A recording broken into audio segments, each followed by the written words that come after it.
And after an action-packed Friday, it's the big one. 2 rounds of heat racing, as well as the pre-finals for the third and final round of the ROK Cup Florida Winter Tour here in Palmetto. Today, it's time for the points to come out and big-time championship implications to really come into view.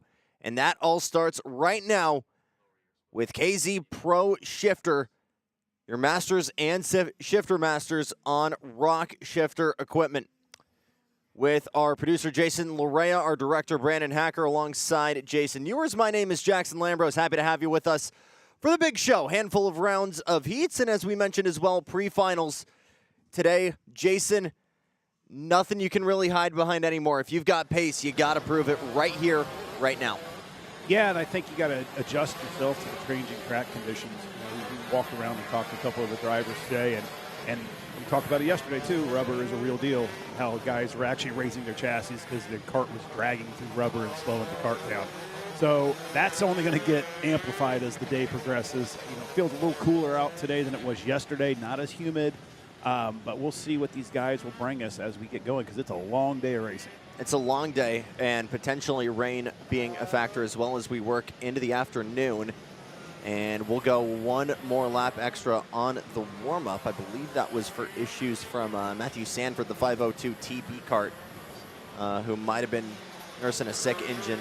See that lime green and white cart able to go rolling a little bit better once again here, but go through your grid very quickly. Dominic Karai, as expected, on pole for Sodi Racing and Velocity.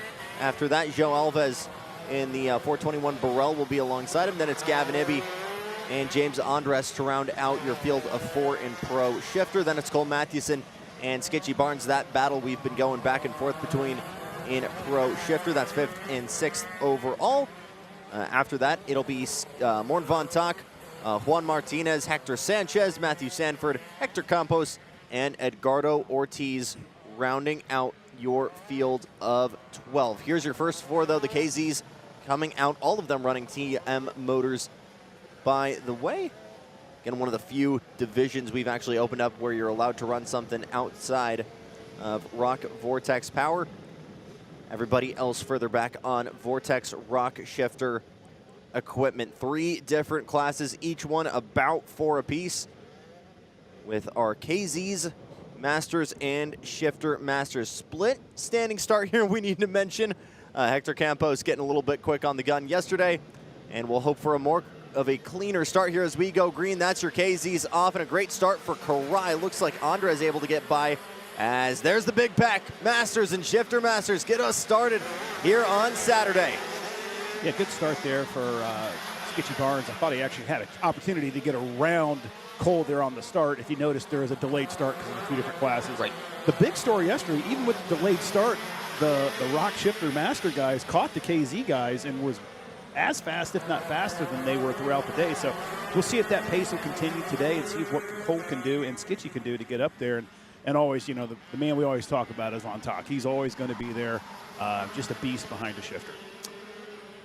The Swift South African and the head honcho of VTM Motors. Good battle starting further up. James Andres in the 486, jamming it up the inside of Gavin Ibby. That'll be a done deal.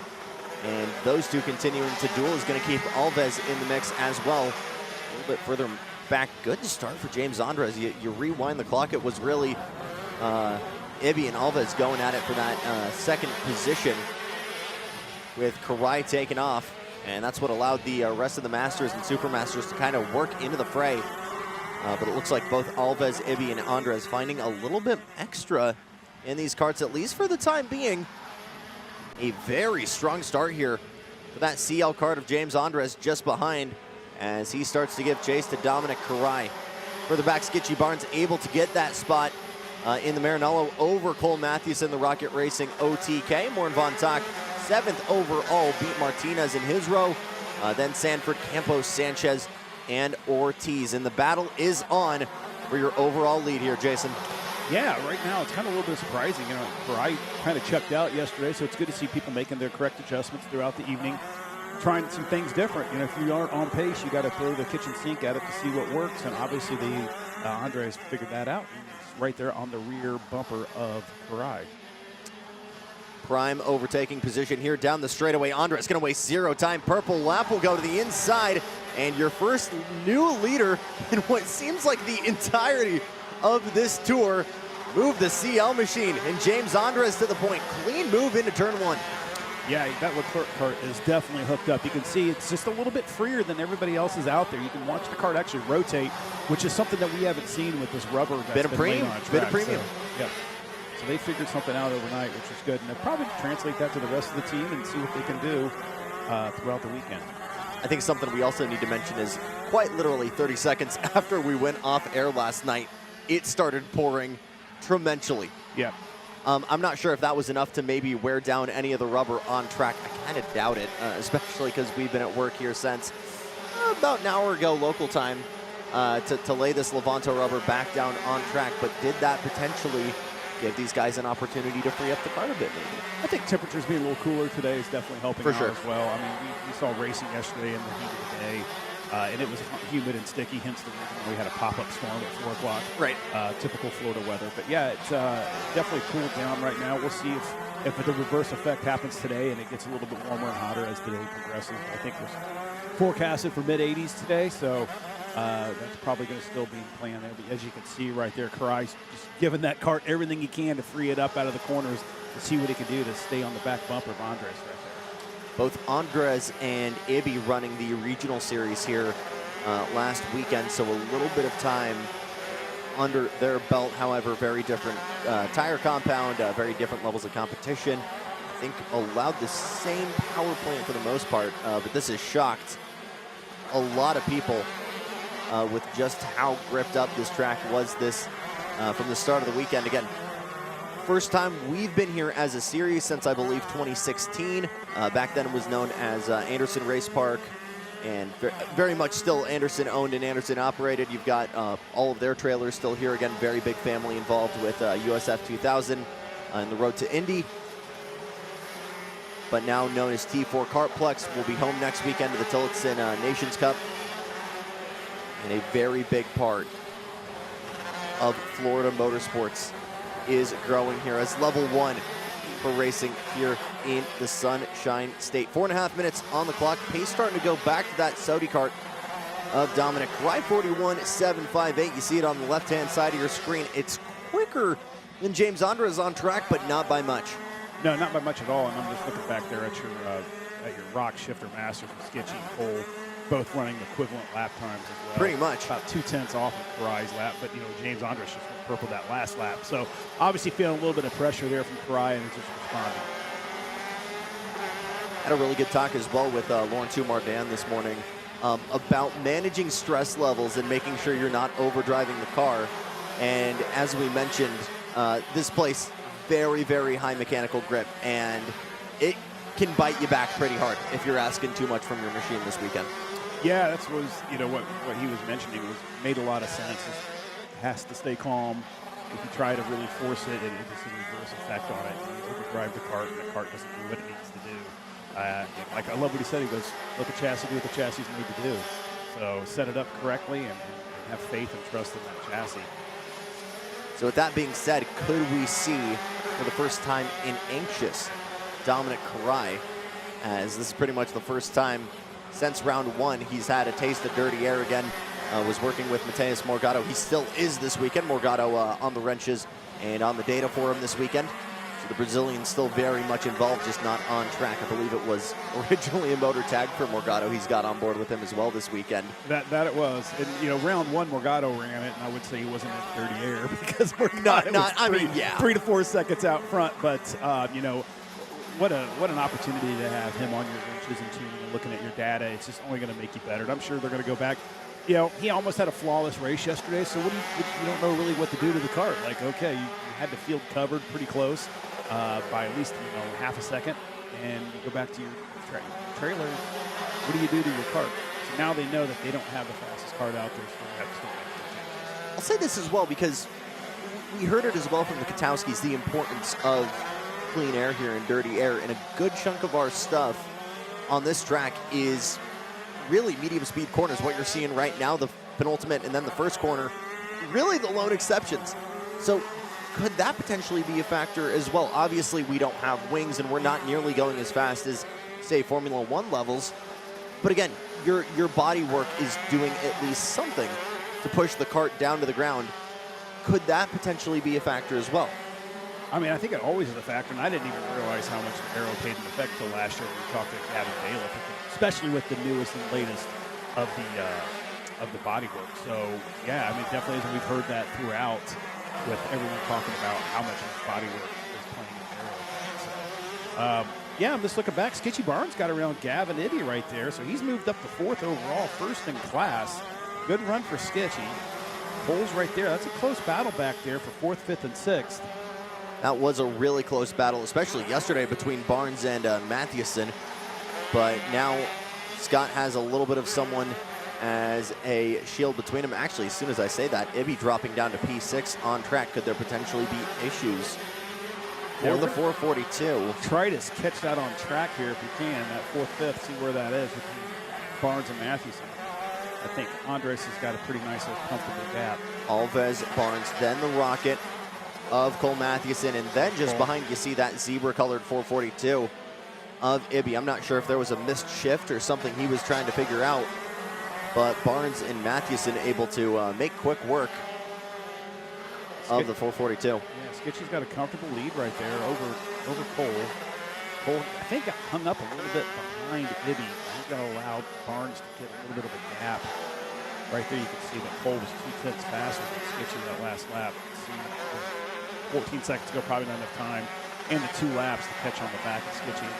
Some type of an error, but good run for Skitchy here. Great run for Andres. You know, Morin Von Tak is doing what Morin does and lead that Supermaster group. So very interesting to see again. I'm looking forward to seeing Morin work through the weekend. And I won't be surprised if You got a lot of team owners on track right now. Looking at one of them right now, Cole Mathewson having a huge say in making the top dog choices at Rocket Racing. And as we mentioned yesterday, the Florida-based team really starting to take off and hit their stride early this year. Obviously here in Master Shifter, Mathewson pretty much hasn't had a race off the podium in Master Shifter. But on top of that, you've got Warren Von Tak just a little bit further back in the 68 VTM Racing, the importer of Italian precision karting. Hence the phenomenal looking Ralph Schumacher stuff. You see the Praga chassis as well being ran a little bit further back. Hernando Sanchez running that. One of the few importers of those chassis out here. But out in front, James Andres looking rock steady in that 486. Charles Leclerc kart by Burrell. And Dominic Wright, for the first time this weekend, is going to have to look at his data and see what he can do. You're looking a little bit further back, and this will be a split series as well, with Scott Skitchy Barnes getting that win over Cole Mathewson. Checkered flag is out. James Andres taking P1 in KZ. Skitchy Barnes will do the same over Cole Mathewson. Cole closed that gap significantly with just a couple laps to go. Yeah, I think if we had 2 more laps to go, he would have been definitely there to be able to challenge Skitchy for the win there. Barnes, Mathewson, Ibby, 6th overall. P4 in the KZ class. A little bit of a drag race further back. Sanchez trying to close the gap to Sanford. And Edgardo Ortiz rounding out the field of 12. Step aside for just a moment with the SV action on deck. 125 cc's. GP Junior and SV Pro coming up from Palmetto.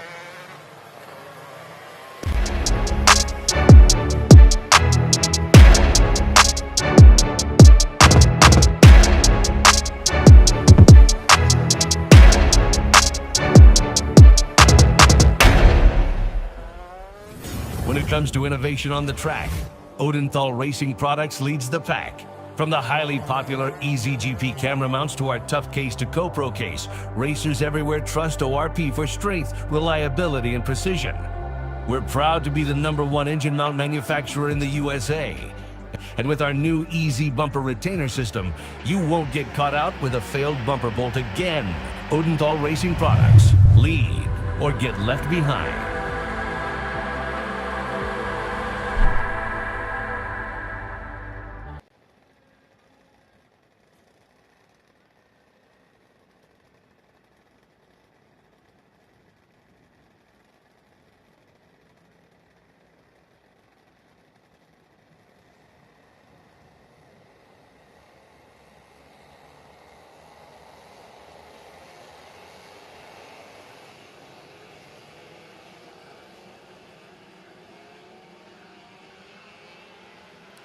It's the big show, ROK SV Senior Heat number 2. Chase Gassiet-Lee and Alan Isambard on the front row. A little bit further back, Caden McQueen, Blake Nash, Levi Sangera, Sebastian Venegas, Victor de Alencar, Wyatt Downing, Wrigley Keys, Jose Halpin, Rod Gutierrez, Sebastian Luna, and we welcome back Ming Anju as well. Ran with us, ran with RPG, I should say, both in X30 and VLR Masters.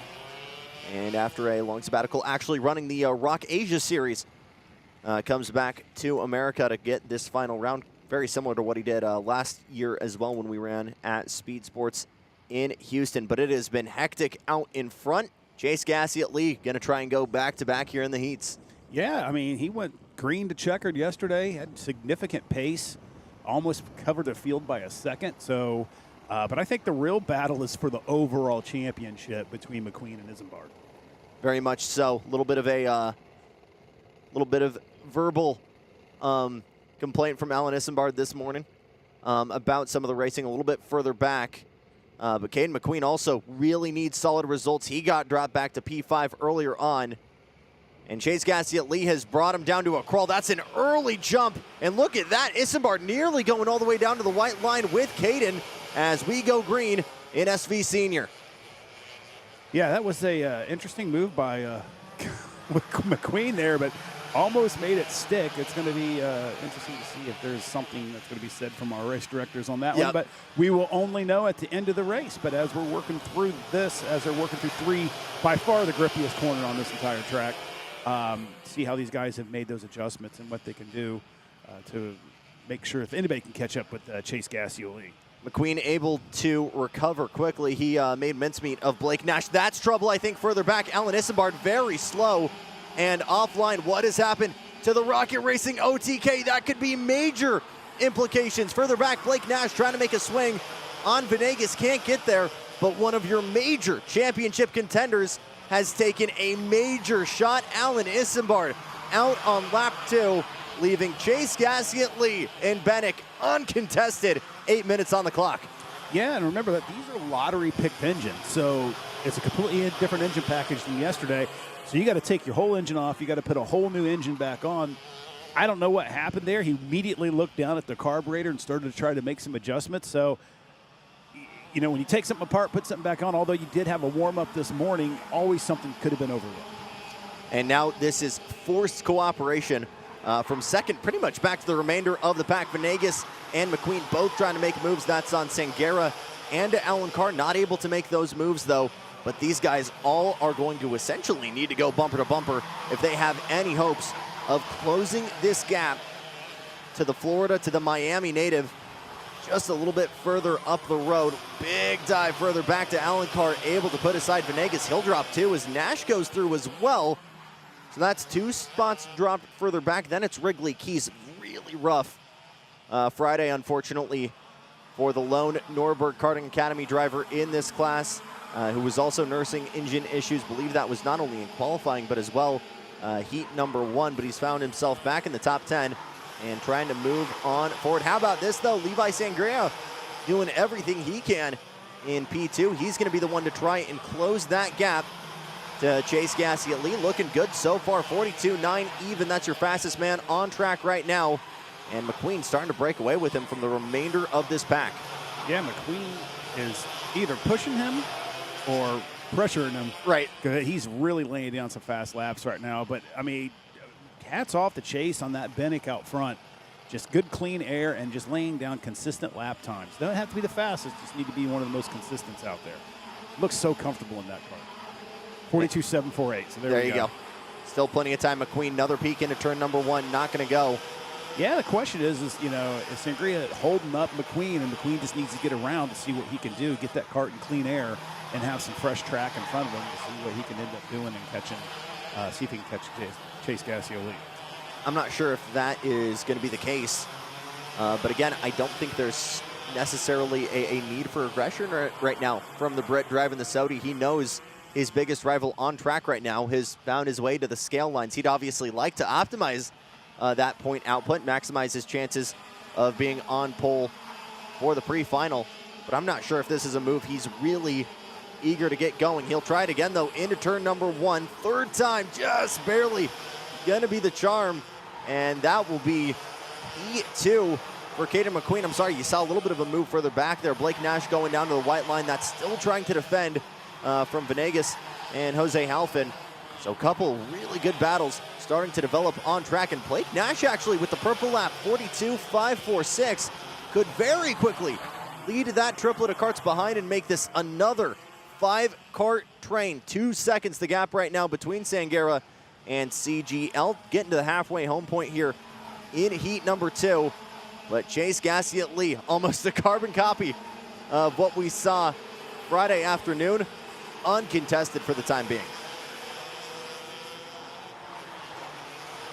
Yeah, I don't know what they've done to that Bennick, but they've found something with that cart, and good for those guys. You know, they've always been kind of a micro-mini cadet chassis company, and for them to be able to step up to the full-size cart and do what they're doing is fantastic. I think having Chase there from the beginning as a cadet and worked all the way up to the senior level class has been helping very develop that chassis to where it's at today. You're seeing that as well with Parolin, Maxwell Macha, hoping to build that in the junior division. But right now it's looking very strong as well for Nash Motorsports. Blake Nash finding his teammate, Levi Sangera. Been a quiet weekend so far for the kid from Riverside further back in P4, but has finally found some pace in that EOS OTK machine. And a purple lap as well now for Caden McQueen, 42.359. Just under a 10th off pace. That might be too little, too late, but Chase Gassiet Lee, assuming he has a clean heat number 3 as well, is looking to be on pole for the pre-final. But for Caden McQueen, this is exactly what the doctor ordered. Trouble! Blake Nash running too much curb on exit, immediately tries to get out of the way, was broadside on the exit of turn 13. That could have been really scary for Blake Nash. That's the conversation we had yesterday. Absolutely. When we walked the track, that there was a good opportunity. He could get up in 50-50, grind that curbing, and that's exactly what happened that we saw right there for Blake. I think he just honestly skied maybe one of the tires, and that was enough to just have it pirouette. But no, I was saying with how much those guys were running the curb on exit in all of these classes, I felt like it was, frankly, a matter of time until something like that happened. And unfortunately, it bit the kid who really needed it most. And you saw it again there for Sebastian Venegas further back in the RRC. Big shuffle, I think dropping a tire in the grass as well. These guys really testing the limit on track here, Jason. Just trying to maximize that amount of speed that they're having carrying. I mean, you are flat out from turn 11 all the way to turn 1. And that, you know, we mapped it out yesterday. Without even counting turn 11, you know, it's a little over 1,000 feet. So my guess is you're flat out for almost 1,100 to 1,200 feet. Caden just went purple there with a 42.223.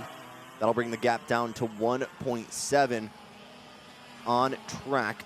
Not sure if Blake Nash was able to get going again. He is P10 now on track, though. And that is heartbreak for the Californian kid. But again, being broadside, not just on the exit of turn 13, but on the racing line. Nash was really lucky that he's even running right now. That is a scary place to be. But fortunately, Blake able to get away with it and still be out on track. Actually has improved already to P9 now, making a pass on Sebastian Luna. There it is, Chase Gassiet Lee. A little bit further up on track. Really putting a solid gap on the rest of this field. But you're starting to see Caden McQueen slowly starting to work his way into the picture. Gone down now to 1.57 seconds. So McQueen, still the fastest man on track right now, was fastest not just overall, but in that last bunch of laps. I'm not sure if he's able to really find something. We'll pick up this battle, though. Sebastian Venegas hunting down Victor de Alencar, RRC versus Evolution, a team we haven't necessarily seen too much this tour, but based out of Palmetto. And two gold and blue karts duking it out just on the border of the podium. It'll be 3 laps to go this time by 1.5. The gap last time by. McQueen continuing to close at 1.2 now with the twin sticks coming out next time by. It'll likely be too little too late, but McQueen doing a fantastic job to try and close that gap further back. Venegas trying to find a way by Victor to Alencar. The Colombian just really struggling to find an opportunity, Jason. We knew it was going to be difficult, especially in these faster 125cc classes. But you're looking at your overtaking opportunities. It's hard for me to find something other than turn 1. That was the conversation we had, with many of the drivers today with twin sticks in the air for Chase. Yeah, you got to make your own passes here and try to do it clean without forcing it, which is kind of difficult to do. But I think the track's going to widen a little bit, especially with the rubber that's laid down right now. When we talked to Mardan today, he's talking about you either go under the rubber or you straddle the rubber. Do not put your tires in the rubber if you're uncomfortable driving a rubbered up track. So that just allows a couple other additional lines to be taken throughout the day. Yeah, I mean, passing is definitely out of side 1. We saw a couple going through 7 through that kink through 9.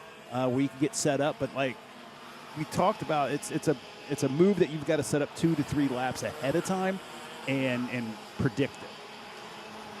To quote Townsend Bell, it's going to be like World Cup soccer. You have high defense, scoring or overtaking going to be an absolute premium, and you saw a big dive there from De Alencar trying to cover from a hard charging Venegas. That was into the hairpin of turn 3, and now we start to see some experimentation. Defending is De Alencar. Venegas trying to find a way through the crossover. Out of turn number 7 is possible. We've seen it in the VLRs, but we'll have to wait and see. But nobody able to touch Chase Gasket-Lee out of 13 one more time into the checkered flag. He'll go back-to-back. Caden McQueen recovers after a troublesome Heat 1 to be the runner-up, and just barely by the skin of his teeth, De Alencar able to hold off Seabass. But your big story here, 2 of your biggest names looking to work their way onto the podium to punch a ticket to Italy. You had one with motor issues and another completely spinning on corner exit. Some big time contentions here for the remainder of the day, the remainder of the weekend, the remainder of the tour. Have to wait and see how that plays out. Step aside for just a moment. GP action coming up with the juniors here from T4 Kartplex.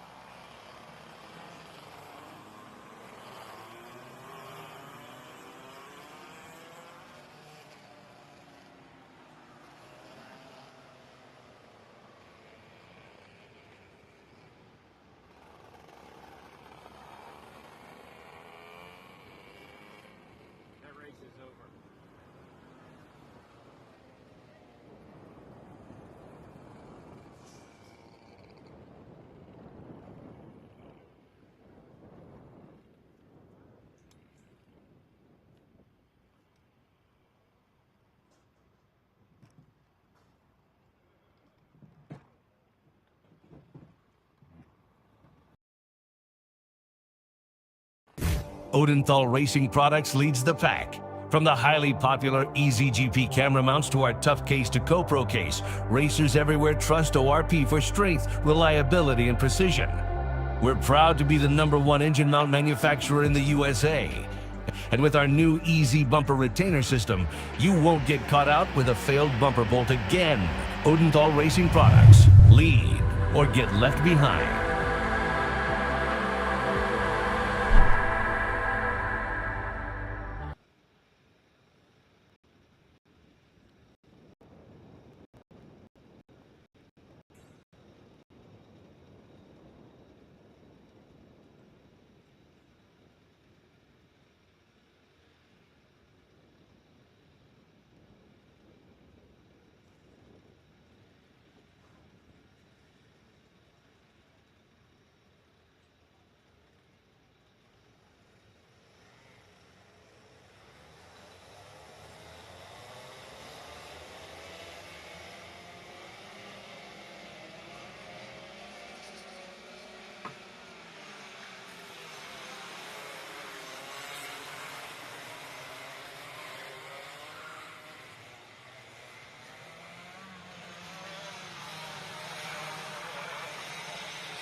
We move on to ROK GP Junior.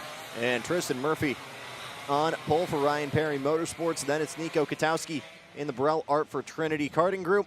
Nico Orbezo in a great jump yesterday from Josh Bergman to find his way up into P2. He'll roll off again from P4. Marco Fazzari joining Racing Edge Motorsports, making his tour debut this weekend. He'll be P5. Then Achilles Saperco had a phenomenal hot-cold tour so far this year. Has been really, really good. Just not really able to fully deploy the pace of that Iron Rock OTK. I think that's pretty much the tone of this entire weekend. You've got a lot of guys still trying to show pace, but nobody able so far to stop Nico Katowski. Is that the weekend? This could change. Is that the heat potentially? This could change. Let's find out. Let's go racing in GP Junior. And not the best start for Katowski there. Got a little, I don't know, the motor loaded up on him, ended up clearing it up, but was jeopardizing that second spot there to Orbezo, but was able to get himself back around. See if he can do what he did yesterday and kind of check out. I think he got about a little over a 2-second victory in Heat 1. So definitely has the kart with the pace that he needs to have. He's got to make that overtake now on the RPM machine for Ryan Perry. Tristan Murphy out in front. Orbezo, I believe, was able to slot into P2, or is that Marco Fazzari a little bit further behind? No, it's Josh Bergman who's gotten that MPG Kart Republic up into P3. But look at this, you already have Katowski all over the bumper of Tristan Murphy. And Nico Orbezo, who needs a big weekend here to keep his championship hopes alive. Josh Bergman even further in the pit than his adversary of Orbezo. Both those guys really needing a big weekend here to try and make something happen against the kid out of Ohio. And right now you see him, Katowski in the 292, trying to make a move on Murphy. He's now got to worry about Bergman right behind him. Yeah, he does. He's got to be really, really careful right now. I was watching in warm-ups, Bergman's crew up there, and they all had the fingers like really light on the wheel to make sure you're not fighting that kart, like Mardan said, like let the kart do what it needs to do. And he was able to pick up some speed just being loose in that go-kart. And we'll see if he can continue to do that with a little bit more of a powerful kart than the VLR right now. But working their way through, definitely found some pace from yesterday. You know, Murphy had pace yesterday. Katowski was just able to check out early. You know, I do believe Murphy did set the fastest lap of the race. So it's going to be interesting to see what these three guys can do together, if they're going to be able to work and then gap themselves, or are they going to sit there and battle and allow that other duo that's behind them to catch up. Bergman giving us the move of the tour early on in round one, a move around the outside of Nico at Orlando, the final corner to get himself on the podium. Yeah, that was a great move. That was the first time we saw anybody do an overtaking. Do something on the outside. Crazy. And you look at why the Red Bull Junior program has looked at this kid, and I think watching him race in a handful of different series at the national, at the international level, this young man is an overtake artist. He's able to stick the kart in places you normally won't expect, find grip in places you might usually not expect it to be. And he's been able to make passes work at a track like this. That could absolutely be at a premium. But he's got to wait for that track to fully rubber in for these lines to develop. But come Sunday, come tomorrow, he could very much be a force to reckon with. Oh, big trouble further back. Nico Orbezo nearly doing the exact same thing that Blake Nash did. You saw the green nacelle just carry a little bit too much speed, and that immediately allowed Fazzari to sail on by for P4. Well, I think what's happening is coming out of that turn 13, it's starting to get more rubber. So your kart's bogging down. Look at this. Sorry, Jason. Josh Bergman, late lunge there into turn number 10, I believe. Or no, excuse me, turn 6. Like you said, he can put that kart where most people can't put karts and make that pass stick, and he did exactly that right there. Great move on Nico Katowski there. Now, I think he's got more pace than Murphy. We'll see now that he's not behind somebody. But you know Nico does not like to be passed, so he's going to battle his way back for sure. Fights on further back for Orbezo and Fazzari. Looking at the gaps on track before that incident was about, call it a second and a half between the two of them, but that has been a battle, a duel that has reignited for P4 and P5. But Fazzari, the Canadian, gonna have to do everything he can to defend from our Radford F4 scholarship winner.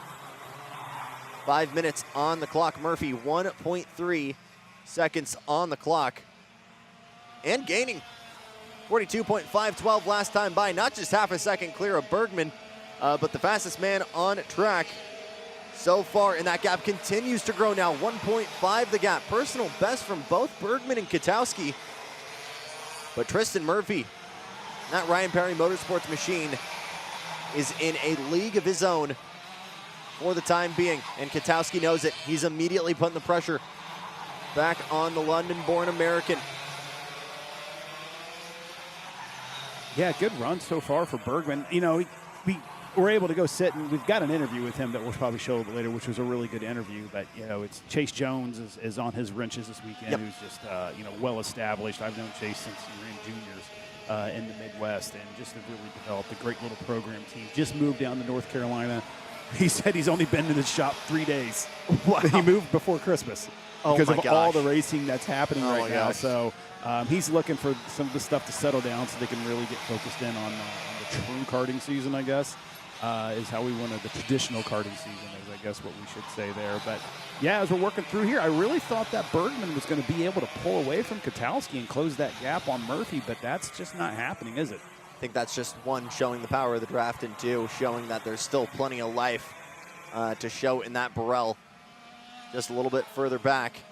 But we'll see as they work their way out of turn 13. 3.5 minutes on the clock. And even after both Katowski and Orbezo having some big spills, nobody backing off of those track limits on the outside of turn number 13. Murphy still gaining 2.1 seconds now. The gap, you see it on the left-hand side of your screen. And this fight still very much alive. A little bit deep there from Bergman on exit. Got on the loud pedal a little bit too soon.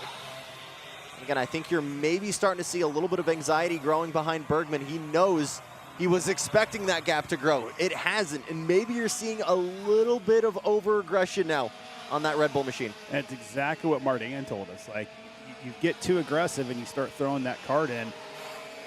You know, when you get rubber down on a track like we have right now, it becomes more of a finesse driving style and not brutally just kind of wheeling that cart around the track. It's completely different than what we had in Orlando. Like, you could go really deep into corners and pick up some times in Orlando. Here with the rubber, you can't do that. And you heard what we talked to some of the drivers. It was, you know, early off the gas, slow on the throttle, let the cart roll through, try to not put it in the rubber. And that's what we need to do. But when you get out there and your mindset's different and you're trying to catch on somebody, you just want to try to push it. And as we can see, I think that's exactly what Bergman's trying to do here, and that's just allowing Murphy, who's comfortable out there, nice lead, letting the cart do what it's got to do. I'm still holding my breath every time they come out of 13 because I'm seeing everybody jostle on the curb there. And you can see it, how close they are on the outside there as well. Turn 3, we call this very much an old school style track, right? Not a lot of concrete runoff. If you're going wide, the track is going to naturally let you know you're using a little bit too much of its limits, right? Absolutely. Yeah, it's different too for these kids. A lot of these kids, just unless you've come over from Europe, you're not used to running on rubber like this, unless you won the big national races. And I don't even remember seeing rubber like this at Rock Vegas. Wow, Katowski's really letting that cart loose coming out of 13, trying to just maximize all that momentum going down the straightaway. The last thing you want to do is just bog that cart down coming off of 13 into the straightaway. That's just going to kill you. Again, pretty much the straightaway that isn't straight, because as Jason mentioned earlier, the minute you get out of that final left-hander of turn 11, the final left-handed hairpin, I should say, of turn 11, you are essentially, even in these 125s, pretty much flat all the way until turn number 1. And that's a good almost quarter of a mile that you're essentially wide open. So not just keeping the car as open as possible, keeping the car as flat as possible, and that's why we're seeing so many of these guys, like right here, walk that tightrope all the way on the outside. Credit card gap there from concrete to grass for all of these kids. Yeah, and just we saw what happened to Nash, just a little bit too much, and whoop, you're over. I'm not sure if that was on the curb itself or if it was on the edge of the concrete, right? Yeah, edge of the concrete, yeah. And also what that can do is damage your tires. Absolutely. You only get 2 sets of tires. And if you damage your tire, you're SOL. You know, it's not like it's a manufacturer issue where they're going to replace it. No, you're stuck with 2 sets of tires. this entire weekend, and you're going to get as long as you can out of this U set because you want a brand new set for the main. I think guys are already testing the limits on track instead of doing it off track. I mean, we've seen how low these guys have ran the pressures. These guys are really, really riding on the sidewalls. That's not to take a jab at all at Levanto, if anything the opposite, but it's just showing how much these guys are, the measures all of these rockers are doing to try and maximize this pace lap by lap and trying to use these tires to kind of lean and launch out of every single corner. But again, running these lower pressures, is that something that could potentially bite them back in the long run? You're looking at maybe the earliest time we see guys move over to this new set. It's going to be maybe today before the pre-final. More than likely, though, we'll see it not until tomorrow morning. Yeah, it just depends on where you want to be on track position. Like, are you willing to make that? Because this track is so hard to pass on, track position is so important. So you may see people in the pre-final who's in the back who wants to get as close to the front as possible, put a new set on, and then just defend in the final. But again, if you're further back in the field, does it even make sense to get yourself that new grip? Because if you've got the pace, are you going to be able to actually find the real estate to fully deploy that improved pace from the new rubber? Is that even going to be beneficial? We'll have to wait and see. White flag is out, though, for Tristan Murphy, and he's got no issues with pace at all. 3.5 clear of the field. He'll take the checkered flag for heat number 2 in GP Junior, and it took a little bit longer than we expected, but Bergman able to hit the afterburners in that Red Bull Kart Republic machine. 8/10 clear of Nico Katowski. Marco Fazzari able to defend from Nico Orbezo. He'll gather it up for P5. Achilles Superco, Clayton Stiles, Noah Anderson, and Lucas Dreby rounding out your field of 9. Big change in momentum in both of our 125cc classes. But Nico Katowski has his work cut out, and so does TKG, Sean Bailiff, that entire Burrell Art crew. It's go time for them. Yeah, they're going to go back to the drawing board and see what they can do to get that kart just a little bit more pace. I mean, Tristan, awesome job for that team. I mean, had the field covered by a little over 3.5 seconds, plus 0.2 faster than anybody else on the track. So they've got that kart dialed in. Then what do? We talked about it. Do you just let it sit there, or do you try to make and foresee what the changes in the track's going to be? What's the temperature going to do? Is the sun going to stay out? Is the track going to get hotter? Like, these are all things you got to think about what you need to do to be able to put that kart back out and consistently stay with the advantage that you have. Big smiles from Tristan Murphy in the scale line. But for a lot of these guys, we saw it on track, but off track, the limits about to be very much pushed in the setups, in the data analysis, and just throwing the kitchen sink, trying to find anything to bring the battle to Ryan Perry Motorsports and Tristan Murphy. Step aside for just a moment. Big time action coming up. We'll fill you in when we come back here from T4.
Ready to go here in ROK Micro.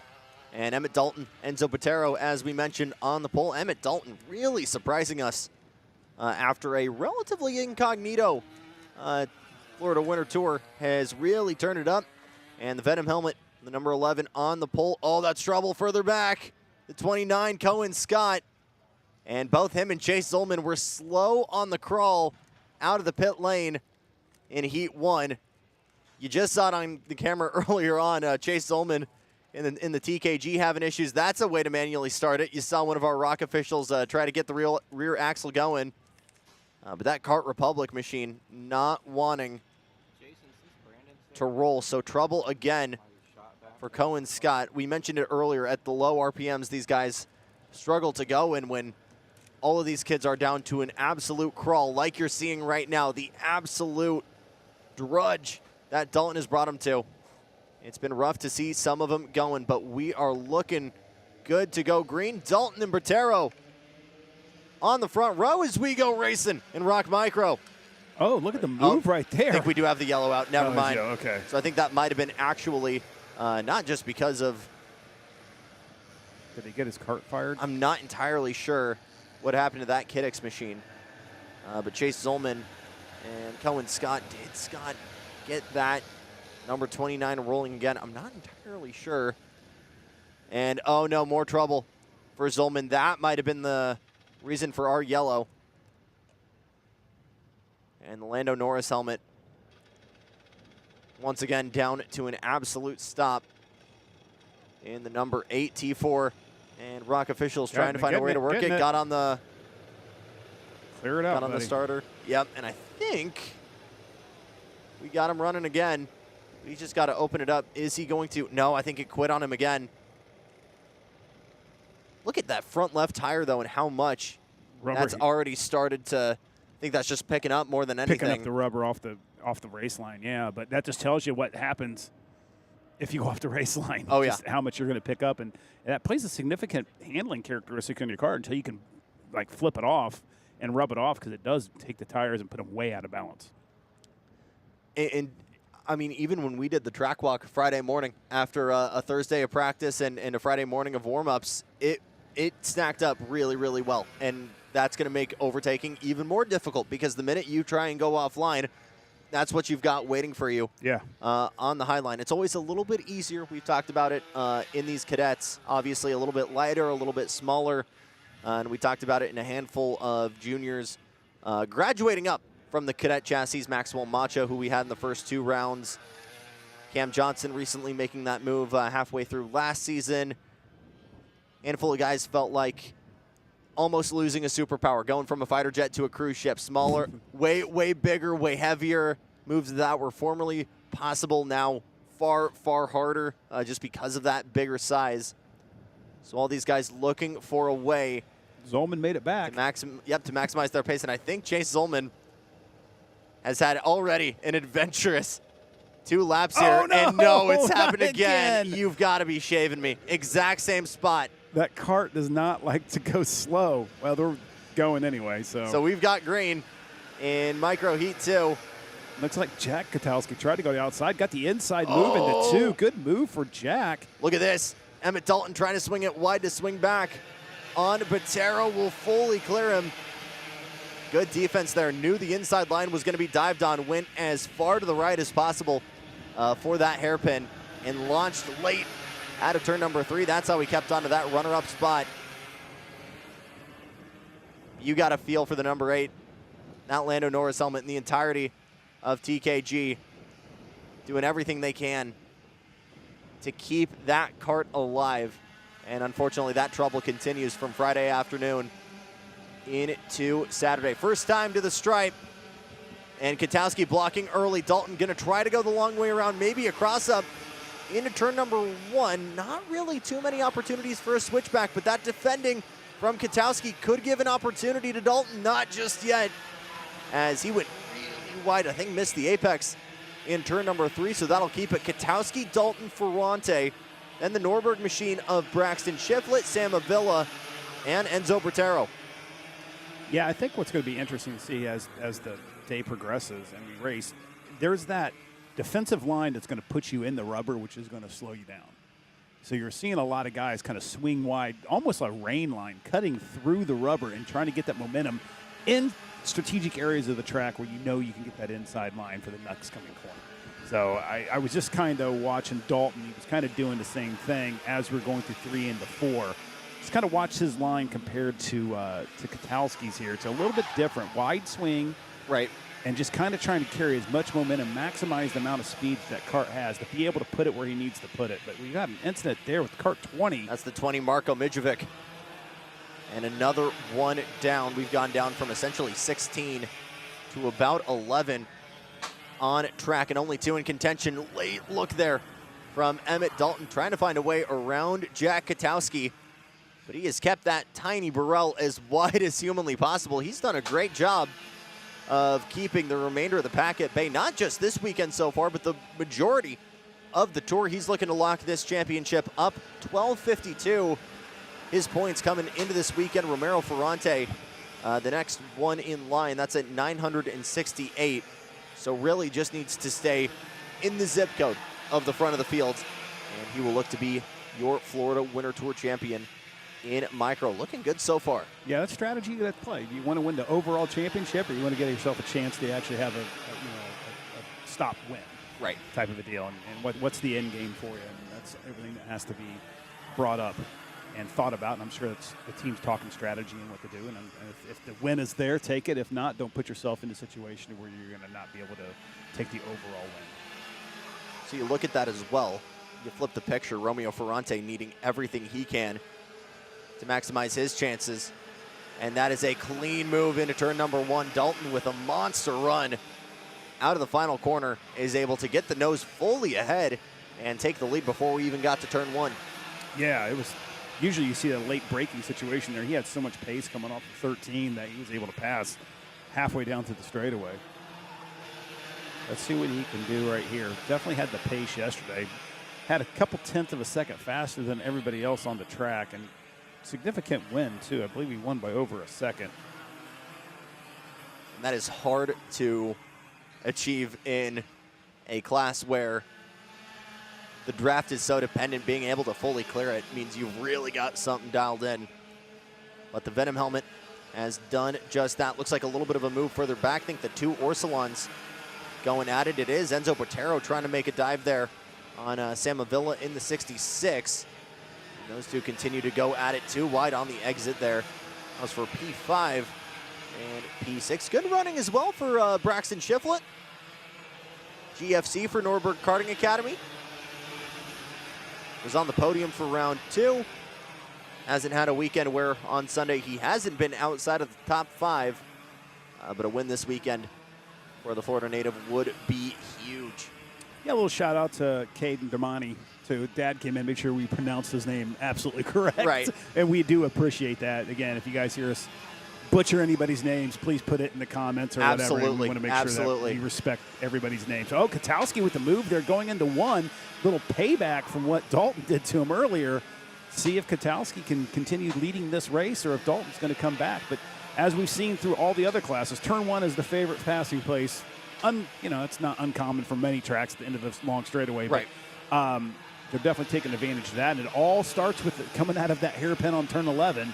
That's where it all begins, because that's truly where the straightaway starts.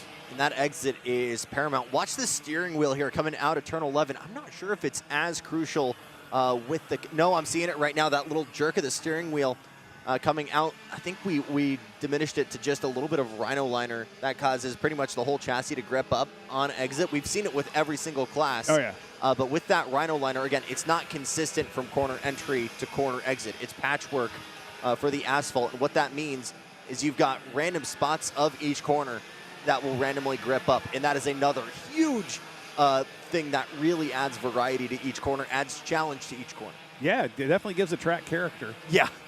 You'll see it. It is. We walked the track yesterday, which was a great experience for us, and kind of show Jackson where these little patches are, because I haven't really seen that anywhere. And those patches just amplify the rubber, so the rubber just doubles up on that than it normally would on normal straight asphalt or concrete. So you'll see it. I think Jack's got orange or bright green gloves, so you can really see the gloves.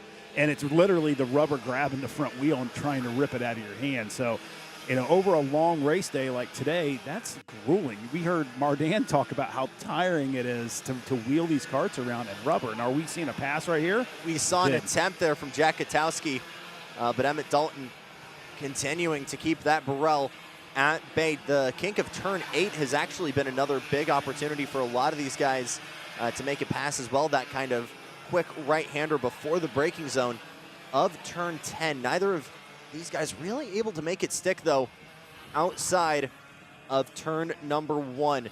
But white flag coming out for your T4 Kartplex Cup champion and the home racer of Emmett Dalton. Can he keep the back-to-back winner this season at bay one more time to take victory for Heat 2? That's more drama further back.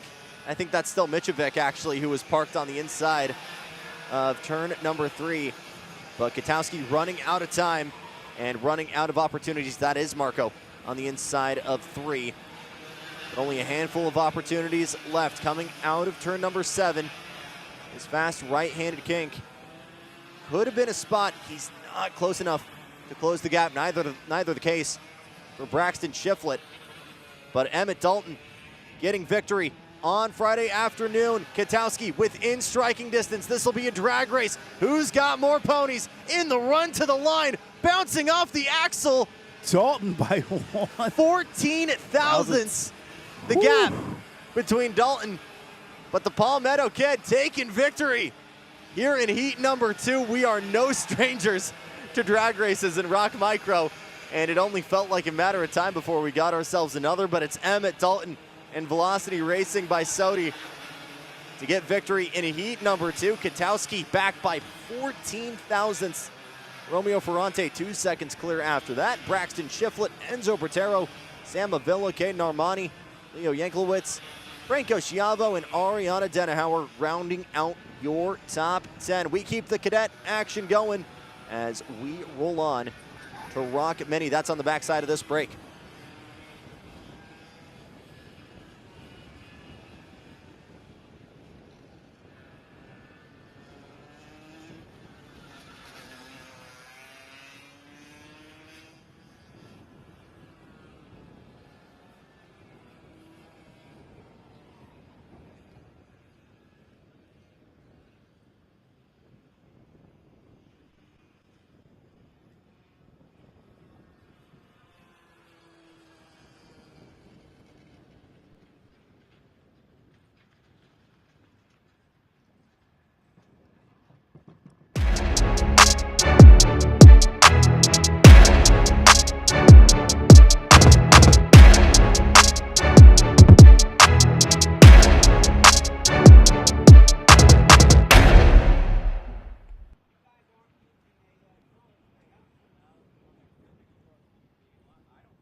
Cooper, Lorenzo Lopez on pole for Kart CRG USA.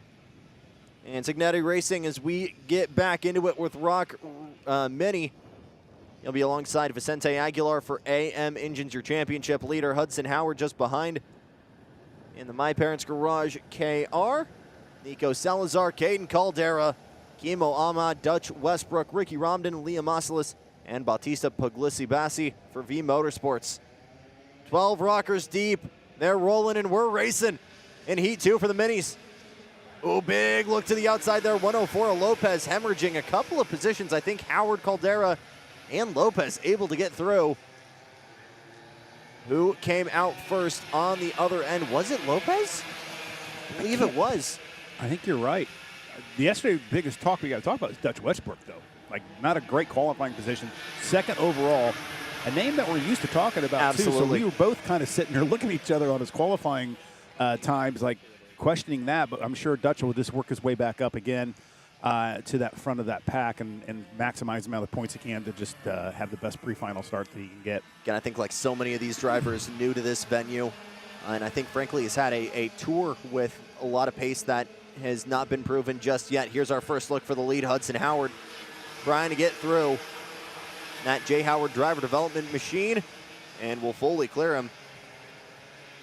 That'll move Lopez into second, just behind Vicente Aguilar, your championship leader in the 164.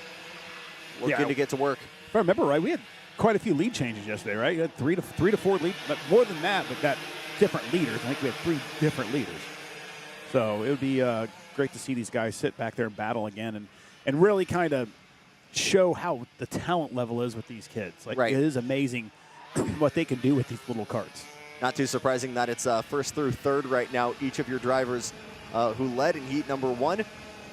And it could be Aguilar's turn now, just behind in that 164 for AM. The Argentinian had a big lockup there going into turn number 1, sends it deep into turn number 2, exactly like we saw it in heat 1. These kids keep finding new ways to find their ways around other drivers. Yeah, I think the victor on that one is Salazar. He was now able to close up, and then that other trio that was kind of separated with Bucciolise and Ahmad are now right there with us. So that's a nice little pack of 5 karts. 6 karts. Pretty much 6 now. Yeah, that bunches everybody up pretty much back to Kimo Ahmad. Then you got Westbrook leading Luke Bullpit, and Valentino Correga just a little bit further back. But the more that Aguilar white lines it to defend, the more that'll bunch everybody else out. That is not the case, though.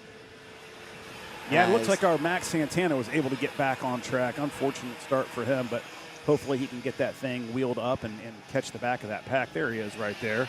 You saw that a little bit earlier before we went. We came back to you having issues on the grid. But his first weekend moving up from ROK Mini was actually 3rd in the points. Moving on up. And was P8, I believe, yesterday. Just some slight growing pains, but definitely that pace in this Bennett chassis not too far away from the Mexican. Aguilar's got it right now, though. Actually looked to have built a gap there on Hudson. And now it's become a little bit of a 2-kart breakaway. Lorenzo Lopez trying to defend from that Orsilon of Salazar just behind. Here's another look for the lead. 164 covering off as Howard was forced to take the high line there. Again, just that little backup right there just allowed Lorenzo Lopez and Salazar just to close up immediately. Yeah. And Howard knows that. You see how much he was trying to use the bumper there to try and shove Aguilar ahead, build that insurance between now what we can call a 5-pack as this ensemble tries to lunge on our leader of Aguilar.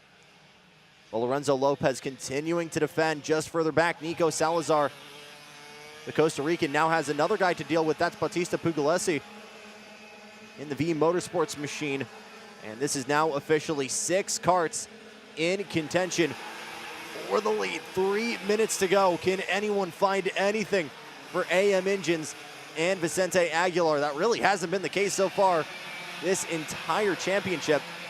And much like Katowski in Micro, it's been a runaway for Aguilar in Mini. Nico Salazar, the only one realistically still in contention. He's back in P4 right now in the midst of this beehive.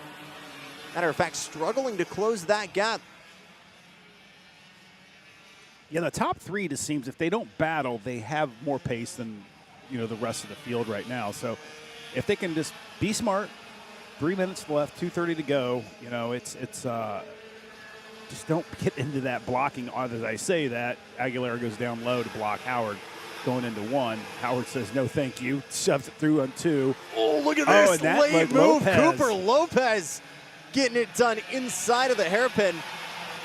He saw Hudson Howard find a new spot to overtake, and now he decides to do some inventing into the hairpin. Yeah, we haven't seen much of that over-under through 1 and 2, so that's exciting to see that's opening itself up, and this could be some good passing opportunities there throughout the rest of the day with these. Again, leave it up to the kids to show the adults where the passes can be made. But these smaller carts, too, like we've heard many a times, allow yourself to put it in different positions. Oh, we got a little situation right there. The 128. Salazar into Bautista Pugliese. Both of these guys having phenomenal weekends so far. And the V Motorsports driver bumper to side pod. And in what needed to be a huge weekend, unfortunately, for that Orsilon driver, Salazar, again, 300 points back, pretty much the next best driver. Third in the standings. We had Aiden go, but again, Parolin not with us this weekend. And that could be a huge hit in the weekend for Orsilon and for Salazar. That locks it up as a 3-car breakaway, 1 minute on the clock. Howard, Lorenzo Lopez, and Aguilar. And are these guys going to continue to push with one another, or do they want to lead now? I don't think a breakaway is going to be an option for either of these guys. Yeah, the beneficiary of that accident back there was Westbrook. That moved him up from 6th to 4th. And we can see how fast gaps close when they start battling. So Westbrook could definitely be right back into the mix of this battle if they decide to start swapping spots. And all three of these guys, I think, realizing finally that to block is to back up the field. We saw it just a couple laps ago. The minute that Howard took it down to the white line, pretty much brought 7 cars into the mix. And look at this, though. Attempt for P2 from Aguilar down low, and another new spot. The carousel at turn 10. But you can see how expensive that move could potentially be, as it's about 3 or 4 kart lengths in between them. It'll be the twin sticks out barely, this time by Lorenzo Lopez trying to swing back. Aguilar's like, what are you doing, man? We're both trying to get to the lead. Is P2 really that important right now? That is funny. You definitely see the international hand signs. Like, what is going on here? It's great to see that pass in 10, but the issue is that you're coming out of 11, which is the fastest part of the track onto the straightaway, so it's going to kill your momentum. How are you going to be able to maximize? You really have to strategize making that pass. You know what I'm realizing right now? Bautista Pugliese, the driver we remembered from 2024, of, shall we say, showing some frustration. Yes. For his kart. Believe that went viral on social media with our man Tony Laporta on the mic, but fortunately did not show the same to the Orsilon of Nico Salazar. White flag out for Hudson Howard. Cooper Lorenzo Lopez for Signetti Racing. CRG trying to close that gap. Same for the AM Engines machine. Vicente Aguilar, the X-Spree. Can any of these guys get this move done, or is it going to be back-to-back jacks for Vicente Aguilar? Hudson Howard, a lone entry. First time we've seen him so far this weekend. His dad, Jay, on the tools, former Indy 500 driver. And like father, like son right now. Hoosier resident, like myself. Yes. So, issue yesterday, though, was Hudson did have a penalty, so that moved him down to 9th, finished 9th yesterday. So responding quite well today, got himself all the way up to the win. That's going to definitely help his point situation out to maximize his starting spot in that pre-final. So we'll actually get a little bit of a breakaway. 4/10 the gap between himself and Lorenzo Lopez. Then it'll be Vicente Aguilar, Dutch Westbrook, as we mentioned, recovering up to P4. Luke Bulpit, Timo Ahmed, Caden Caldera, Liam Astalis, Valentino Corregas, Ricky Ramden, Max Santana, and then our 2 cutouts, Salazar and Pugliese, rounding out your field of 13. We move on to the VLRs with our seniors on deck here from Palmetto.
guys ISO the cameras?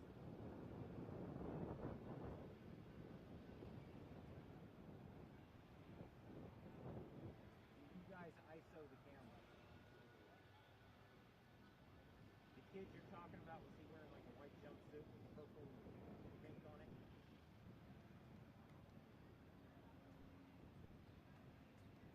I thought that was the sponsor kid, so he was the lead trailing, so I just kept shooting him kind of in the back of his ISO.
Aiden Ingrata on pole for VLR senior. Joaquin Pizarro for SLA karting alongside him. Then it's Mick Gabriel for AEM. Sebastian Garzone hit with a penalty for avoidable contact earlier on in Heat 1.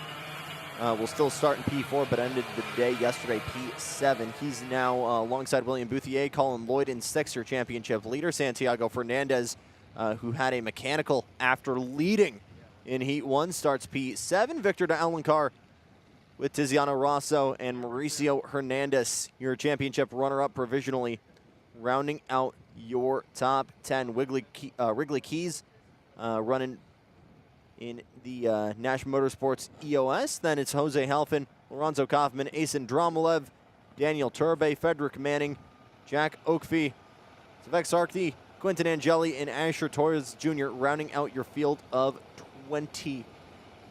26 rockers ready to go here all the way back to Franco Karate. And the two teams from Canada joining us, Goodwood Cartway and REM, the bread of this sandwich of VLR Senior. Can Ingrata go back-to-back here after being victorious in heat number 1? And can Lloyd build insurance? Let's find out. Let's go racing in VLR Senior. Yeah, speaking of that, we know Lloyd's got, what, is there any other close battle here for the points? It's close between himself and Mauricio Hernandez. 11:07 right now for Lloyd. Hernandez just behind him, 10:44. You can mention Garzone being in that battle as well at 9:88, and Joaquin Pizarro at 9:02. So pretty much all top 4 in the standings in this battle is Garzone making a move there on Mick Gabriel for P2 as we work our way through the hairpin for the first time. Excuse me, P4. So are we looking at, what is it, 500 total points for this weekend? Roughly. Roughly, okay. So there's a substantial amount of points given up here. So a DNF will kill you. Absolutely. Okay. Good to know.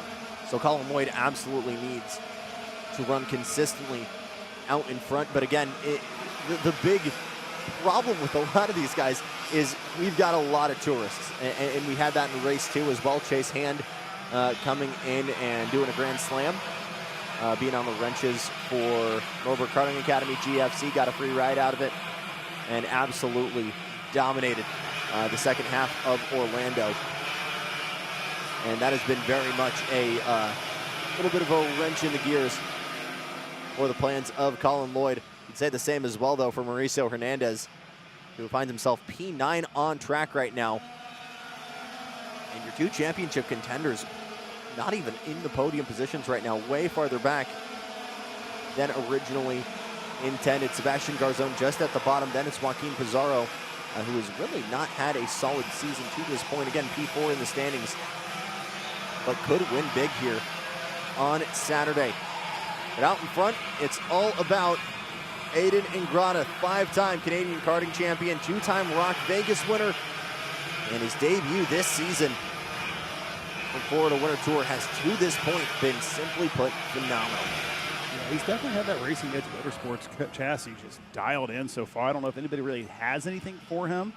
We'll let that see as we progress through the days, but it's been a very dominant performance, but they're not letting them get away this time. As we say that, Joaquin Pizarro on the inside. You saw Ingrata try and fight him, and immediately there you had Garzone try and go with him, and is able to. And we've talked about this so many times, especially at Orlando. In VLR and 100cc racing as a blanket, there's no such thing as a single cart pass. If you have that open, look at that, Ingrata very deep. Both Lloyd and Mick Gabriel able to go through, and in just a handful of corners, that's P1 to P5 now for Aiden Ingrata. It's the curse of the announcer. There you go. Right there. My apologies, Aiden. REM Tent will be listing their complaints with us later. Yeah, Apologies. Yeah. Let's start hyping up then Joaquin Pizarro, who's out in front right now, and Sebastian Garzone. You got Colin Lloyd a little bit further back trying to make a move. 2 moves, and the Orsalon of Sebastian Garzone gets the Colombian up into P1. Colin Lloyd now just there with him, was able to make that move on Mick Gabriel. So 2 of our big championship protagonists have indeed found their way to the podium. Absolutely. Good run so far for Colin. Just biding his time, knowing that maybe some things are going to happen. Keep the cart out of trouble and just work your way through. It's a long race. You know, even if it's not being a final 12 minutes or 16 minutes, it's still a 9 minutes plus 2. So you're out there a substantial amount of time. And One thing we noticed today, too, is wind. Wind has really picked up today, so they've got a direct headwind coming down that straightaway. So the draft is going to be even more into play. Again, that's going to make it even more paramount to stay within running position, to stay within striking distance of the guy in front of you. And that's kind of what's making things difficult right now, if you will, for Colin Lloyd, who finds himself a little bit on an island right now, has broken away from Gabriel and Santiago Fernandez, but has not been able to get within that drafting distance of Pizarro and Garzon, just a little bit up the road. Keep an eye on the times here. What are we at here? Purple is Fernandez right now, but everyone is within 2/10 of each other, 3/10 of each other, that top 10. Great run, as we mentioned yesterday, for Santiago Fernandez, who missed round one, joined us on the podium for round number 2, and has tried to carry that momentum here into the finale here at Palmetto. Was actually looking to be your first heat winner in this class, and then I think what we believed was potentially a pop chain unfortunately sidelined him with just 3 laps to go, but immediately hitting his stripes. You see him leading Mick Gabriel and Victor de Alencar, a little bit of a 3-pack further back, but this duel starting to heat up on track. A little bit of a shallow entry from Pizarro. That's turn 10. Garzon swing it wide, tried the late apex there, and that opened it up.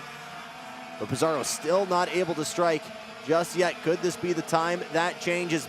Garzon on the needles. Bolero not taking a move just yet.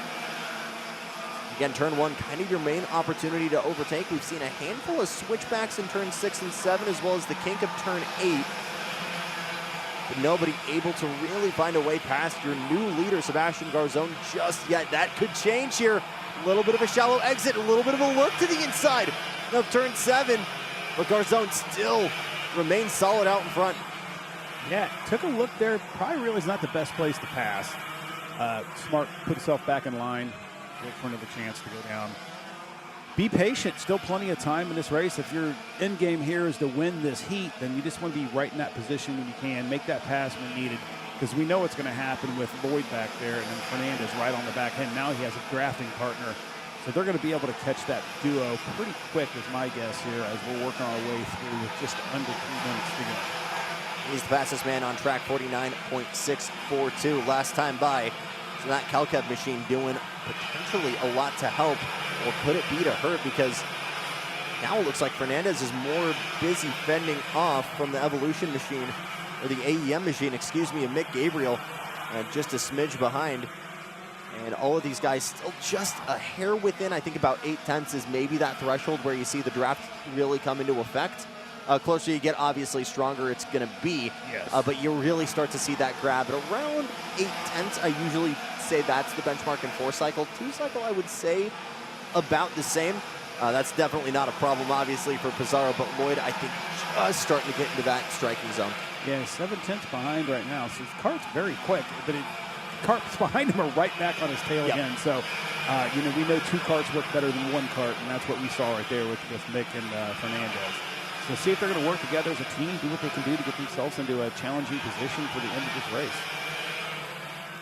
Pizarro studying the rear bumper of Garzon the past 5 minutes. And these two have not really worked together too much, as we see another look. The Calcab of Fernandez looking to the inside of Colin Lloyd. Done deal for the bottom step of the podium.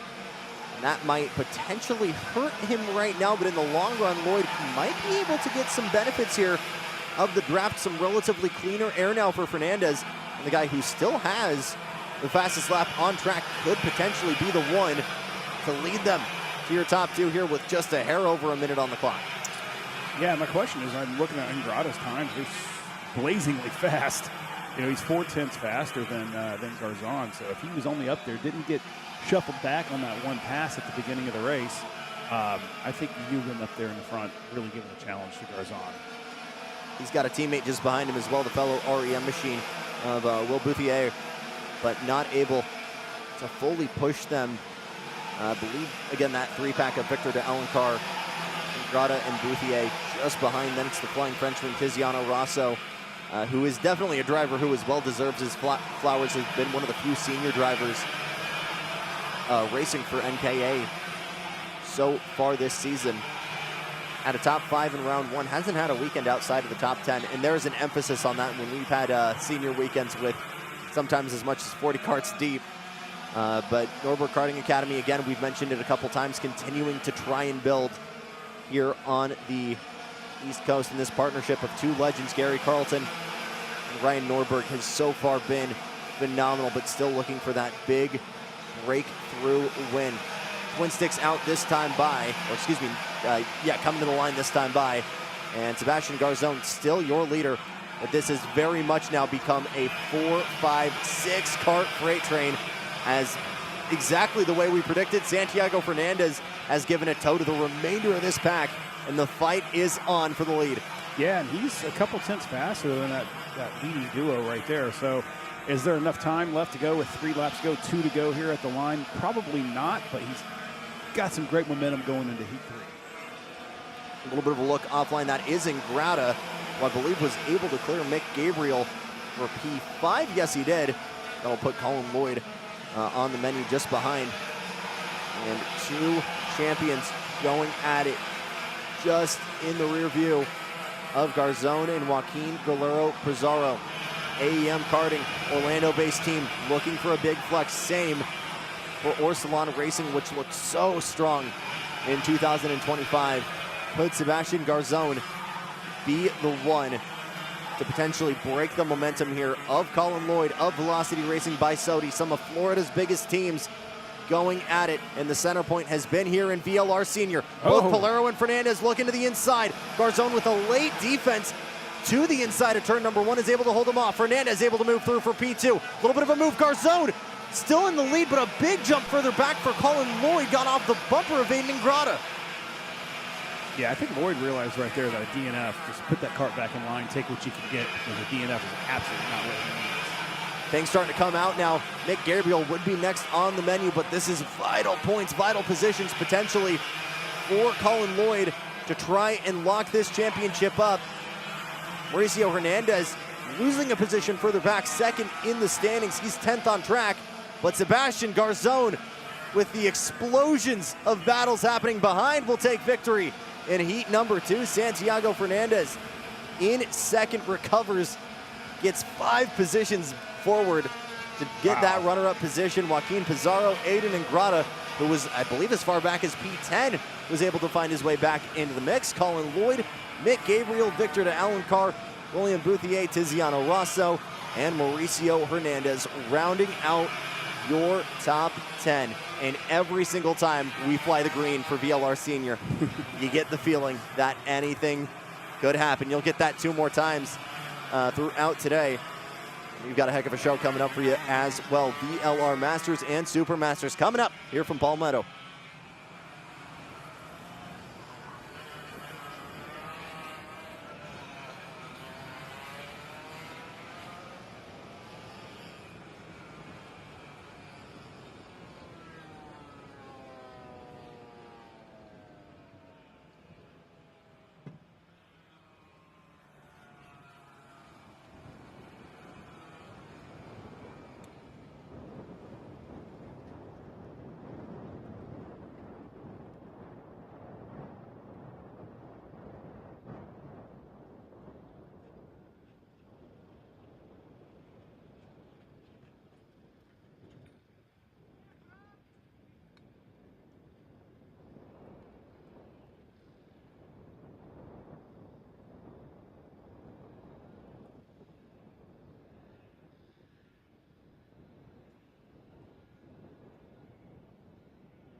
VLR Masters and Super Masters on track for heat number 2. Here from Paul Meadow, Danilo Romalo on pole for the D2 Motors OTK. Then it's Jorge Matos for AM Engines with Laurent Mardan rounding out your top 3. Couple Super Masters with Ariel Castro for AM on pole. Scott Falcone will be alongside him in that Orsilon OTK. Then it's Dan Devereaux, Pablo Ceballos Sanchez, Daniel Canales, and Paul Elefante rounding out your group of 10. Danilo Romalo looking tough to beat so far this weekend here, Jason.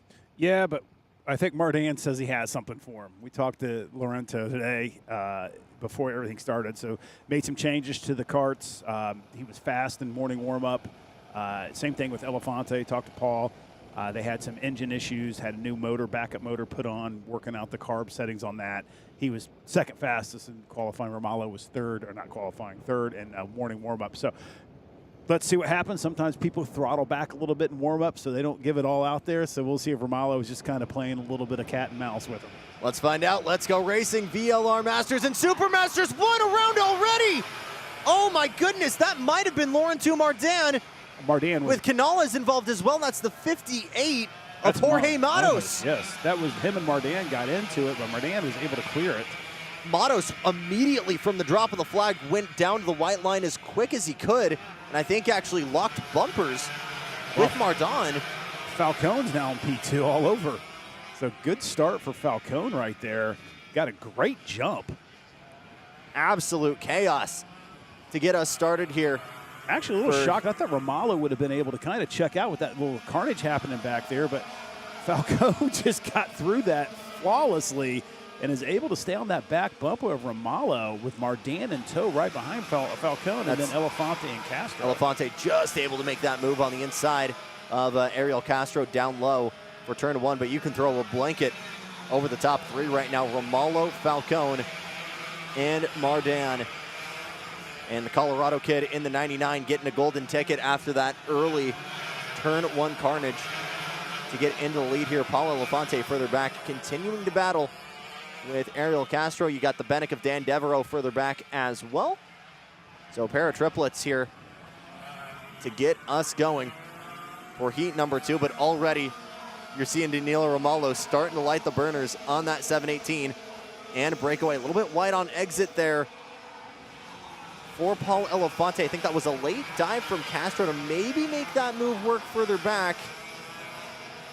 Have to wait and see, but you can see it on track here, Jason. Romalo already starting to check out. Yeah, Mardan does not want that. He needs to get around Falcone as fast as he possibly can. And Falcone got way up on a curb coming into 1 that slowed him down, slowed Mardan down a lot going through 2 and 3. So I'm going to be looking for Mardan to make a pass here. And it's probably going to be a little aggressive pass because he knows he needs to get around Falcone. And these are completely 2 different in-class racers, too. So that's another thing. If you look out there, the different number plates. We have Super Masters and Masters together. But hopefully Mardan can get a good run through here going down the straight. It looks like he did. Good shot there by our camera number 4. Mardan on the inside going into turn 1. Got that stuck into 1. Good to go. Let's see if he can run down Romalo. Last laps by 45.071 for Danilo Romalo. 45.402 for Ariel Castro. Those are your 2 fastest, both in Masters and Super Masters. So it's 2 cases of rundowns right now. You got Castro trying to hunt Scott Falcone, and Laurent Mardan trying to close that gap to Danilo Romalo. Both of those guys now bumper to bumper with one another on track. You saw Scott Falcone trying to make a quick adjustment there on the needles of his VLR power plant. Doing anything he can to definitely get at least a little bit of tow right now from Mardan, but you can already see the tow getting in effect right now as Castro starts to close that gap. The pushing of Elefante and Devereaux certainly helping him. But Mardan is starting to check out, starting to close that gap. Let's look a little bit further into the pack right now as Castro leads Paul Elefante and Dan Devereaux. Ariel Castro in the 66. Second place in class P4 on track right now. And trying to fend off 2 of the regular Masters, just the slightly younger group.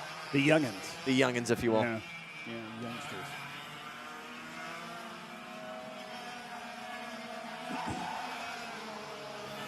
Oh, trouble, Scott Falcone. too much speed. And what did we miss coming out of turn number 13? Was it what we've seen so many times with Blake Nash? We nearly saw it with Nico Orbezo. Was it the exact same case of just carrying too much speed and going into the outside wall? He was kind of by himself out there, so I'm not sure what happened. I think that's exactly what happened. Just dropped the tire. Oh, what happened there? Oh, my goodness. That might have been a brake failure. Completely off, I believe, turn number 6. I think that was Andre Isak. No, the 66, Ariel Castro. Oh, my goodness. Yeah, he was right there with Elefante. I saw that go through. I'm not sure exactly what happened, but definitely some type of a mechanical failure. Scary, too, coming across track like that. Luckily, he was able to get that stop before he made it into the other line of traffic. But that gives Elefante a little bit of an advantage there. Lets himself get through, puts him up to P3 right now. Good recovery from yesterday. Had an awful heat one. He was frustrated with that as well, but there's Castro right there. So with that, that'll actually promote Pablo Sanchez for Orsilon as your class leader for the Supermaster. Scott Falcone, 2.9 seconds back. And this will become a duel for the bottom step of the podium provisionally in your Masters. Again, Masters, the 700 numbers and the yellow plates, left-hand side of your screen. Supermasters, the double digits and the orange plates. So again, Savalos about 3 seconds clear now of Scott Falcone, but Elefante, the American versus the Brit, Dan Devereaux, and that 7.69 Bennick trying to close that gap. Dan Devereaux, hot cold tour so far, but was on the podium for round number 1 alongside Saldetta. But both Paul Elefante and Dan Devereaux looking for a good result to bookend this tour. A little bit of a look to the inside in turn 10. Working out of 11. You can see a little bit of curb being used there for Devereaux, trying to open it up on exit and carry that momentum. You can see how much Devereaux's jumping in the seat there, going on the curb, coming out of 13. Yeah, Elefante got a good run off of 11, allowed the gap a little bit. And I think Devereaux felt that and had to try to just push it as hard as he can going through 13 to get that momentum down the straightaway. Tried to make a move going into 1. Didn't quite make it work, but we'll see if he can play it out this time, work his way through 11, maybe time it out a little bit better to be able to get a better run. VLR action continuing here into the afternoon. Our final heat of round number 2, though, coming up next with VLR Junior. We'll take about a 30-45 minute break on track, and then we'll proceed to heat number 3 as well as your pre-finals. Again, our biggest action, biggest day of the weekend here before finals and championships being crowned on Sunday. Yeah, Romalo just went purple right there on his last lap with a 44.798. Mardan did his fastest lap last lap with a 44.984. Mardan's closed that differentiate up, overall lap speed, but that total gap time is still at the 2.2. It's good to see Mardan working that Techno chassis, finding some pace that he needs to find, but it's still not enough. And based out of Chicago, the importer for Techno Kart USA stood on the podium. Heck, won in VLR Masters at Vegas and is looking for another victory here. But again, 2/10 up right now is Danilo Romalo, the head honcho of D2 Motors. And the Brazilian, simply put, looking uncontested. Ariel Castro for AM, watching on from the inside of the hairpin of turn number 3. Giving the ladies a little something to look at, too. Always, always. But Romalo building that gap, 2.1 now between himself and Mardan. Same can be said for Paul Elefante, about 5/10 now clear of Devereaux. Interesting, though, is Mardan's setting purple laps for himself every single lap. Best laps of the weekend. Yeah. And it's actually starting to even up almost exactly now. 44.901 last time by for Romalo, 45.091 for Laurent Mardan. So about a 10th between them, but they both continue to build on one another. Again, that gap between them in single lap pace actually starting to close just a smidge. Quickest laps for each, though, 44.798. That's the fastest lap on track, period, right now for Danilo Romalo. Then it's 44.927 for Larry, just a little bit further back. So about 2:10 still clear in best lap pace. Same thing to be compared very quickly here. Elefante versus Devereaux, 44.977 for Elefante, 44.973 for Elefante. So these guys really are neck and neck in terms of single lap pace. Elefante over Devereaux just for the time being. Again, when it's 100cc motors, very draft dependent. It's all about those fractions of seconds, those fractions of tenths of seconds that could ultimately be the difference here. Yeah, absolutely. I'm looking back in the field a little bit there. You're sitting in 7th is Jorge Matos, second fastest lap of the race. A little incident at the beginning, definitely going to be up there as a challenger. Equal pace with Mardan or Romalo. So that's what's exciting about the progressive or the non-progressive starting. So he's going to have an opportunity to start back up, not have this issues from the start, work his way, and maybe be able to challenge Romalo and Mardan. I was going to mention that as well with Santiago Fernandez. How phenomenal is it that you can get away with a mechanical or something that's out of your control, and you don't have to suffer from it for the remainder of the weekend. You're not immediately on the back foot as a result of that. I think there's always an opportunity for progressive heats to shine. It obviously rewards good driving, but it punishes you just as much for sometimes things that can be outside of your circumstances. So I'm a big fan of the non-progressive heats. Danilo Romalo not going to have to worry about that, though, because he's been out in front all weekend. Checkered flag out for heat number 2. And the D2 man will go back-to-back for heat 1 and heat 2. Lawrence Mardan started closing that gap, but just not enough in the tail end. Paul Elefante over Dan Devereaux, and indeed it was Scott Falcone from the outside of turn 13, able to make that move on Pablo Sanchez and taking victory in the Supermasters. Sanchez losing that spot to Jorge Matos at the line as well. Isaac Canales and Castro rounding out your field of 10. Final second heat coming up with VLR Jr. when we come back from Palmetto.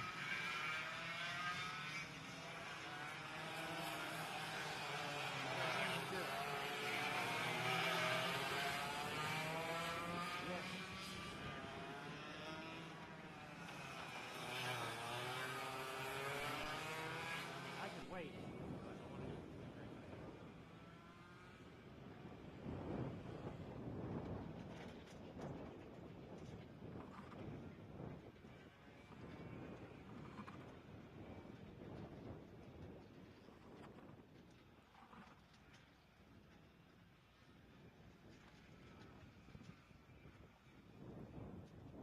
I got something on 2.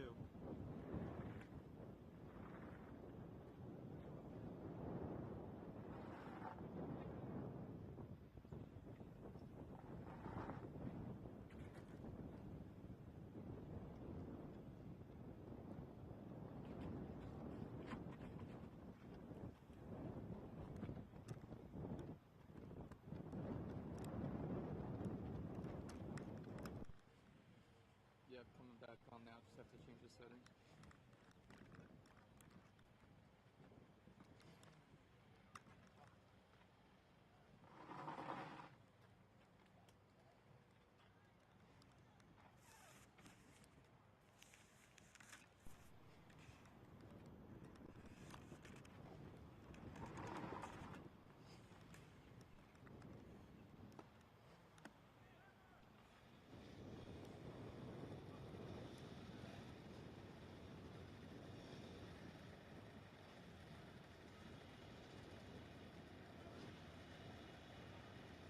Is 2 back up? Do you see camera 2?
27 rockers ready to go here in VLR Junior to cap off our second round of heats.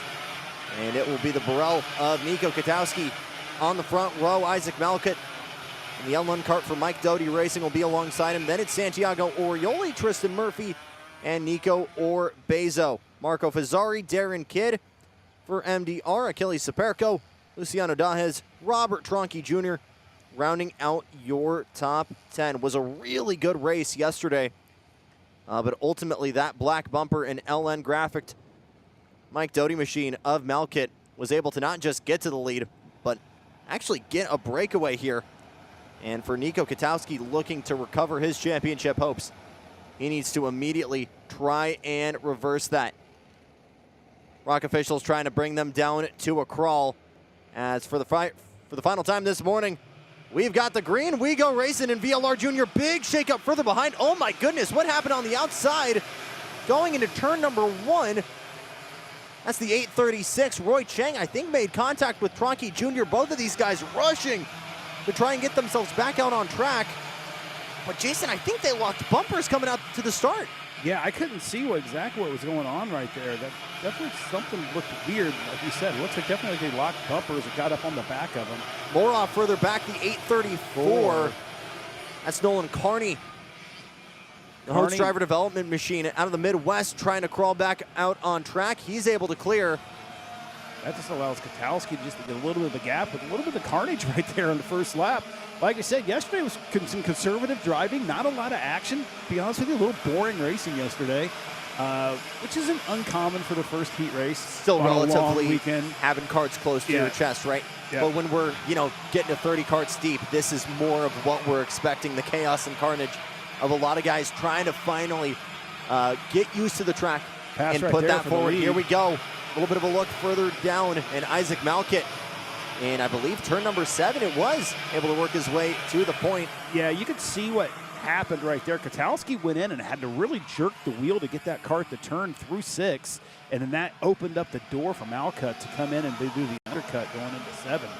So interesting to see if there's an issue with Katowski's cart, like just not wanting to turn. Obviously going to prove me wrong as he's going into 1, but let's see if Malkut can pull that move off again, or if Katowski is going to be smart enough to know he passed me here before, I'm not going to let that happen again. Yep, that'll check him up just a smidge. Katowski, Malkut, and Orioli. Then it's Marco Fazzari, the REM machine, just a little bit further behind. That's the purple and white, as now you see Santiago Orioli again had a very scary crash.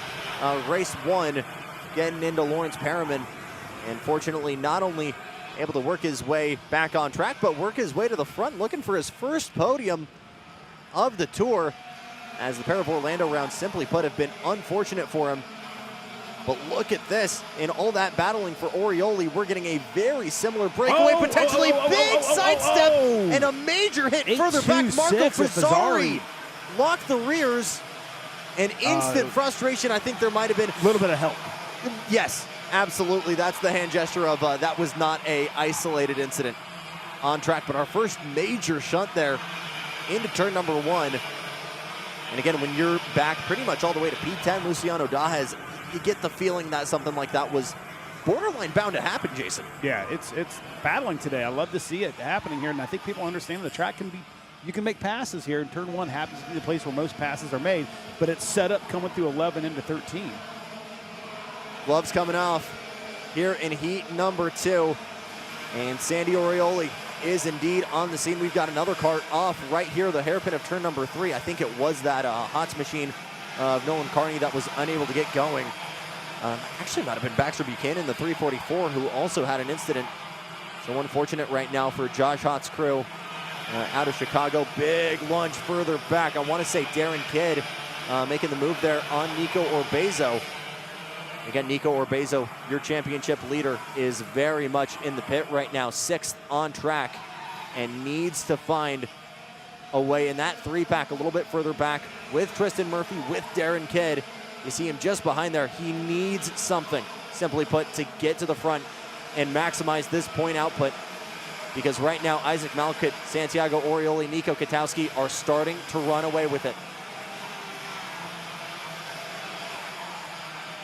Yeah, as the track's starting to grip up even more now, we're talking about multiple lines. That corner right there, as they're going through 7 and 6 into 5 and 4, that's becoming a very nice passing opportunity for these Starting drivers. to come to life. Yes, so I think we're going to see that become more prevalent area where people are going to start putting karts where they normally couldn't have them stick, but now we'll be able to keep them stuck. 5 minutes on the clock. Katowski, no defense. That'll leave it open for Orioli inside of turn number 1. Attempt of a switchback from Katowski, but turn 2 not an option. And for the first time this weekend, for the first time this tour, the Sodi of Santiago gets to the point. Yeah, I'll tell you right now, very good driving by Katowski here to be able to close that door on Malkut, because Malkut was thought he probably had the easy second place pass, but Katowski was able just to find enough wiggle room to get that little cadet kart in there and hold for that second spot. Really happy to see Marco Fazzari actually just walk in front of our booth. So looks like he is actually okay after that scary shunt into turn number 1. And again, we talked about the glory of the progressive heats. He'll be right back in that 5th place spot for our final round of heat racing before we get to the pre-finals. Late lunge, Isaac Malkut there making the dive on Katowski for P2. That was gutsy, but that immediately severs the head of the snake here, and you can see that gap develop on track between Malkut and Orioli.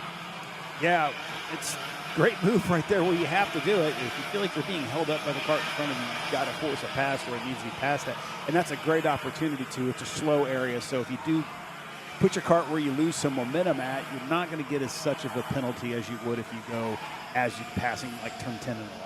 Nearly a carbon copy of how Malkut got into the lead in heat number 1, also on Katowski.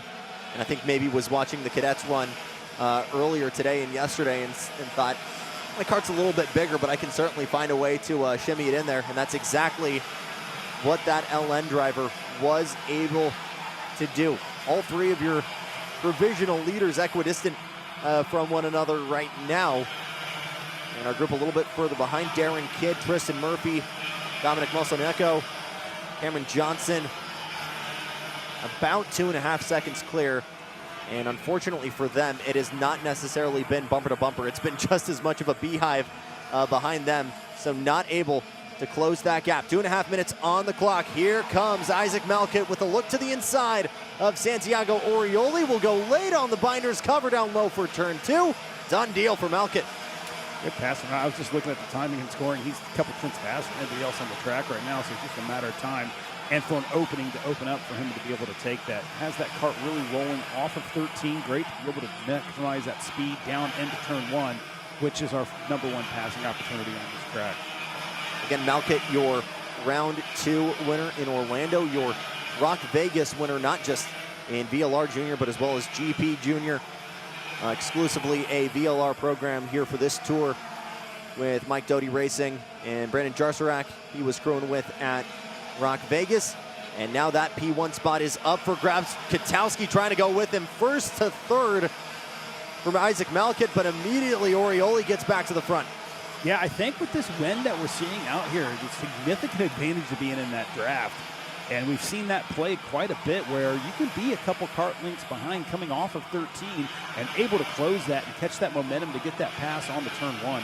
I don't know about you, but I'm more than fine if God keeps the fan on for the remainder of the day, because it has produced some phenomenal racing here in the back half of round 2 of heats. And just kept the temperature down a little bit. It's not so That as well. unbearable like it was yesterday. But again, we weren't on track until, heck, not even this time for heat 1. So again, as the day progresses, that too could come into the mix and make racing a little bit challenging. This will be about the conditions we have, though, for the finals tomorrow. So again, something to look out for when we go live tomorrow morning, 9:07 a.m. We'll send them out 4 shifters. But 3 laps to go here for VLR Junior. It's been Orioli for a handful of laps. It's been Katowski for a few less. It's been Malkut for the most of them. But for Velocity Racing and Sodi, Colin Lloyd has been off the pace. But the VLR teammate, the junior teammate of Santiago, Orioli, is turning up the wick. Yeah, and this is just the start of the day. I mean, this is only a third of what they're going to be involved in today. So a lot more racing is going to happen throughout the day. And the track's just going to get faster and grippier, and then the racing is just going to get better. Katowski thinking about a lunge there for turn one. Actually had the braking distance to potentially close the gap, but just went all the way to the bumper there of Orioli. Didn't dive for it just yet. Turn 7 we've seen it a handful of times. Katowski and Malkit not going. We're seeing a little bit more cooperation further back as well. Murphy, Orbezo, and Kidd. But all of these guys keeping status quo. But you get the feeling the minute these popsicle sticks come out, the things are going to go out as well. Back out of turn 13. Big wide arc there from Malkit. They'll all send it down to the white line. Malkit trying to go the long way around. Maybe a cross up into turn number 2. Just not enough real estate to make that move there, Jason. No, not at all. Great defensive move there by Orioli. Just did a one move, stayed low, last second, lunged himself back up, didn't lose momentum going through 1 into 2, and was able to continue leading this group. Nico Katowski not really making much moves so far this time by, but to stay in the championship is exactly where he needs to be. Laps led, though, and P1s are going to be paramount. Again, your VLR winner in round 1, but was frankly feeling lucky to be in the top 10 at the end of round 2. Victory is going to be needed to stay alive. We'll see if he can do it with the white flag out for VLR Jr. Oh, Late look move into by turn number Katowski. 2. Exactly what we saw with Malkit. Now he'll go back to the lead.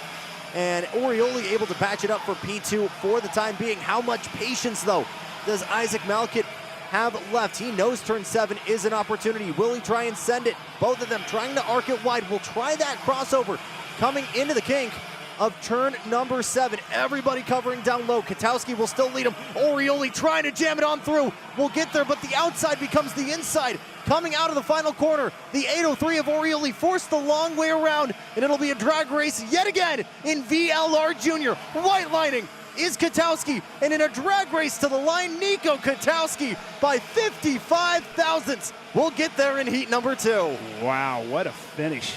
Good drive by Katowski. They're just doing great defensive work. Yeah, baby. Understanding where the track is, where to put the cart up. Don't get frustrated because you just got passed on the outside, knowing the next corner is an inside corner. Great racing right there. Way to finish off our heat number 2. Heads up driving from Nico Katowski. Down but never out, as that kid been this entire weekend. Isaac Malkit on the podium provisionally, then Tristan Murphy, Nico Orbezo, and Darren Kidd, with Molsoneko, Dullheads, Maidev, and Anderson rounding out your top 10. Jason, that was fun. How does 2 more rounds of that sound for the rest of the day? I can't wait. It's even better. We'll grab lunch. We'll catch our breath, frankly, and be back here in about an hour. Keep this tab open. Round 2 of heats are done, but 3rd round will continue here in about an hour. Stay with us.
Check, check, check. Test one, test one.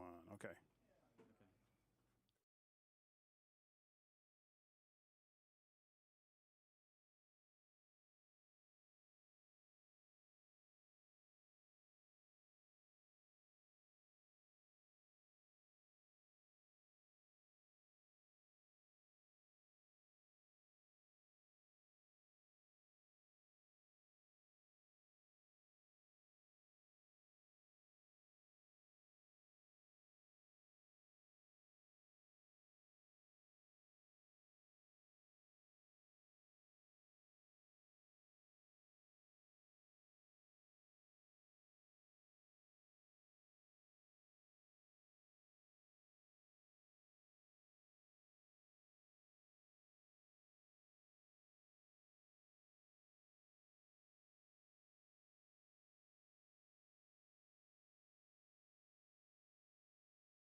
Getting ready to go for round number 3 of heats here from T4 Kartplex. But before we get started, we hand over to Jason Ewers.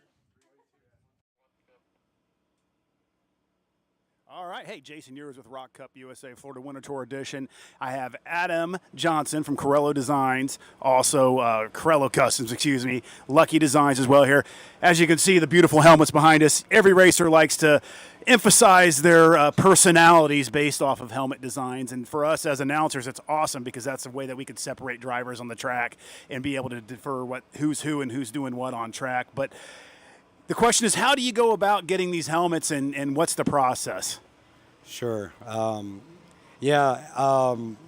Basically, the identity in karting is heavily around your helmet, more than any other form of motorsport. So our business is just providing a high-quality paint job. A lot of people have known me over the years with Lucky Design specifically, and we still offer Lucky Design, but recently we created another helmet brand called Corello Customs. And that just offers another option for the client to maybe get the helmet a little quicker, maybe a little cheaper, but we can talk about that through the process. But basically, it would just be contacting me. You can find me at 641-485-9448. That's my cell. Adam@CorelloGroup.com is an email. But really, we just start with the basics. What do you like? So most people will send me a couple designs that they like, and I can understand a little bit more about what they're interested in. Is that sharp edge work? Is it rounded edge work? How complex is it? Stuff like that. So we work through it together to come up with a starting point, a quote, and yeah, usually in 3 to 6 months, depending on which brand you go with, we'll have you fitted and looking good. Nice. But if they don't want to wait 3 to 6 months, he has helmets in stock, folks. So look for Corello Customs. Help support those who help support us, guys. Thank you. Thanks so much, Jason. And if you're not familiar with Lucky Designs or what these guys do, pretty hard to find a painted helmet, especially at the national level, that hasn't been touched by Lucky or Corello. Tell you what, that golden blue one, middle shelf on the right, that's looking tempting. We get started with the shifters KZ as well as ROK shifter masters and super masters. It's Dominic Karai on pole position alongside James Andres, João Alves, and Gavin Ibby. Cole Matthewson and Sketchy Barnes still getting things started for the Masters with the 68 of Morn Von Tock for VTM on pole for the Supermasters. Getting ready to go here. And like that, round number 3 and shifter on pole. Really great start for Gavin Ibby. Look at that around the outside, trying to make it stick on João Alves, just barely into the hairpin. There's your whole shot for your shifter masters and supermasters. Looks like Morn Von Tock able to clear Juan Martinez as well. But a phenomenal start there by Gavin Ibby. Gets himself up into P2. Yeah, great start for those guys. Also, great start. I noticed that they delayed a little bit longer than they normally delay between the KZ and the ROK shifter, so that'll help out not making sure that they have any other in-class racing and their issues as they're racing through, because we've seen Cole and Sketchy been battling head and neck throughout the whole entire day, or actually throughout the whole entire Florida Winter Series. So it's been exciting for us. But working our way through, Karai is in his familiar spot right there. Let's see if they can continue working their way through on lap 2 here. Joe Alves looking for a way into this mix as well. He's got 2 Zebras in front from James Andres and Gavin Ibby, who again 3 positions in the whole shot into turn number 1. Jackson Lambros and Jason Ewers with you here throughout the afternoon, throughout the rest of this weekend, the 3rd and final round of the Florida Winter Tour. Big slide there for Ibby on the outside. That lets the VTM machine of James Andres, the 486, to slide on through. And again, we rewind to heat number 2. Felt like James Andres was able to actually find something in that machine. And pretty much the first time since the start of round 2, someone other than Dominic Karai was on the top of the pylon in the shifters. A little bit of a shimmy on exit there as well. Joe Alves trying to find a way behind Ibby as well, not able to make it done. I think someone's a little ill on Ibby's car. It seems like he's a little loose, which is an odd situation to have right now, but it also could get to the point to where you're so tight you become a little bit greasy, as I like to call it, so the car loses grip that way. Because that's kind of what happened going through 7 earlier that allowed Andres to get around. And as you can see right there, Alves had to really get on the binders to stop from hitting into the back of Ibby as they're working their way between 2 and 3. Lo and behold, that Charles Leclerc machine, James Andres, is very much there, still using all of that runoff on the outside of turn 13. But the study session, the 80-mile-an-hour game of chess, is on between Dominic Karai and James Andres, your round 2 winner. Looked really strong yesterday, was almost 4 seconds clear of the field to end heat number 1. But earlier this morning, heat 2, James Andres and this Von Tonk Motors team has found something. Alves with another look there. You just saw him back in your picture trying to clear Gavin Ibby. So a pair of duels here in KZ to get us started for heat number 2. You look a little bit further back as well. That duel that's happened not just all weekend long, but all season long. Between Cole Matthewson, Scott Sketchy Barnes. That continues. You just saw him come onto your picture there, get onto the back straightaway. So no matter where you look right now, 6 minutes on the clock, handful of battles, another bit of bumper being given there by Alves, trying to find a way through Gavin Ibby. And that Burrell Art D2 made motor, all these KZs on TM engines. But Alves still trying to find a way through Gavin Ibby. You're seeing a little bit further back, Cole Matthewson a little bit low on the hairpin. Clearly he's concerned about what Scott Barnes has behind because he's continuing to defend. But out in front, Karai and Andres, the going is getting good early here. Here we go. Karai late flick to the inside. Andres looking for a way through. You saw Karai go late, swing it wide. Both of them very deep on the anchors. Yeah, I think they've all locked their brakes up trying to go as deep as they possible to outbrake the other one. And then you find your limits. And I think they found their limits right there. But I think what we're finding out here is you're seeing these guys going under the rubber. And that's why it looks like they're defending, but I've noticed that through several drivers that they're getting the complete inside tires up and over the curbing just to stay out of that rubber, and which is interesting. But I did walk over to VTM tent on our lunch break, talking 84 mile an hour is what they're hitting at the Wow. The fastest we have gotten to this point in Florida Winter Tour, and even in these shifters, from the exit of that right-handed hairpin of turn 11, left-handed hairpin of turn 11. I know rights and lefts, I swear.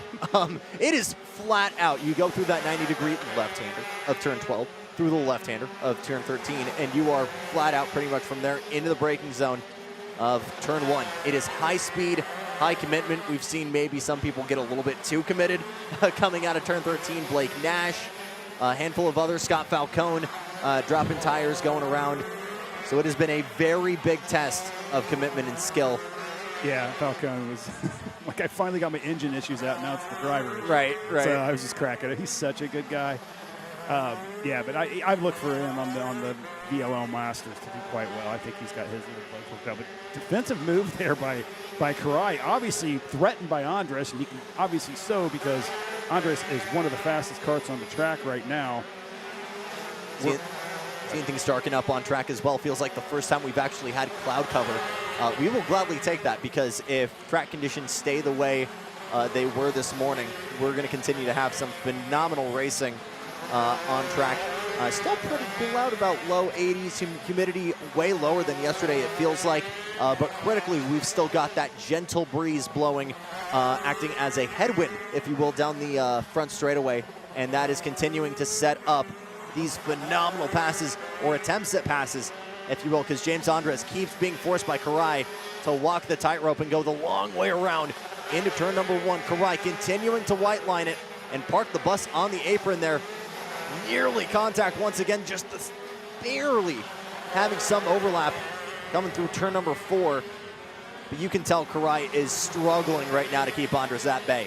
Yeah, Andres has got a really fast part in him right now, and continuing what they did the first or the second heat race. So that VTM tent's definitely got something dialed in with those carts right now. See what's going to happen as we work our way through. Is there going to still be a defensive move going into 1 by Karai? Is that going to allow Andres to go down, or is Andres going to be able to get a good run, get down below him before we can make a defensive move? No move this time from Karai, and I'm sure he's hearing that other KZ just a little bit further back, so he knew he could cover high and not worry about a dive just yet. Sun going back out on track as we expect it to heat up throughout the afternoon. Looking a little bit further back, Joe Alves not just able to clear, but gap Gavin Ibby, both Cole Matthewson and Sketchy Barnes. You just saw Matthewson nearly going off there, turn number 6. So that duel very much continuing, but Cole Matthewson in the Masters division still for the time being able to keep Sketchy Barnes at bay. Out of 12 into 13, good exit from Andres. Is this the pass he's been waiting for? Karai thinks so. He covers down low, forces Andres once again to go the long way around. This crossover has not worked into turn 2, but Karai continues to cover down low, lifting off at the end of turn 3, not even allowing that crossover to be possible. He keeps parking the bus, Jason. Yeah, and that's a combination of a little bit of column A, a little bit of column B right there, because it's very sticky, very grippy right there. We'll have to wait and see if anyone's able to make that move stick over Karai. Alves 4 seconds off these two. And again, I think is more, you just see him there, I think a little bit more worried about fending off from Sketchy Barnes and Matthewson. Barnes just behind, very wide there is Karai. He glances over the shoulder. Karai continuing to be forced the long way around. How many times are we going to tell this story? Because Karai continues to feed him, and Andres keeps making it work, or at least trying to make it work. You know, hats off being patient on that. It's just a matter of time of what's going to happen when the twin sticks flies, if he's going to get maybe a little bit more aggressive and maybe move Karai, you know, just for sitting there and blocking going into 1. We'll see what happens there. But Sketchy Barnes did manage to get himself around Cole Matthewson there for the lead for that Supermaster class, or Master Rock Master Shifter. So we'll check in on that if this dies down, but you get the feeling this is not that is not going to die down, because Andres continues to find a way, and a carbon copy of the last 5 or so laps. Look at this, James Andres finding the narrowest of margins, trying to slide on through. Oh, nearly contact. I think there was contact there, and Dominic Karai was actually able to cross him up into turn number 2 and barely holds on in that Sodi kart. He was able, that's impressive. Great job by Karai to keep his composure, work that still, not throwing the white flag up, fighting back through, and kept the lead right there. Didn't see if Andres could go back through. How Andres kind of faked him out going down the straightaway, and last second dive down to get that pass into 1 was such a great move as well. One of the best shifter kart duels we have seen this entire tour, and you got the feeling that at the drop of the checkered flag, this is going to be far from over. Twin sticks out. Andres once again to the high side. Karai covering middle, not all the way down to the white line. He knows that gap could still be open. Wider entry from Andres. Is he able to shimmy on through at the end of this first sector? He still can't do it. And in this long and twisty section, out of 7 into 8 towards the kink. Prime opportunity here, but you need the run, you need the opening. And right now, James Andres, simply put, has not been able to find a way through outside of turn 1. Yeah, my call is he's going to make that pass through 6 and 7 in this next lap if he's there to attack. He's got that room there. I saw him kind of poke in, but you don't want to be that 1 lap to go with turn 1, right, knowing that's a high passing zone. So we'll see what he does here. But I'm going to think, if I am sitting back there being Andres, I'm going to make the pass right there and just make that straight line into turn 7. This championship essentially locked up. Karai in second in round 1, winner of round 2, and much of the competition has not been able to make the trip up north but he is having absolutely all of the fun he can while he's given the opportunity and battling with one of the best in the business. And that is a big time hit further back. That might be Edgardo Ortiz. I'm not entirely sure. It's one of Morin's carts. I'm not entirely sure who. We'll try and figure that out in a second, but checkered flag, and somehow, some way, Dominic Karai gonna walk away with it in heat number 3. James Andres in second. Skitchy Barnes able to win that duel. It's one of the Von Tock Motors machines, and I Sanchez on the back. That is indeed Fernando Sanchez, I believe, one of the guys making his debut this weekend under Morin's tent. Yeah, it's fun. And Morin's that is a tent's getting scary, bigger. Yeah, scary scene, but always happy to see Morin's tent get bigger. South African, one of the nicest guys in the paddock. Always thrilled to see him. Obviously not the way we wanted to see things end for him here, but the importer for IPK here on the East Coast is going to have his work cut out from him and won't be thrilled to see that when he pulls into the scales, especially after being your winner in Super Masters. But that shifter crossed out up until the pre-final, and we move on to our premier class. It's SV Pro on deck.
Getting ready to go here in ROK SV Senior for heat number 3. Chase Gassiet Lee with 2 heats already to his name. He's on pole position alongside Alan Isambard with Davin Roberts, Caden McQueen right behind Blake Nash, Levi Sangera, Sebastian Venegas, Wyatt Downing, and Victor de Alencar with Wrigley Keys rounding out your top 10. Jose Halfin, Rodrigo Gutierrez, Sebastian Luna, and Ming Anju rounding out your top 10.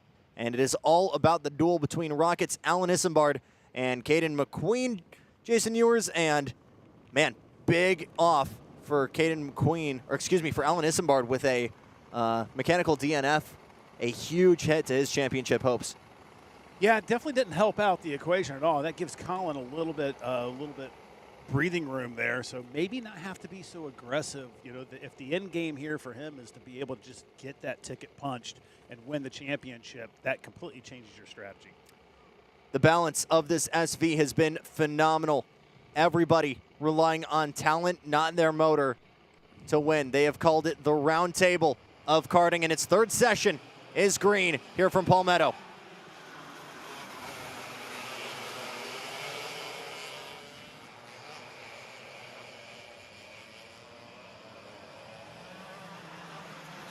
Good getaway from Chase Gassiet-Lee. He'll lead Isambard, and it looks like the Ryan Perry Motorsports machine of Davin Roberts just behind. Where did Chase Gassiet-Lee find that gap to clear? And crucially, where is Caden McQueen? He's a little bit further back. I'm waiting to see the chrome and orange, and he might have lost a handful of positions as well from that. He had a troublesome heat 1 as well. I believe started, again, row number 2, but finished maybe 6th or 7th. And you just see him there, I believe, behind Blake Nash like or one of the other Nash feet. Motorsports machines. So a horrendous driver for the Brit, as indeed P10 on that start for Nash. He's behind the Greek Wrigley Keys for Nash Motorsports. And Alan Isambard, who needed to maximize the points, might have just found his golden ticket. Chase Gassiet-Lee, as we mentioned earlier, phenomenal run for his weekend. So far, back-to-back heat wins, and definitely the heat being turned up behind him, though, because Alan Isambard knows that he's got an opportunity to be on pole for the pre-final later this afternoon. He immediately is putting the pressure on with that rocket OTK. Look at this, using all that momentum on the high side. There's some hand motions there, and I think that was Chase Gassiet-Lee saying, "Yeah, I'm not going to fight it. You go on ahead." Yeah, I mean, that straightaway's so long, they literally had a conversation going down the straightaway. So, but, you know, that just shows you the respect that these guys have. Hey, you have the inside taken. I'm not going to fight you. Go for it. We'll live to fight another corner. Isambard, Gassiet-Lee, Davin Roberts just making a move in the Nash Motorsports machine of Blake Nash. Trying to go around the outside. He's off throttle and gives it back to him. So Chase Gassiet-Lee dropping down to P3. And Davin Roberts still looking for his first victory of the tour. Looked so strong in heat number 1 and had some mechanical issues of his own. And all of that battling further behind as this continues. Gassiet-Lee trying to swing back on the 312. We'll get that. You can already see how big that gap has grown now between Isambard and CGL. Yeah, they're kind of battling back there for that second spot. So that's just going to open up that spot for Isambard. Isambard is fast anyway all weekend. It's unfortunate of that DNF in Heat 2, but right there, Nash gets around Gassiet-Lee right there for third spot. You just see Caden McQueen as well, I think, made that move on Victor de Alencar, the Golden Blue Evolution racing kart.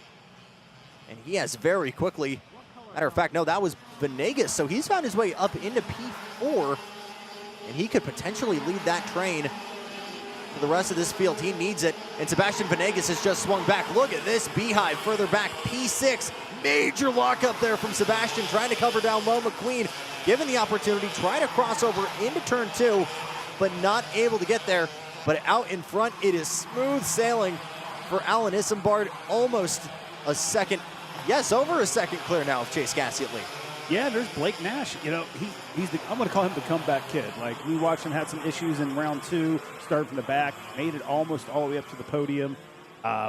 Just loves to work through traffic and really is kind of an artist when it comes to carving his way through the field. Round 1, he was pretty much 1/10 of a pound underweight, and that's what sent him to the back of the grid. And again, overtook about 20 karts. Again, very full grid there to get us started in the season for SV Pro. And see him a lot coaching at K1 Circuit in Winchester. He always, his joke with me now, I'm always filling the tank up like a little bit extra just to make sure I'm never underweight, even during warm-up. That's a big dive from McQueen, trying to make that move on Venegas. He goes in the dirt. We're 3 wide into turn number 7, and somehow McQueen leading the rest of them.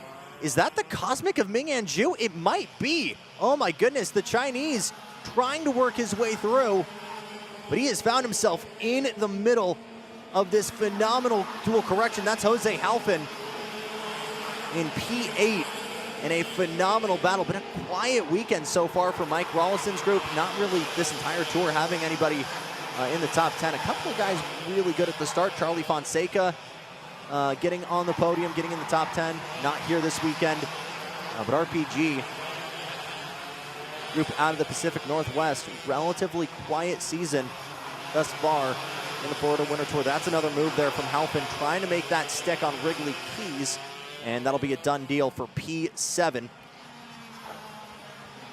but a far cry for RPG when they had Alex Vanchev almost winning both categories at the tail end of 2025. We jump back up to P2, and the battle is on. Blake Nash versus CGL. And this is a story that has rewritten itself many a times. Chase Gassiet-Lee leaving Blake and his dad's very team to go sign with Bennick and help grow that chassis in the full size. So far has been phenomenal running free, and Chase using that opportunity as well to coach so many of the kids we'll see in Micro and Mini. Dutch Westbrook, Slate Harrell. But CGL actually now starting to get a little bit of a gap growing on Blake Nash. Yeah, trying to see right there where he was at. Second fastest lap of the race. Fastest lap does go to Isengard with 7:11. But we'll see where that gap is at 1.5 as we cross the 3 to go plus 2. So at 45-second lap, so we'll be looking at about 4.5 minutes left to go, 5 minutes to go. And let's consider this as well. Last lap for Caden McQueen, 42.856, 43 even for Davin Roberts. That trend continues. That could be one more position maybe for him to move forward. And even with a win for Isambard here, that last place from this morning could really, really hurt him. I'm not sure how the math is going to equate. I'm the worst guy now. I'm not sure how that's going to equate for the pre-final. But even with this win, is he still going to be at the front maybe for the pre-final? You got to assume it's going to be Chase Gassiet-Lee. He's already got 2 wins to his name and in that runner-up spot. Oh, yeah, Chase is, if he's not on pole, I'll be shocked. I mean, 2 wins and a top 3, the next closest person's going to be sitting back there, probably Blake Nash. So, yeah, Chase should be pretty comfortable here, and he may know that, so he's just not going to push it too hard, not going to sit there and battle with Blake. But this is not their last time on these tires either. So there's still a pre-final to go at the end of the day. So these tires are starting to really get their life worn out of them. Yeah. So a lot of tire preservation is going on right now to be able to give you the best chance you can in the pre-final. I'll say this as well, though. Are we almost at a point where older tires could be advantageous? We know there are so many drivers here that prefer the rotation of the cart, having it freed up just a little bit. And we've already mentioned even having these carts roll out of the tents Friday morning, they already felt like they were on rails. Yeah. Do you reckon there's almost an advantage to being on older scuffed tires and having that extra freedom? This depends on what you like your cart to feel like. I know ran a couple 206 races. The minute that I put brand new tires on, I slowed down by a few. So it's like that low horsepower. Yeah, I think sometimes having less grip tires helps you out. Oof, so close right there. Chase Gassiet-Lee walking the tightrope there on the outside of turn number 7. We've seen a lot of times where that's the case. Look at this, Blake Nash on the inside. And we'll get it done. That's the runner-up spot. And pretty much turn 7 and turn 1, really the only 2 places we've really seen overtakes. Yeah. Turn 9 here that they're just working their way through. Could be an opportunity, or no, correction. This is turn 13. This is where Blake had a little bit of drama earlier on in heat number 2. Went over out of the concrete, dropped a tire, and fully spun. A little bit of a Code Brown hearing from Blake there, broadside on the racing line. But fortunately was able to not just get back on track, but battle back from the rear of the field. I think recovered to P8. But definitely a little bit of a better result coming his way. A podium would be exactly what he needs here to end off his winter season and start off his regular season. Absolutely. With 2 to go when they cross the stripes right here, complete command is Isambard, which, just unfortunate that DNF in heat number 2. That's definitely going to hurt him on the final start of the pre-qualifier. But, it's not a 40-cart deep field, so, right. You're only starting back. He'll probably start back midfield, maybe upper mid, especially with the wind kind of help him out right there. And, he's got the talent and got the pace. He'll be up front pretty quick. Plenty of isolated duels. This is a far cry from our debut of this category at ROK Vegas last fall. 60 carts deep for this brand new motor package. Again, that engine lottery system carrying on into Florida Winter Tour. After pre-finals tonight, they'll undo these motors, walking back over to the Vortex tent. And wait until tomorrow morning, couple of minutes before warm-up to get assigned their brand new motor. But white flag, and Alan Isambard is feeling mighty fine behind the wheel of that 301. Yeah, very smooth race from Alan. Exactly what he needed. A little bit boost of confidence going into Heat 3 or into the 3 final, and then just kind of take that momentum that he can get into the final tomorrow. It's been a very hot, cold weekend for him to this point. But your round 1 winner, looking to launch himself as far forward as possible. It's the mid-pack at best. We'll need to wait for the math to fully do its thing here. With the checkered flag out, one thing is certain: he's got heat number 3 under his belt. Blake Nash, 2.5 seconds clear of him. CGL just not able to close that gap, with Gavin Roberts able to fend off from Caden McQueen. Sebastian Venegas, Wrigley Keys, Victor de Elwin Carr, Wyatt Downing, and Levi Sangera rounding out your top 10. How they line up will be how they line up for SV Senior. Impressive thing for Alan Isambard. Best lap was a 42.537 on lap 12. Final lap was a 42.59. So just blazing fast at the end of the race. So, they've figured that chassis out. It'll be fun to see if this information is going to get relayed to the rest of the Rocket racing team and see how they're going to be able to change their chassis, and especially Elephant Paul, you know, for the seniors or for Masters VLR. Probably trying to see what worked with Alan, make some changes to his car to get his car just even a little bit faster. Stone cold consistency on a cooling track for Alan Isambard, and he can only hope that that Rocket Racing 301 is the same Rocket when he rolls off from the mid-pack for the pre-finals. That'll be in about 90 minutes time, but we move on with 125cc action. You're seeing him right here, GP Junior, when we come back.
Tristan Murphy on pole for heat number 3 of ROK GP Junior, with Nico Katowski alongside him. Nico Orbezo, your championship leader, rolls off in P3 with Josh Bergman, Marco Fazzari, Achilles Saperco, Lucas Draby, Clayton Stiles, and Noah Anderson rounding out your field of 9. Yeah, I tell you what, a little surprise there. Like, Nico's been so dominant in this class. See Tristan kind of come through, but did Tristan get a penalty? Did we see that? I'm not entirely sure. Okay, I thought maybe there was a penalty on that. Was that within the VLR? That was, I believe, VLR where he got hit, but we'll have to wait and see if Murphy's able to continue that domination, or if Katowski or Orbezo behind can strike back, as we've got the green flag for GP Junior. Oh, awful start for Nico on the outside right there, all the way back to 4th, almost 5th. See if he can work his way back into line there. No, he is back in 4th place right now. It's a great start for your leaders right there. Best jump right there was Orbezo. Worked his way up to 2nd. And that is exactly what Nico Orbezo needs right now. Correction on that 2nd in the championship, but close. 11:48 coming into this weekend. 10:95 for Nico Orbezo, and that gap provisionally will close, with him 2 positions now ahead on track. That Red Bull Kart Republic of Josh Bergman splitting the difference. Oh, big off further behind one of the REMs. That was, I believe, Noah Anderson. No, Marco Fazzari going for a little bit of an adventure. Off in turn 13, the 4th time today, we've seen a little bit too much speed rolled through that final corner. And with that, a 4-car breakaway. Murphy or Bezo, Josh Bergman, then the TKG Burrell Art of Nico Katowski. And a move we've missed, actually. Nico or Bezo able to make that move on Tristan Murphy, and for the first time this weekend, our Radford F4 Scholarship winner has got clean air on his nose and leading this GP Junior pack just a little bit further back. Lucas Trebi, Marco Fazzari, and I believe it was Clayton Stiles carrying a little bit too much speed that last lap. Yeah, not sure where the pass happened at. I didn't quite see that pass on Murphy by Obezo. Looks like Murphy got a great run going into 7 and 8. Sticks it right there. Oh, look at that. Swinging wide. Working our way through a little kink in 9 into 10. Clean move there for Tristan Murphy. Again, another one, turn 7. One of the sharpest corners, one of the slowest corners on the track. So many hairpins here, but they're all coming out of really, really fast technical sections.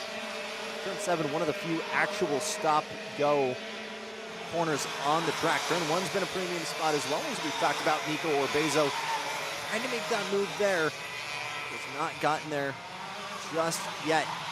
Just a little bit further back, you got Josh Bergman, who had a phenomenal move to get himself up into P2. Actually, a pair of second places so far in our heats to start the weekend off. He's sitting pretty good there as well. Like 2 seconds, and if Murphy can fall off a little bit, Katowski has got the win. That would have a potential of Bergman starting on pole for the pre-final. It's actually Katowski and Murphy right now playing for the tie. It was a first for Nico and a third for Tristan in Heat 1. It was a complete flip of that in the second heat right now. So as they run, it'll be Tristan Murphy on pole for your pre-final. And again, at the end of this, at the checkered flag of this heat, and after penalties are being processed, our first batch of points being given. And that order is what will, is what can determine our pre-final. And after we run the pre-final, however they finish after that, that's how they'll roll off Sunday morning for the final. So again, we've mentioned it so many times, but if you think you've got a fast kart, you think you got a good motor, you're not really given that opportunity this weekend to really conserve or save anything, especially if you're in a championship hunt. As soon as you're going wheel-to-wheel racing for the heats, you've got to show your pace as soon as possible. Yeah, and without over-pushing it and getting yourself a DNF. That's the last thing in the world that Katowski needs here, or Bezo needs. Like, they just need to make sure they get good, solid finishes as high up in the field as they possibly can. That's the 244. Noah Definitely Anderson went off track. Racing Edge Motorsports, you saw it on the tires. Yes. So a little bit of a breakaway now starting to develop for Tristan Murphy. And now the fight is on for Josh Bergman against Nico Orbezo. Again, we talked about it earlier this morning about that stellar move that Bergman had on the outside of the final corner in Orlando for round 1. Orbezo on the receiving end of that Sports Center move. And again, did a phenomenal job to prevent it from happening against the guy, another kart behind him, Nico Katowski, to get victory in round number 2. But these guys have gotten very used to battling one another, whether it's here, whether it's one of the other national or World Series. A lot of these guys racing outside of America as well. But these guys, these 4 really have gotten used to racing against one another. And they run against each other in VLR.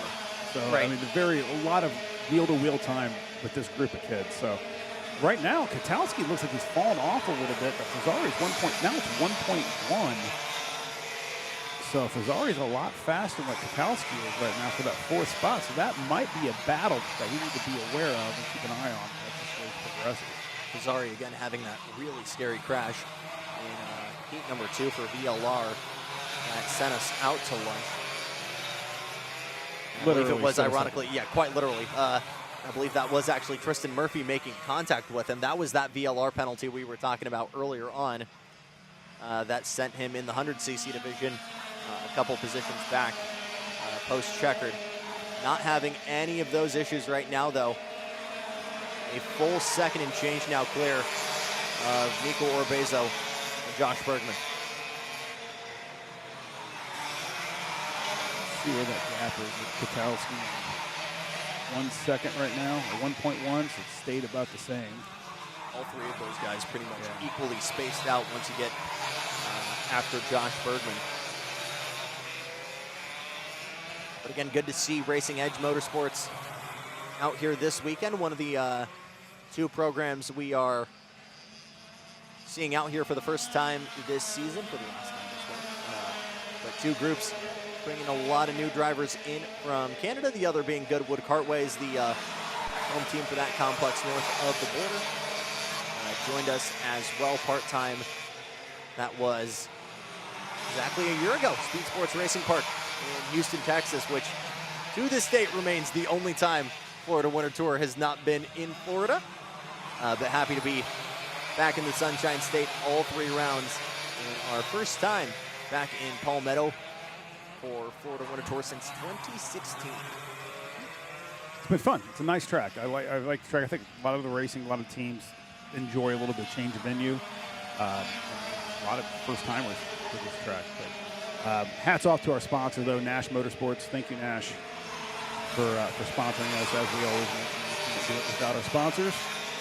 We can't go around these tracks without our sponsors. Yes. So grateful for everything you guys do for us. Orsilon Racing, AM Engines, Nash Motorsports, Willison Performance Group, and Rocket Racing Company. Keeping Florida Winter Tour possible and allowing us to have this series fun for the 18th year in a row. Year number 11 on ROK by Vortex Power. And this one has been as much of a doozy as the past 17. And in the points, again, Nico Kwiatkowski needing to recover here, but as they run, Tristan Murphy will be on pole. And GP Junior should be entirely sure, because it is actually a 3-way tie. Josh Bergman was second in both of those. So as of right now, your top 3 right now completely even in points. Yeah, it goes by the highest finish. It will, okay. Win and win. So, but then you got the issue of splitting the first and thirds. Yeah, it's gonna be weird. There's a computer that does it for us. Exactly, and we're not math people. We're word people, right? So we'll just assume that they know what to do. A little bit of a peek to the inside here from Josh Bergman. Again, turn number 1, not able to make that move stick just yet. Just one retirement so far. Again, that was the 244 Racing Edge machine of Noah Anderson. But if you're on track right now, you are essentially still in a battle. You've got Lucas Grubby a little bit further back for SLA, still battling with the Iron Rock and Clayton Styles and the SCR, Kelly Saperco, and then this kind of main pack up here, Orbezo, Bergman, and just a smidge back, Kwiatkowski. Only guy really by himself on track right now, the 211, Tristan Murphy, who will see the twin sticks this time by. Murphy looking to lock it down on pole position. And a move here from Bergman would guarantee that he'll be alongside him in row number 1. Well, I gotta say, Jason, I think that P3 position has surprised us with how good it's been as well. Yeah, it's been a great starting spot for everybody, unlike previous tracks that we've been to. Orlando was interesting, for sure. But here it's definitely been seen to be an advantage, and they've been able to really jump on there and at least take a couple positions to the lead or second place. We sang the praises of Josh Bergman in heat number 2 and his abilities to make moves work. But Orbezo has simply put had the pace behind the wheel of that Iron Rock OTK and has not given Bergman the ability to close that gap. White flag for Tristan Murphy.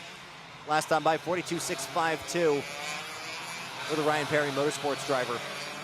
2/10 clear of Orbezo and Josh Bergman. And he'll be laughing all the way to the bank coming out of turn number 12 into the Indies of 12 and 13.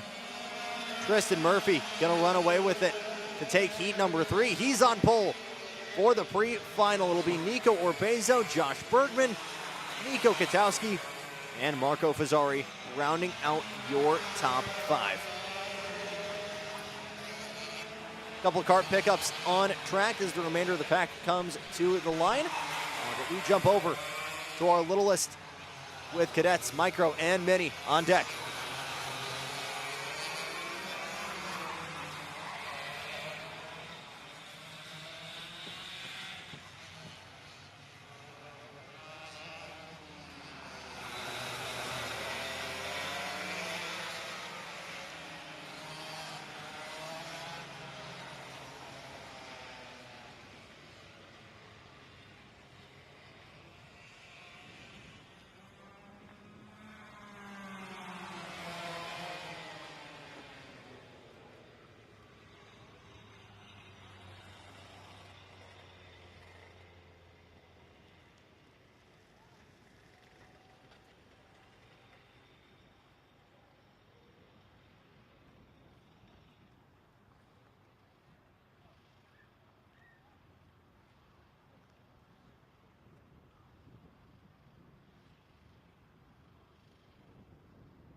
I've never seen that. This has happened every race with this class. I've never seen this before like this. This is insane.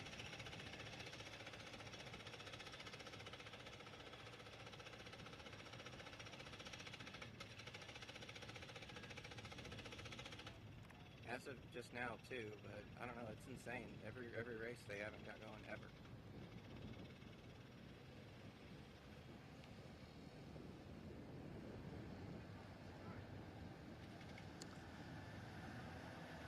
Well, it seems like every single time we try and get going here in ROK Micro, there's always some kind of flair for the dramatic. And that was a Rhea Denehauer certainly out, as well as the 20 Sodi kart. We'll get a name for you as soon as possible. But it's Emmett Dalton, Enzo Bratero on the front row as we go green, and immediately a shuffle there to the middle from Enzo Romero. Tried going down low into turn number 1. He slots in P2. But a very early reaction there from that Orsilon driver will put him alongside Romeo Ferrante, Max Santana, With Franco Schiavo trying to close that gap. Emmett Dalton, though, looking to sweep in the heats. Yeah, that's exactly what he wants to do. No math involved in this No. one. If he wins this one, we know he's going to be on pole for the pre-final. But very impressive run so far for Emmett. Good to see him back up front. Really done a great job this week at running this track, navigating through very tough track conditions. I mean, no offense to the little guys, but they don't have the big guns like the senior guys. So Right. Wheeling these carts through a rubbery track is a lot of physical attributes for these kids. So good for them as they're working their way through, especially for Emmett, who's just making it look easy out there. Just saw the two Orsolans go on it. Behind him, Romeo Ferrante jamming it up the inside of turn one. Will clear Enzo Botero for P2. Train developing a little bit further back. Caden Armani, Braxton Shiflett for Norberg Karting Academy. Cohen Scott, Sam Avila, Yanklowitz, Franco Schiavo, Chase Solman, Scarlett Statch.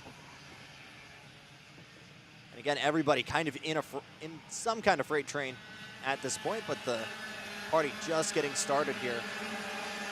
Of course, the minute I say that, we're actually starting to see him spread out a little bit. Shiflett looking down low, trying to make a move on Armani. We'll see if he's able to clear that. No moves from Ferrante or either of the Orsolans, though, for Dalton. Dalton looked a little squirrely going through 1 and 2. They went really high. That's going to close that gap down a little bit for Ferrante right there. Not enough to really make a damage to his lead, but keep an eye on that as we work our way through this next lap situation. Taking some different lines, Dalton is. Well, we talked about it as well in the shifters, going under the rubber, right? Going to a place that's a little bit more free for the cart. Yeah, definitely, but his line's just, I don't know if he thought he needed to be a little more defensive there, thinking the cart was a little closer to him or not, but I don't know. We'll see if it does here. You've definitely got a couple kids swinging it a tad wider, not just on exit into 13, but we talked about it yesterday. I always compare it to the Daytona Esports line in the sim, but going very wide into turn number one, using that little bit of extra runoff over the white line. Not going too over, but swinging it for a wider entry into turn one. A couple of coaches telling their kids if the extra track is there, gosh darn it, you're going to use it. Absolutely, especially when you have such low horsepower with these engines, and it's just all about momentum. Like you said earlier, there are some slow corners here. There are also some very high-speed sweeping corners. So whatever you can do to maximize the amount of pace that you can do in that cart and your momentum is just going to help out. But right there, Ferrante, I thought he was closing in. It's only showing 4/10 now. He doubled the gap between him and Dalton. Just saw Shiflett make a move to the inside. Caden Armani in that CRG. A name we haven't talked about too much is in third spot, Enzo Botero, who just went purple that last lap. Good to see Cayman Damani up there as well, as we pronounce that name 100% correct. I hope so. Thanks, we can Dad only Damani. hope. Yes. And again, a reminder for everybody joining us, whether you're live on YouTube, being broadcast around the world, or whether you're quite literally in front of us here on the fence line. If we're ever butchering a name, please give us a shout in the YouTube chat, or let one of the ROK officials know. We'll be happy to assist and clean that up for you. Good moves, though, for Braxton Shiflett up into P5. But again, great stuff so far for Enzo Botero, 9th in the championship. Looking for his first top 5 of the season, and it's looking good right now. Yeah, it's such a great feeling, knowing that every race you go to, you're just elevating your game up. Oh, who's this? A little off the pace. That's an LN cart, and I believe that's one of the Mike Doty racing machines. It is. I think it's the 10 of Scarlett Stash, who went down to a crawl. I think that mini power plant is fully running again, but this is going to be blue flag traffic coming up as Romeo Ferrante has closed that gap all over the rear bumper of Emmett Dalton. A club champion growing up not too far from here, has raced in the rental carts out here and will take it to the inside to try and clear the tennis stash. Both of them making quick work. So that battle uninterrupted will continue with just a tick under 2 minutes on the clock. Yeah, coming up on Scar, there could have been a bad situation. That was in a really bad spot to come Right. up. But, you know, Dalton and Ferrante did a great job at maneuvering themselves around slower traffic right there. And like you said, without losing any pace at all doing it. So great job by those two kids as we're working our way. Probably 5 laps to go, 4 laps to go. Now it's the 21 Botero trying to go around as well. That's the place you want to make that move if you got to. The one place of the racetrack where it's actually straight. That's exactly what Botero does. Again, big points haul potentially for Romeo Ferrante, second in the championship. And pretty much all of these guys, exactly, at least your top 4 or top 5, started their first heat and second heat and ended in the exact same spot. Pair of firsts for Emmett Dalton, thirds for Romeo Ferrante, fourth for Braxton Shiflett, who does find himself once again P4 out on track. This could be our first big shakeup. Good run on the exit for Ferrante. He's got the pace, just not able to close that gap fully. 3 laps to go in Heat 3 for Micro.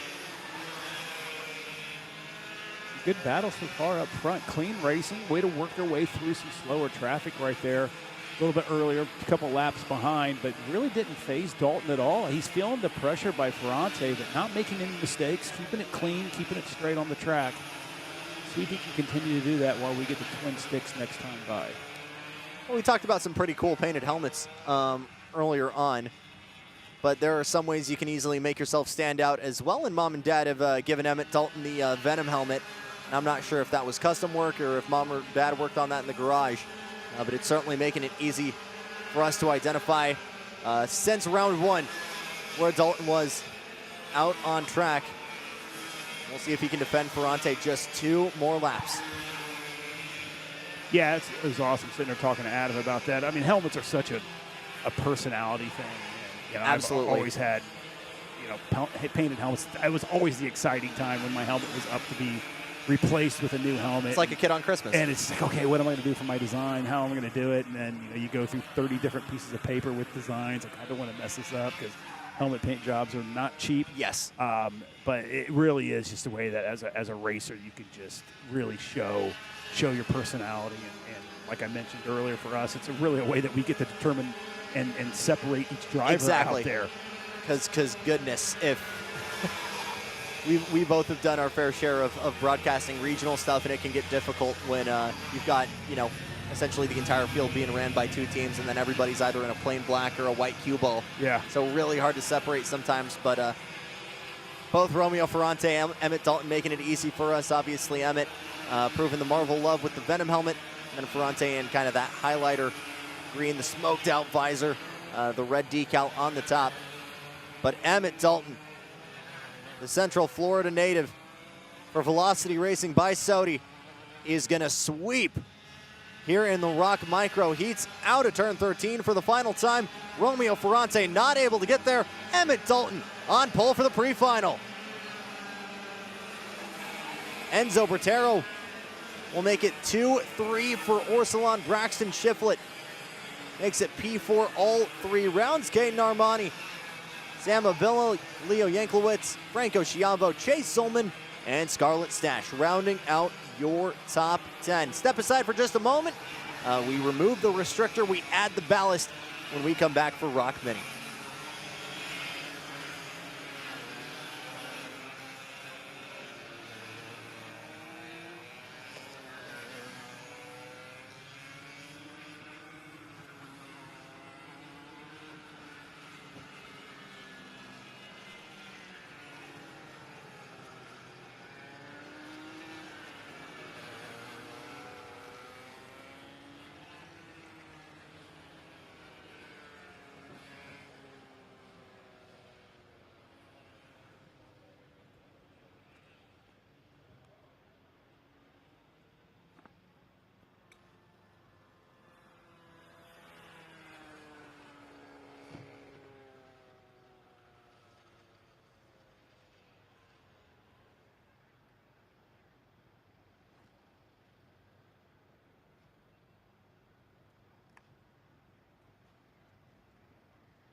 13 races left, 13 or 12?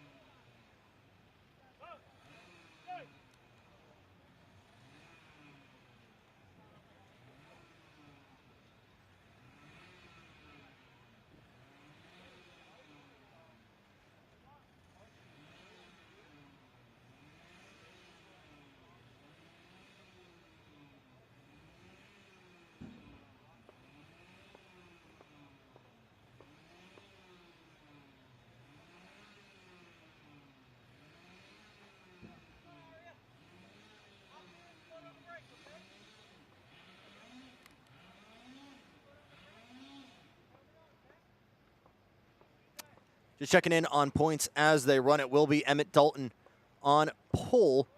And as they stand right now, Romeo Ferrante will be alongside him with Braxton Shiflett in third. Enzo Botero in fourth. Jack Katowski should be P5. Again, had a mechanical and kept him out for heat number 3. And he will be rolling off in fifth. That's your starting grid for the pre-final for ROK Micro. Be back here as cart pickup is underway, but when we are ready to go, it'll be ROK Mini coming out.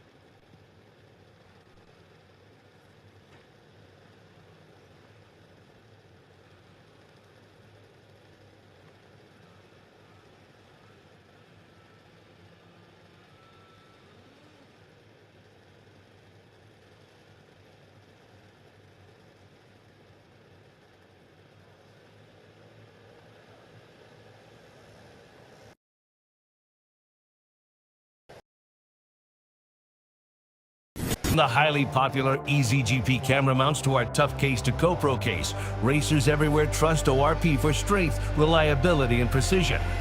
We're proud to be the #1 engine mount manufacturer in the USA. And with our new Easy Bumper Retainer System, you won't get caught out with a failed bumper bolt again. Odenthal Racing Products. Lead or get left behind.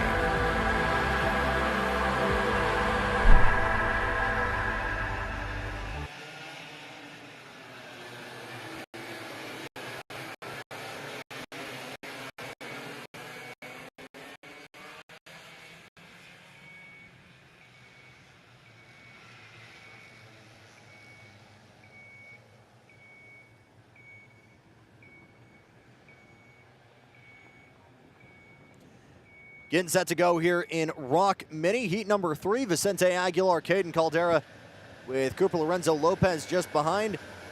Hudson Howard, Nico Salazar, Max Santana, Kimo Ahmad, Dutch Westbrook, and Luke Bullpit with Ricky Romden rounding out your top 10. We're green in ROK Mini. Oh no, we got the hands up.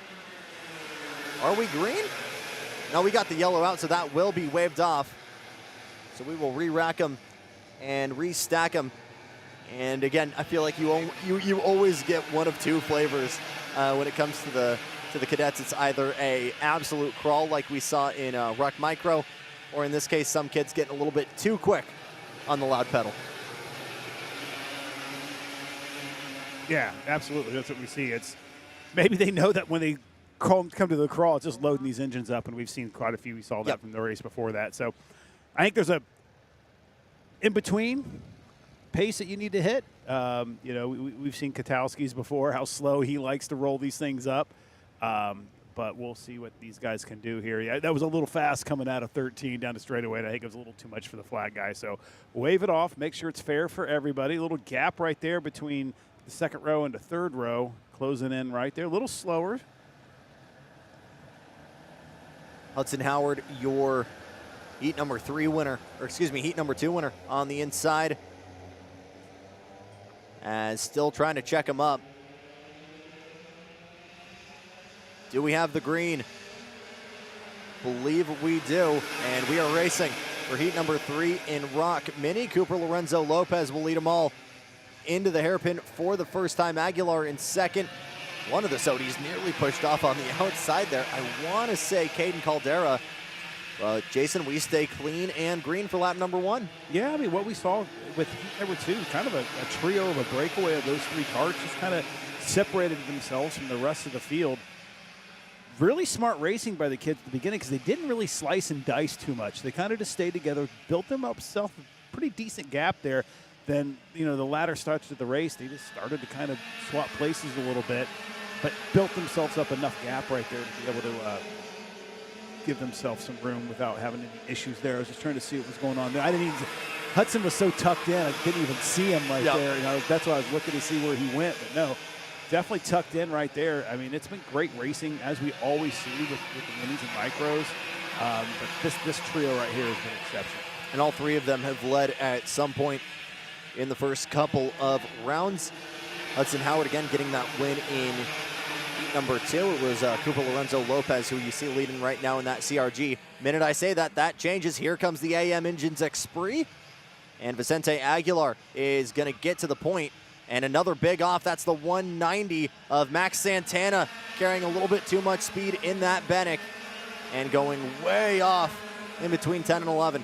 Yeah, Max's first time in a little bit more powerhouse of a kart, so I don't know if he had a little assistance there or if that was just a little bit of getting in the marbles and the kart sliding off the track. But you can definitely see the track conditions just offside that race line, how much marbles there are. If you get off the race line, you are going to get pushed straight off the track. And we saw that as well during the start there. It looked like he had a pretty good idea of just how much marbles were gathering on some of the tires, especially for the kids out front, forced to the outside.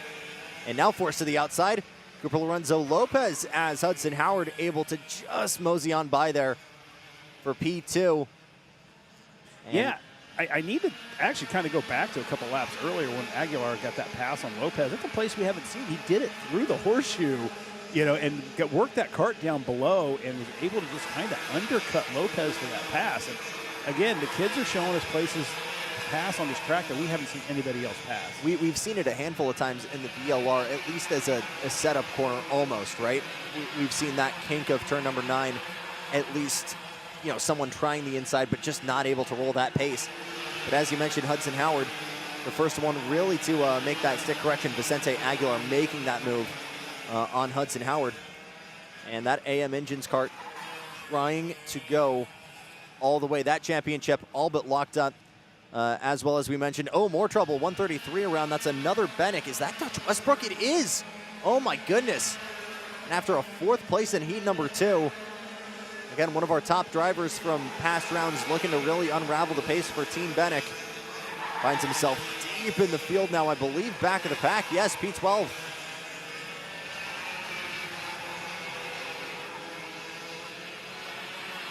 Two and a half minutes to go here in heat number 3 for ROK Mini. And Hudson Howard for Jay Howard Driver Development looking to close that gap out in front. Really cool development as well from Dad Jay, running, of course, Jay Howard Driver Development, but recently partnering with, I believe, Cape Motorsports, and essentially guaranteeing that from running with Chase Jones and MPG, again being kind of a sister or extension team to My Parents Garage MPG, all the way up now to Indy Next in a partnership with Ed Carpenter Racing. In America, there is essentially now a ladder system starting all the way from right here with Hudson, all the way up to Indy Next and into IndyCar with Ed Carpenter Racing. Yeah, I think it's awesome. If that's your end goal where you want to go, you got to have a way to build your way. It's no different than running through Pop Warner football and any other sport that you do, club volleyball, club soccer. Like, go there, and they're all affiliated with upper teams, high schools, and that's kind of where you want to go. So it's kind of neat to see. And I happened to talk to Chase Jones about this because he was at Whiteland, K1 Whiteland, and just recently moved down to North Carolina. And he didn't want to abandon his customers that he had that were on Kart Republic up in Indianapolis. So worked with another team there, made them a dealer for Kart Republic, and really our area up there around Whiteland is more of local club racer kind of guy and help you get developed. And then as they want to get better and maybe go run more national stuff, then that team will just hand that off to Chase's national team, and they'll run under the MPG tent under the national races. So, like you said, it's a ladder system and a really smooth way to transition yourself through karting. 'Cause I'm sure these kids, close battle right there. Good pass, but nice way to protect yourself and not get taken out at all there by Hudson. But yeah, it's just kind of neat to see that, like you said, and it just continues to go all the way up to the end game, running Indy cars. And I think really we're starting to see that gap build more, especially here, kind of trying to bridge that gap from karts up to cars. Obviously, our Radford F4 scholarship as Howard now jams it down low into turn 10. Another move at the carousel there for Howard. Obviously, the Arts of Burrell aren't ART Grand Prix, but we're getting to the point now where a lot of kart programs, whether it's teams, whether it's chassis builders, are really starting to work more with a lot of different junior formula teams. And again, it's starting to build that pathway from karts all the way up to cars in the upper echelons of motorsport. But Twin Sticks are out, and we've seen a phenomenal battle here in level 1, chapter 1, if you will, of karting. And Hudson Howard continuing to battle with that CRG, Cooper Lorenzo Lopez, and that has given the Sensei Aguilar a phenomenal gap here. 9/10, the gap last time by. And that'll be to much frustration of Hudson Howard, who is still pretty much the fastest man on track, fastest lap. Handful of laps, 46.659. But at the white flag here, Jason, we'll see if Hudson can try and close that gap.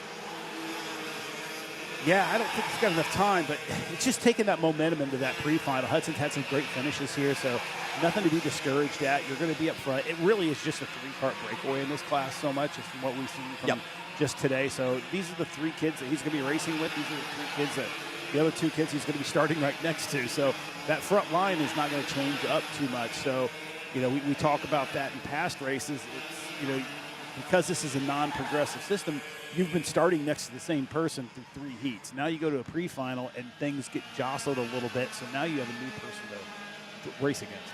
But now we've got 2, because Hudson Howard is in second place, and as things stand, he'll be alongside the Sensei Aguilar for the pre-final in ROK Mini. Cooper Lorenzo Lopez home in third. Then it's Caden Caldera, Nico Salazar, Bautista Pugiles, Luke Volpic, Kimo Ahmed, Leon Ostalis, Valentina Correga, all the way back to Max Santana out on track, and Dutch Westbrook, who we saw around.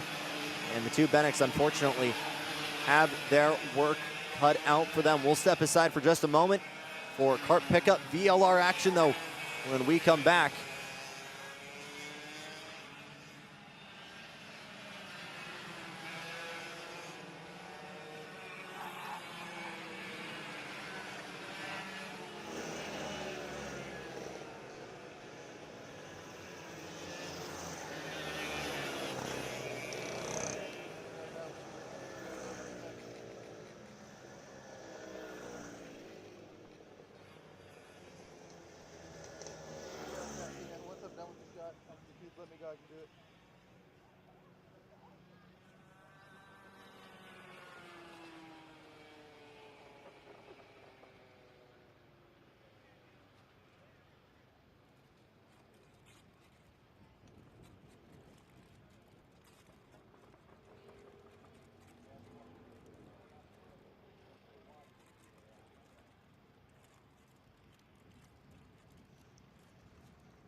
comes to innovation on the track, Odenthal Racing Products leads the pack. From the highly popular EasyGP camera mounts to our tough case to GoPro case, racers everywhere trust ORP for strength, reliability, and precision. We're proud to be the #1 engine mount manufacturer in the USA. And with our new Easy Bumper Retainer System, you won't get caught out with a failed bumper bolt again. Odenthal Racing Products. Lead or get left behind.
Back here live from T4 Kartplex in Palmetto, Florida for round number 3 of the Florida Winter Tour. VLR Senior on deck for round number 3.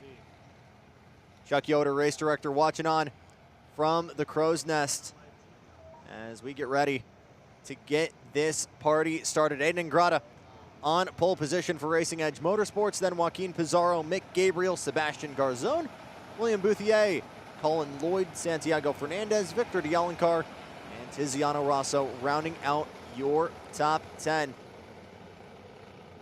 Aiden Ingrata on pole for Racing Edge Motorsports has, just the same way he has for the past couple rounds, brought us down to an absolute crawl. But we take it to the tram lines, and these 26 rockers are ready to get us going for round number 3 of heats. We've got the green in VLR Senior. There is such a push to get to that inside. I'm just surprised there's not more carnage going into turn 1. Everyone gets clean. That's great racing right there. Respectful racing by everybody. As we're working through, is Ingrata going to continue doing what he's been able to do? Continuation through the first 2 heats. Set himself up for the pre-final. Looks like that's Mick Gabriel, I think, who made his way through a couple positions. I think Pizarro, the SLA driver, Argentinian, maybe losing a spot or two at the drop of the flag. The same for Colin Lloyd as well. But you can see how quickly the field is split all the way back now to, I believe, Colin Lloyd in P3. Here we go, Aiden Grada, first one to the stripe, and it is indeed Mick Gabriel who will be there in chase. Joaquin Pizarro, Sandy Fernandez, then Colin Lloyd. Santiago Fernandez, really great jump, is there already throwing haymakers deeper in the field. Yeah, I think everyone's just trying to gather as many starting spots as they can get for that free Yep. It really is with this DLR class. It's so important to be as high as you can to be able to stay with that top lead group if you want any chance to win. Moves are absolutely possible in VLR. It's just, again, we've talked about how expensive that can be. As, again, it cuts your delta so much to go offline to jam it up the inside, and it is just really, really costs a lot of drivers. Yes, and especially with the conditions like we have right now with all the rubber that passed right there from Pizarro on Gabriel. Good run for Pizarro off of 13. Just got a great run down that straightaway, able to use the draft and got him way into turn one. Let's see, his eyes are set on Grada right now. If he's going to be able to close that lead down or not, we'll see. Race is still early in the neonatal phase. Yes. Big name that we're not seeing right now. Sebastian Garzon, your Heat 2 winner. Looking at Alpha Timing right now, and if you look on the left-hand side of your screen, he is not here on track right now, and I'm not sure if there was something that failed technical or if he was nursing issues as we watch now Santiago Fernandez make another move. Kyle Kedmachine puts Mick Gordon back into P4, but that could potentially be massive championship implications because while Lloyd and Hernandez have been struggling to even be in the top 5, it's been Garzon consistently fighting out in front.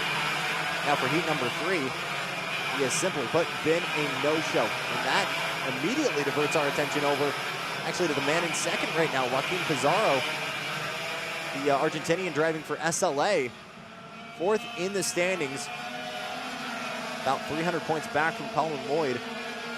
But as we mentioned, you know, for some classes, you're kind of depending on entry. Over 900 points up for grabs over the course of the weekend. It triples based on the first round.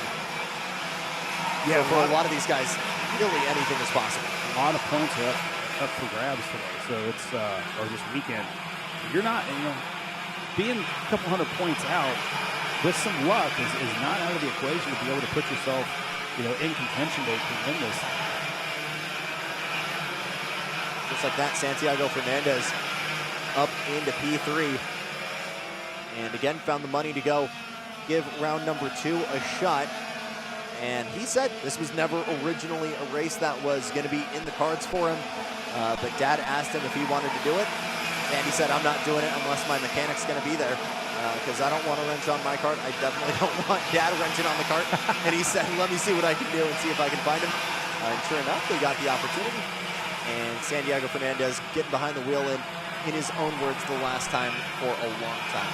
Good to see him not just go out, but potentially have an opportunity to go out on top of the ROK Cup World, still fending off of Gabriel and Lloyd. Yeah, that'd be a great way to have a send-off. It's like retiring after winning the Super Bowl, I guess. You know, it's like I've done what I can in karting. Kind of. Could be very cool to see. Can confirm, by the way, that was a chain failure yesterday afternoon in heat number 1. But again, the guy is racing like he's got nothing to lose. And he told me that, and I'm like, does that mean you're willing to throw haymakers at championship leaders? He said quite the opposite. I'm really close with all the Homestead guys, so he's more than happy to give a shove to Garzon, to Colin Lloyd. Those are guys he's grown up racing with. So he is more than happy to find dancing partners on it. Yeah, I'm just a little perplexed on what happened with it. Like, I have no idea. There's nothing in penalties. I am absolutely kind of just no words to be said right there. Being told that potentially he had some issue during the warm-up lap, maybe even crashed out or had a mechanical. So That is big time issues, unfortunately, for the Orsilon driver. Colombian having to get to work to try and stay in this championship battle. The points as they run right now, it would still be Colin Lloyd out in front. That has tightened up, though, down to going from about 120 points to just about 80 between Lloyd and Hernandez. Garzón was looking to really get in that battle. Same for Joaquin Pizarro. Yeah, it had to be something because he never even checked in on the line, so it had to be something in the pre-grid where he just couldn't get it to fire, I guess. But hopefully they'll get that problem fixed. He's going to be able to get out there for the pre-final. Not all is lost. He's still going to have a decent starting spot. Absolutely. Unfortunate for a DNF, but scale that cart, get the points you can, and get back out there. Sixth in heat number 1, your winner for heat number 2. Will be 26th in this third and final heat. That'll be good for around P10 for the pre-final. So again, an opportunity for him to move forward later this afternoon and try and get the best spot possible for finals tomorrow morning. Yeah, absolutely. Rada's just looking very comfortable out there in front. Cart looks really good. Looks best it's looked all weekend. Nice and flat. Got a little bit of good rotation to it. They've either figured out the chassis on these rubbery conditions, or he's just kind of changed his driving line a little bit now to keep that cart out of the rubber. But went purple with the 43.611. Good tenth faster than anything else on the track. Again, first weekend on ROK by Vortex Power this weekend for Aiden Ingrata. But 6-time Canadian karting champion, 2-time ROK Vegas champion, full-time driver and coach for REM. And a guy we certainly will expect to be back. Look at the tightrope he's walking, though, coming out of turn number 3. Every time we see him, we're holding our breath, right? Half the tires off the track, and they just don't put the other half off the track. Yeah. But obviously really comfortable with the way that cart's running. Able to consistently run the things like he's doing. That's a telltale sign of how good that cart is. And I think you ask yourself as well, the abilities, the mental fortitude of a driver, is that what separates the abilities of a good driver versus a great driver? In a engine package that is so based on draft and what you need to not only stay in contention but break away, as that is Sebastian Garzón in the 950, who has been stranded on the infield during the warm-up lap. And the top dog for Orsilon Racing having one of the loneliest conversations with himself. And the only option for him, gather it back up and see what you can do for the pre-final. Get yourself in the best spot you can for Championship Sunday. Yeah, I mean, you just got to keep your head up. There's no reason, obviously something mechanically failed. He didn't do anything. He's not going to have a terrible starting spot. I mean, all those field is pretty stacked. These aren't the easiest guys to pass because they're all equivalently same in driving ability. But we've seen Sebastian do it before. I'm pretty sure. And he doesn't have to have a killer pre-final. Just get up top 5 and then work your way from 5 on up. I believe it was 7 positions gained in one of the heats in round 1 in Orlando. That included a Daniel Ricciardo 2-for-1 move in one corner, the braking zone on the other half, the junkyard corner. He was able to make some good moves. So he's definitely no stranger to making some hard charges to the front of the field. This will be a tall order for him, though. Because again, still Colin Lloyd versus Mauricio Hernandez really in the number crunching battle. And he needs not just to be in front, but still needs pretty much Lloyd and Hernandez to be exactly where they are on track right now to really stay in this championship battle. It's a big time task needed for him later on this afternoon. Another retirement as well. Gyarados Keller, the privateer in the 902, and I believe Lorenzo Kaufman, we just saw the 944 Sodi kart going off as well. No, excuse me, Jack O'Keefe, the 999 actually having motor problems as well, or some kind of mechanical fault coming out of turn number 3. So they continue to drop like flies here. White flag out for Aiden Ingrata, 2 seconds the gap. Really unchallenged the entire race. Just kind of took that gap, built this gap every single lap, just a little bit at a time. Just a perfectly ran race there from Ingrata. That's really been the case this entire weekend. Obviously, a little bit of dramatics in Heat 2, maybe carried it a little bit too much there. Had a couple of excursions, but he has dialed it back in to just the perfect amount. And Santiago Fernandez, Joaquin Golero Pizarro, going to have a lot of work ahead of them in the tent and on track to try and match this Canadian. Checkered flag is out. Aiden Ingrata on pole for the pre-final. In VLR Senior, Pizarro and Fernandez round out your top 3. Nick Gabriel, Colin Lloyd, Victor de Alencar, William Bouthier, Tiziano Rosu for Norberg Karting Academy, Safik Sarathi, Jose Halpin, and Franco Carati rounding out your top 10. Mauricio Hernandez for D2 Motors having a horrendous last lap. Was in P10, dropped all the way down to P16. That will hurt his championship hopes big time, but really give more insurance for Colin Lloyd. Yeah, that was unfortunate for Hernandez. I didn't see what happened. I don't know if there was a little pack of 6 back there. Maybe. They just kind of jostled each other, but yeah, that's a shot to the gut.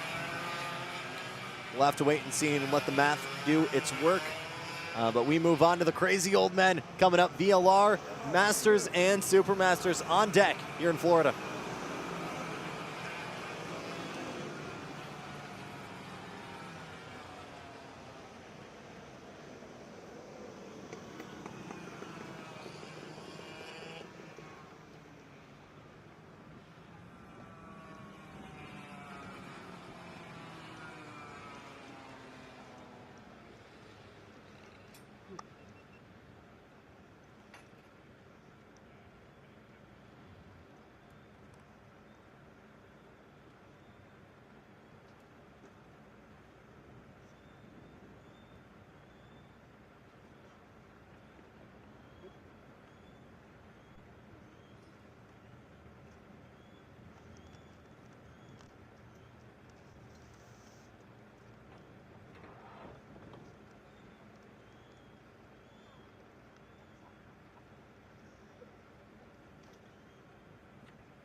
When it comes to innovation on the track, Odenthal Racing Products leads the pack.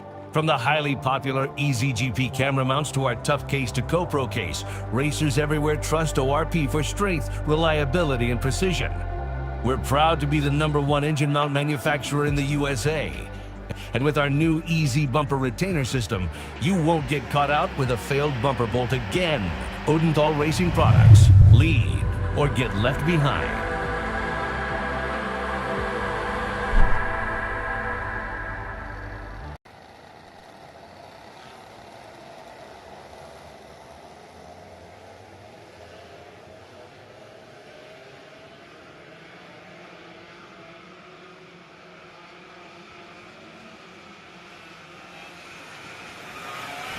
When it comes to innovation on the track, Odenthal Racing Products leads the pack.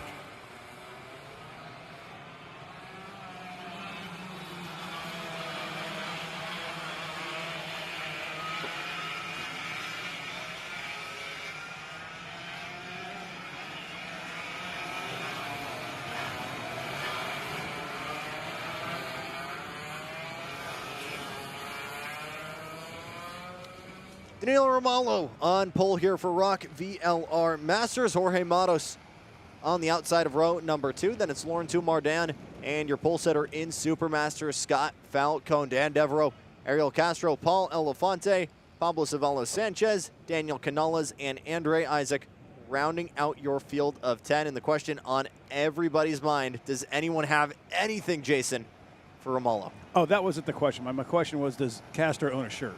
Yeah. I think the best part is he was continuing to cruise around here pre-grid, rocking Zero the shirt. given. It is hot. It is It's humid hot, out here. Yeah, absolutely.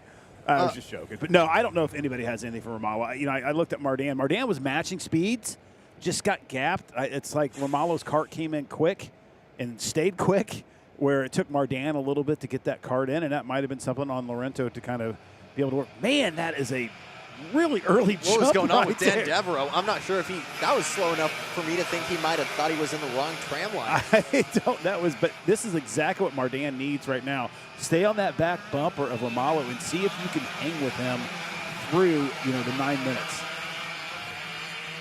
So Romalo leading him through 5 and 6 for the first time into 7. Lauren Mardan for Technocart USA. Going to try and get to work. By the way, Ariel Castro's retirement in that free show for everybody with thanks to a free steering bolt going loose, which is a very rare sight to see on track. It is, and it just kind of go back to tell you that always double check your nuts and bolts on your go-karts. And especially this track, as rough as it is, things can jar loose pretty easily. And even though we do safety lock everything and nylon lock everything, there's a great opportunity that you're going to be able to have something come loose. But who's pressuring back there? Jorge Matos, the 758, trying to find a way around Scott Falcone, it looks like. And right there on Mardan. Is that Ariel Castro, Castro? I believe, yeah. Making the And move on Midget's going Mardan. low into turn number 7, and that'll be a done deal for P2. Yeah, P2 overall. I mean, Castro's a supermaster, so that moves Mardan back. Still P2 in class, but 3 in race. But that's just, kind of impressive right there by Castro. Absolutely. It's because his body temperature is a little cooler than everybody else. That's why. I think the question we genuinely did have, because before that bolt failure, he was looking like one of the fastest guys on track, and unfortunately that DNF didn't give us or Castro the time to really go out and answer that question. But if anyone seemed like they had anything for Romalo, it felt like it was going to be that 66.6 spree from AM Karting. Really good bunch up further back, though. Lauren Mardan leading Falcone, Jorge Matos, and Dan Devereaux. Trying to figure out what happened to the Bannock there of Devereaux. I'm not sure if he thought he was out of the tram line or just flinched way too early there before the green. Just try to time it to get on the inside and just move right when they hit the cone. He's able to move without penalty, and I think he maybe timed it correctly. We'll see. We'll have to wait and see. Post-race. A little bit of a 3-cart breakaway now with Romalo, Castro, and Lauren Mardan. But again, wow. Castro first to actually get that move done. Lap times coming in green flag. I know what that reaction is. 45.170 for Romalo, 45.171 for Ariel Castro. Jason Ewers, they are almost dead nuts even on pace. Yeah, that, first of all, is going to make it difficult to catch somebody when you're equal pace, but man, that tells you a lot about Castro's speed and pace right now. And again, they both are leading their own class division right now, so either one of them, doesn't matter to them, but it's going to be great to see some battling there. And I see, Mardan back on those needles, trying to just get that cart just tuned in perfectly for him. And let's see if he can be able to do that and work his way down. Got down to 45.2, his best lap so far. Jorge Matos further back to 758, losing 2 positions. Dan Devereaux and Paul Elefante for DDR and Rocket Racing able to slide on through. That's for 5th and 6th out on track. Both of them trying to give chase to that Orsilon right there, the orange helmet of Scott Falcone, Colorado native. And it always feels like there isn't a weekend where he isn't in a go-kart, and one of the top ralliers, if you will, of trying to promote Masters and Supermasters as a class across national levels. He's just been one of the big spokesmen, in his own word, trying to get guys and get their butts off couches and go and race over the weekends. Yeah, he's pushing me. So it may happen soon. I got to get into kart a little bit locally first before I get in the kart going national. It makes me want to, though, watching these guys out here, and the friendship that I've built with Scott, just to be able to go out there and go wheel to wheel with those guys, and with Mardan. I've raced wheel to wheel with Mardan many a times. Unfortunately, on the losing end of those, because Mardan is really fast. But it's just fun to race, because we all know that most of us got to go back to work the next day, so we don't put stupid moves out there, and just try to be respectful for each other. But Mardan looks like he's picking up a little pace. Whatever adjustments he made to his carburetor seems to work. He looks like he's closed that gap down on Castro. But the question we had at the green flag is, anybody have anything for Romalo, and the consistency that he's just throwing down right now is just unmatched. Mardan certainly finding enough to at least keep Ariel Castro honest. Same for Scott Falcone. Dan Devereaux is right in the tracks of him. But yeah, Danilo Romalo very much setting the tone. That's been the case the past couple of rounds as well. Has been undefeated in VLR Masters. But Ariel Castro looking to get his victory, first victory for the first time this year as well. And Scott Falcone continuing, as we mentioned, to fend off from that Bennick of Dan Devereaux. Need to mention as well, if this ends up happening, I need you to not be frustrated and thinking that the time you put in this booth, meaning that we're going to have the camera on every single time. I need to clarify that. I would not expect that at all. I think you guys want to keep the camera on the top 10. All right. I think you can be a little bit nicer to yourself on that front. 3.5 minutes to go here. 2.5 seconds now, the gap from Romalo to Castro. But Ariel far busier right now, fending off from that techno kart of Laurentiu Mardan.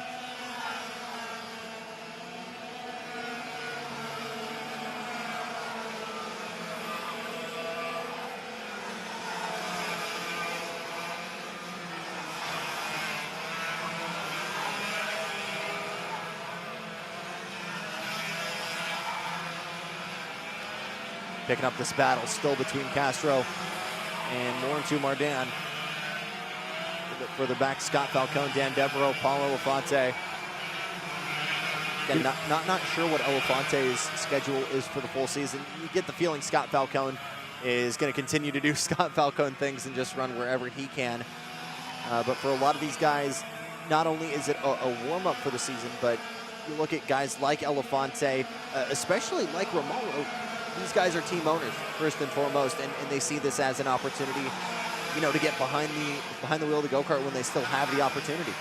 Yeah, I mean, I walked in and talked to Elefante a little bit. I had a little visitor here. A friend of mine has a son and wanted to come and experience, a karting event. Kid loves go-karting. They came last week to the other series that was here running, and just loved it and came today. Got him into some tents, got him talking to some people. And really, Elefante's he's hands off. He leaves everything to Kurt Matheson to kind of run the team. And that just allows Paul just to kind of focus in on racing. Kurt Matheson, dad of Cole, who we saw obviously a little bit earlier. We'll see him shortly once again here in Shifter Masters. But big involvement for them as well, growing into Rocket Aviation, the charter business based not too far from here as well in Orlando. And obviously their top dog, Alessandro DiTullio, running in Indy Next. And they've got their logo and branding all across his Indy Next ride. So very cool to see that involvement stay around with DiTullio, who obviously was running with us both in VLR and SV Pro. Was originally obviously supposed to be Alan Isambard, but got a heavy hit during qualifying. And out of nowhere, in what was meant to be just a karting career called done for DiTullio, he got the opportunity to run a handful more weekends and come off the couch. Yeah, good for him. We'd love to see him. When I was talking to Paul, like, their entire team has grown with him. Like, the kids were tiny behind a wheel and then worked their way up, and he said that's what he loves. He wants to grow them with him. And obviously that tells you a lot about that team, where people want to stay with it. They're happy with the results. The culture within the team is great. Nobody's not sharing information. It is a true team effort. It's a great program. You get that feeling where, especially in some of these more regional teams that are coming up to do some of the pro stuff, that it's just a feeling of family. You've got a lot of really long tenured drivers, as you mentioned. Obviously, Cole and Kurt Matthewson building something really special, and we've seen it with Isambard and Sebastian Venegas in ROK SV, but the fruit of some really, really hard work starting to come to fruition this weekend. It's happened in race weekends, and if things go the right way for Isambard, it could be some of their first driver's titles in a handful of years. Twin sticks out, Danilo Romalo 3.8 seconds clear of Ariel Castro, and Laurent Mardan continuing to battle with Ariel Castro. Again, both these guys keeping each other honest. You see Mardan making another adjustment on the needles there, but has just not been able to fully get to the bumper of Ariel Castro. No, and I think if you're Mardan at this point in time, you maybe start trying to just work some different lines to see if maybe that Technocart likes something a little bit different than the traditional line, because he needs to throw something at Romalo because it's just not working what they're doing right now. I mean, he's definitely closed the gap to where he was from Heat 1 to where he is now with Romalo, but you know, some things got to change a little bit. And he's definitely been working on needles, maybe having some little bit of an engine issue. Could be, you know, a reed, could be carburetor. It's got some junk in it. We just don't know, but great finish there for Romalo. Grand Slam form for Danilo Romalo. Ariel Castro going to take victory in heat number 3 for the Supermasters. Laurent Mardan home third overall. Here's the drag race further back. I think Devereaux just barely able to get Elefante. Yes, P5 overall, P3 in the Masters with Elefante and Jorge Matos in 6th and 7th. Final round of heats coming up, or our final heat before the pre-finals with VLR Jr. next here from Palmetto.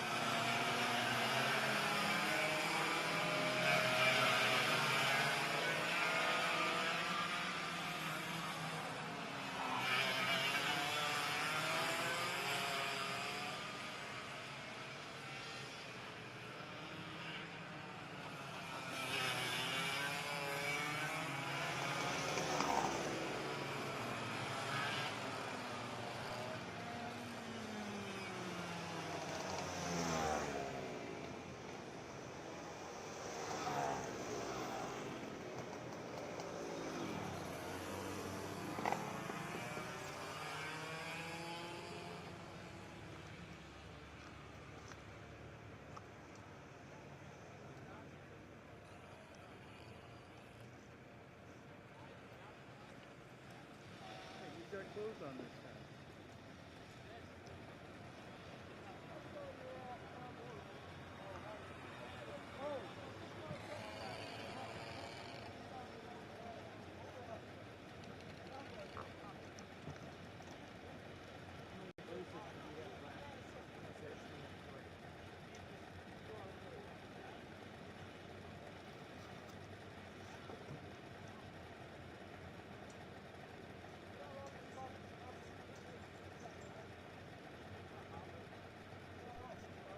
Tell Jackson, go ahead and look at the screen for Chem 4.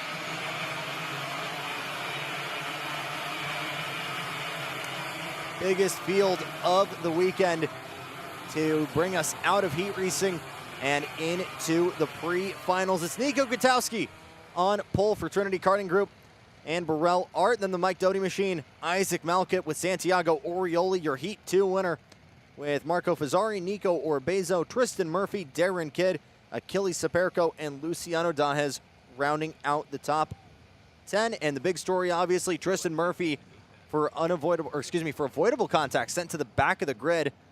And that was the incident we saw with Marco Fazzari earlier on. But here we go. 27 rockers ready to go. And our final grid setting heat before we go pre-finals racing. later on this afternoon. Katowski in the Burrell on the inside, the LN of Isaac Malkut on the outside. Let's find our pole sitter for the pre-final. Let's go racing in VLR Junior. Good getaway for Katowski on the inside. Marco Ferrazzi wasting zero time to try and get through. He's in third provisionally. He's cleared Orioli. Wow. And the big kahuna in turn 3. Oh my goodness. At least 10 carts. Pack them and stack them further back. Yeah, I don't know if that was a mid-pack or if that was a mid-third pack. I'm not sure exactly what happened there. Did not see that happen, but man, that was a pile-up. At least nearly double-digit carts collected. One actually taken off, but the good news, it looks like a good chunk of them 863. able to actually keep going. We'll try and get those involved further back. Cole Anderson trying to make moves further back. We're 3 wide into it. One of the Mike Doty carts sending it way low in the 866. Oh my goodness. Max might have gone way too deep into turn number 1. It is an absolute doghouse from 5th on back, but the battle is on. And it's a repeat of the duel we've been talking about all weekend long in this class. Nico Katowski versus Isaac Malkut. Yeah, I think the break that happened there was around the Cam Johnson out there on the track, because Cam's gap is 4 seconds. So that's the biggest gap that we see in the racing lineup right now. So unfortunately, that gaggle of carts between Cam, Achilles, and Syria, I think those 3 guys happened to be collected in that turn 3 incident that we just saw. That put your head down, crank some laps out, just exactly like Nico Katowski is going to want to do here, but in tow, he has a little pressure there by Malco. Marco Romero and Roy Cheng looking to be the 2 carts collected as a result there. We'll look a little bit further back. Excuse me.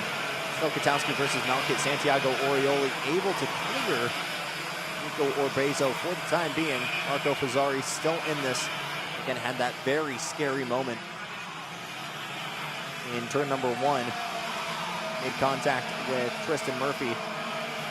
That's what sent Murphy to the back of the grid at the end of heat number 2. But Isaac Malkut is all over the rear bumper of this Burrell Art. Is there a move potentially brewing for the 870, or is he just going to keep on shoving to add insurance here, Jason? Already a 2.5 seconds clear of that Sodi of Santiago Orioli. Yeah, it looked like he tried to tuck his nose down, but I'm not sure if he's just trying to get some clean air to get some weight on the front of the cart going into 1, so no push action there. But yeah, I don't know. It's a great question. We'll see how, what he feels like his pace is. If he feels like he's really being slowed down by Nico, he's probably going to force a move and make it through turn 1 here. But if not, be content running second and just let it fight out with 2 sticks in the air. Wide exit for Katowski coming out of turn 13. Now Orioli, Nico Orbezo, Tristan Murphy all going to try working together to try and join this pack. Because as of right now, the gap has kind of remained stagnant. Maybe a 10th gain between them, but nothing really significant after that. Orioli is set purple that last lap, so that gap is probably going to shrink a little bit as Santiago continues running laps like that. Just getting a message here, actually, from Mike Burrell, showrunner for ROK Cup USA. Wet race declared. Due to the high possibility of a rain cell hitting at 2:30, we've declared a wet race for the remainder of Saturday.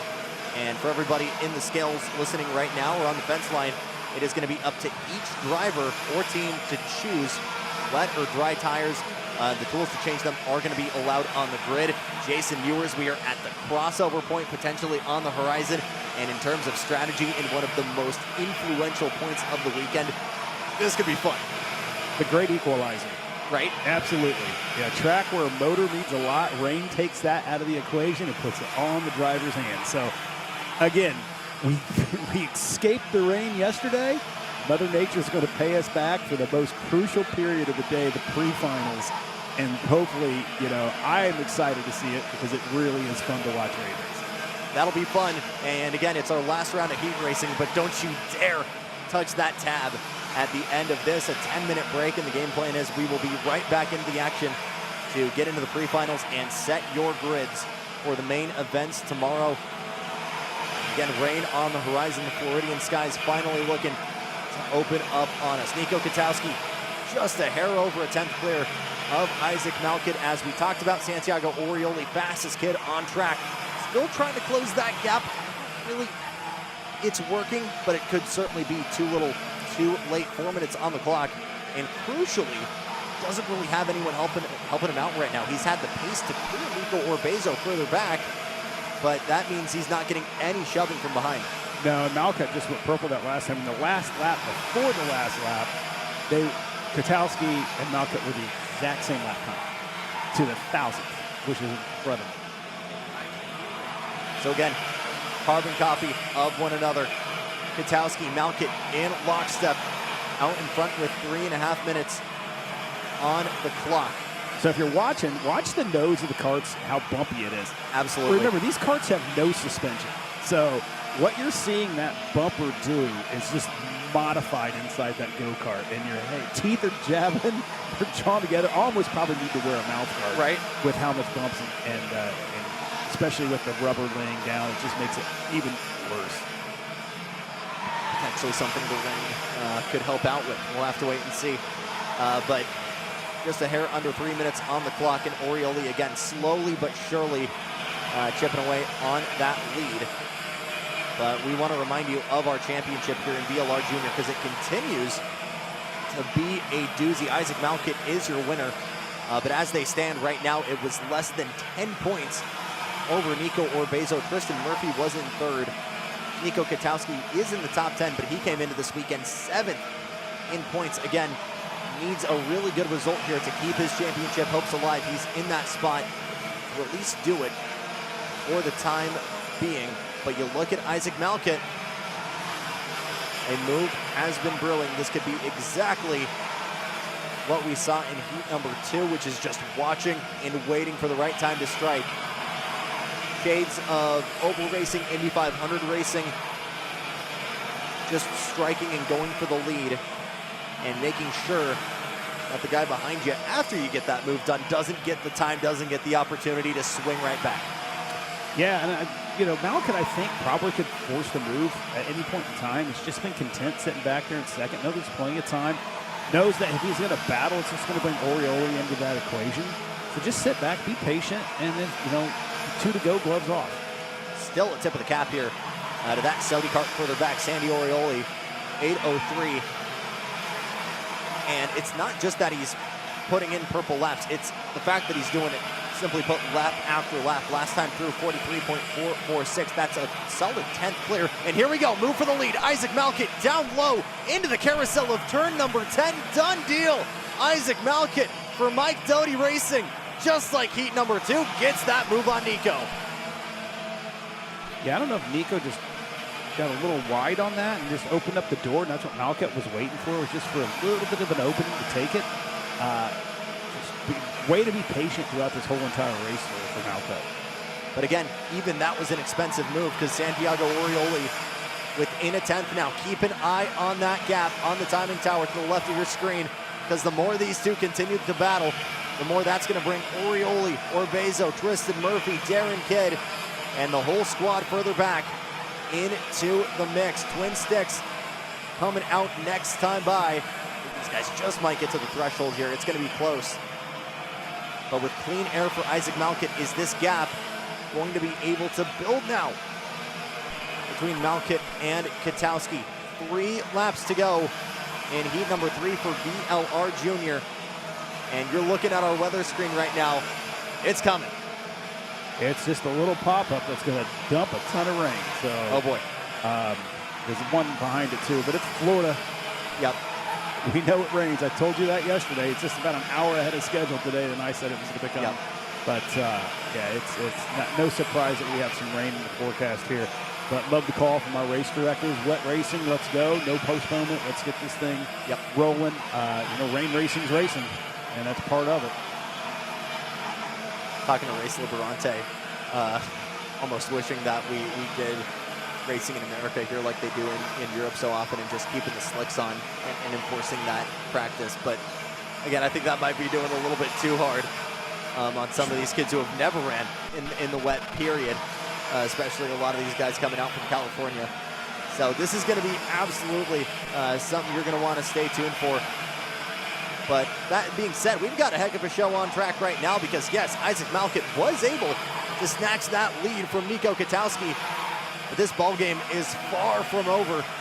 He is within drafting distance, and Isaac Malkit has one more lap to lock it down. If he gets it, he is on pole for the pre-final in VLR Junior. And Santiago Orioli continues to close that gap behind.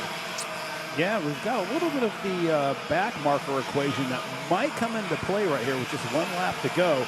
All it takes is just got to breathe that throttle from Malkut. Katowski is going to be able to take it and take advantage of that. Good move right there. Oh, that's going to put Baxter Katowski. Buchanan, the Kiwi, acting as a little bit of a gap between the two of them. And if anything, that has killed the airspeed for Nico Katowski. And that might be the difference maker. Turn 10 and turn 11.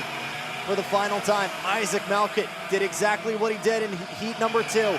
Observed, waited, and made the move at the right time. He's your winner for heat number 3. He's on pole for the pre-final. Nico Katowski home in second. Orioli gets it in third. And your champ leader, Nico Orbezo, in fourth. Tristan Murphy, Darren Kidd, Marco Fazzari, Robert Tronky Jr. in a drag race with Luciano Dalges. 37 thousandths the difference there. But Max Milton rounding out your top 10.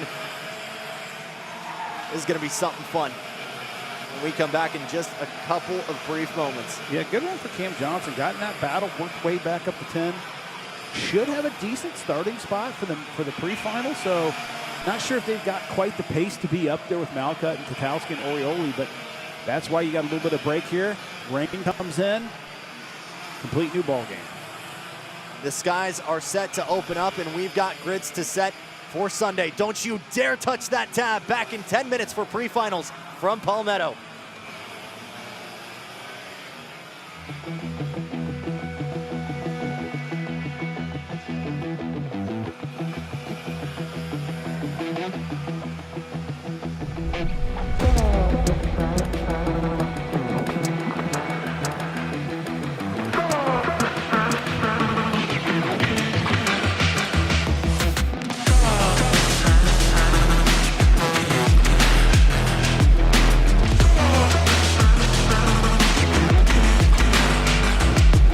You're watching a Jason Larea creative Rock Cup USA production.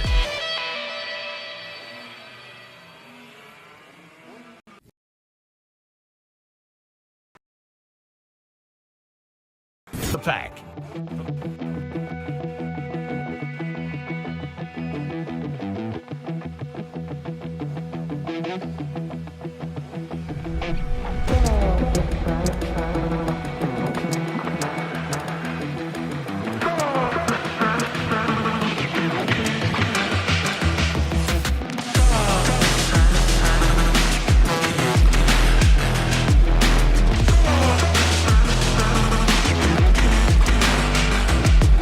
You're watching a Jason Larea creative Rock Cup USA production.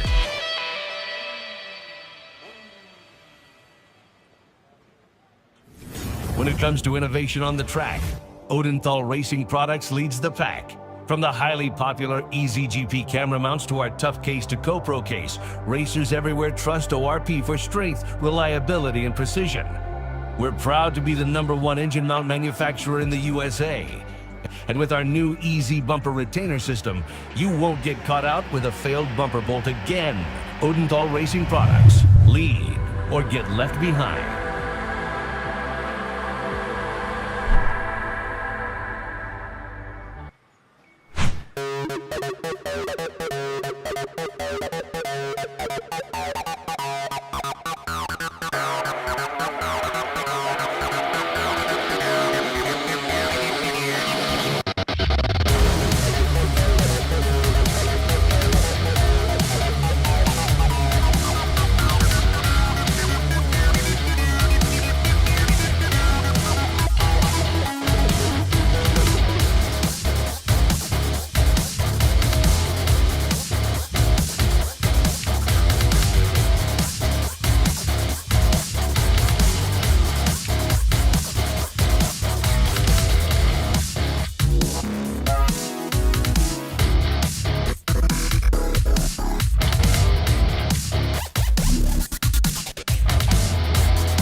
Almost a little bit. You know what I mean? I'm being dangerous.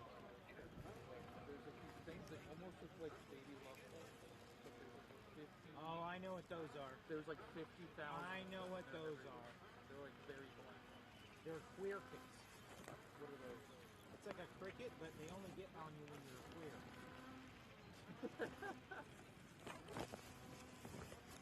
That's a good one. Yeah. Yeah, they're not biting you, are they? No, but the mosquitoes definitely are. But they're Oh, really? all like going in front of my face and like all. Oh man, I got nothing over here. I got no bugs.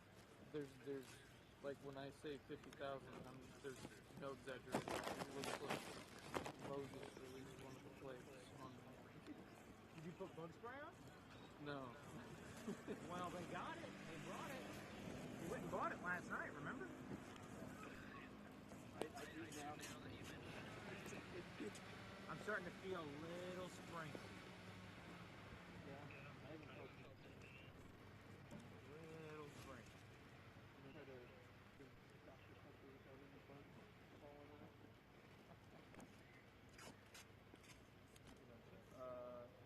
So yeah, they said this ends at 5, so we got 3 hours. 3 hours. It was the same as last time, like the one day that's the longest day, but it's just because the equipment doesn't work. Like if I was able to just sit down, you know, and it's just everything's on the handle or the thing. Yes, if it was on the handle, it would help immensely because my back is reaching up. Yeah, it would be so much easier. And like an external monitor. So everything would be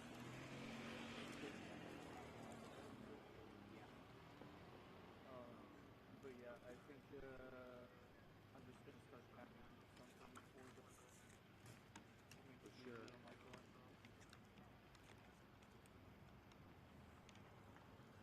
I'll do like the nucleus section.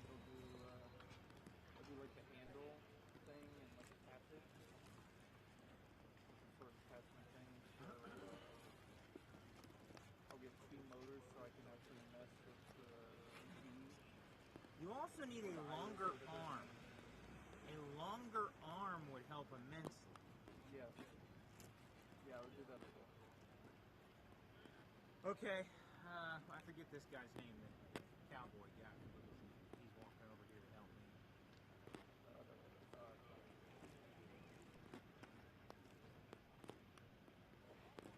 Alrighty, I see they're starting to set up parts and stuff. Yeah, we gotta pull this down. I don't see rain. I mean, I do see one cloud over me now, but the wind is blowing it away. Yeah. Coming over towards me. No, if you watch, see that there was an American flag over here. It's all blowing to the east. Now, I'm talking on the phone. Like over there. Nah, we're good. It's all moving to the east. Alright. I'm gonna put the phone up so I can search the battery. All right. Talk to you later. Bye. You didn't bring a battery for it? I did, but there's like no juice left. Gotcha. All right. Bye. All right. I unplugged my headset. Just went on the walkie. You what? My walkie's live.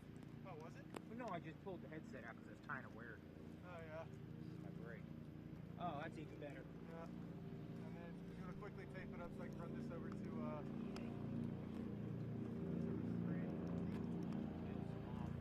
what I did was basically over the camera, crack this up around the hood, pop the screen out, and do the clean out. Whatever you got to do that makes it workable for you. I say rip another strip like that so you got a lot to work with.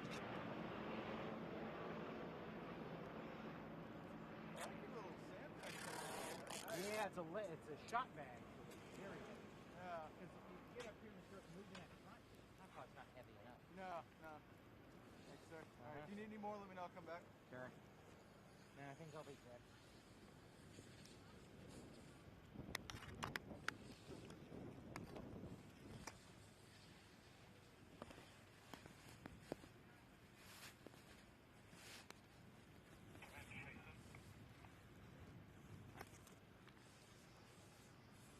Yes, sir. All of the colors are good. I'll get proceeded with the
the bag cut up. Yeah. I'll get back. Thank you.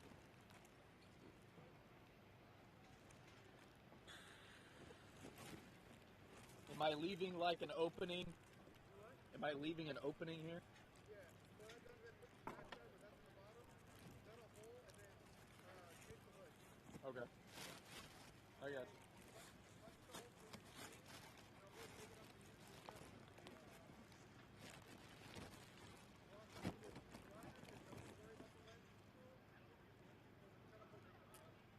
If it does still rain, like how it did at the end of the day or whatever. Okay. All right.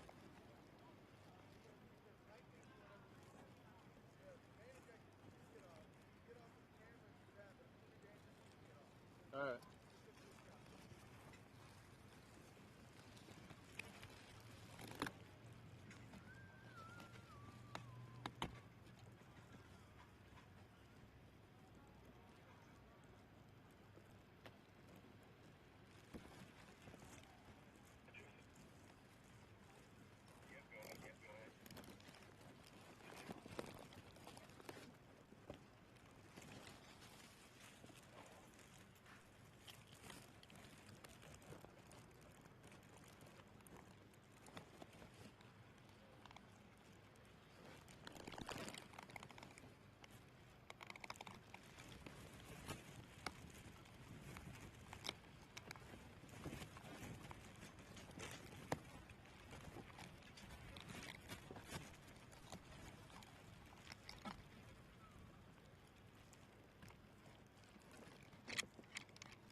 Copy. Camera 2, here's you.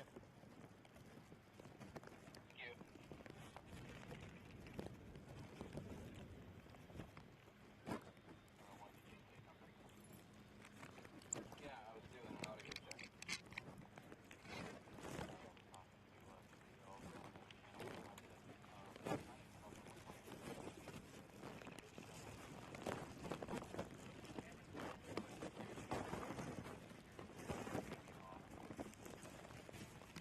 They are off, but I unplugged it because it's kind of where I'm headed.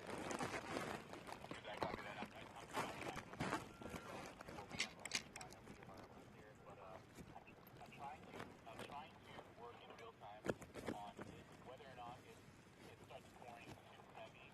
Is it possible, just because I'm not 100% familiar with that scaffolding, is it possible to take shelter underneath the scaffolding, meanwhile still get shot? Yeah, I can do that. The shot will be compromised a little bit. You know, it's possible. Yes, it's possible. The shot would be compromised because I'm kind of low, but yes.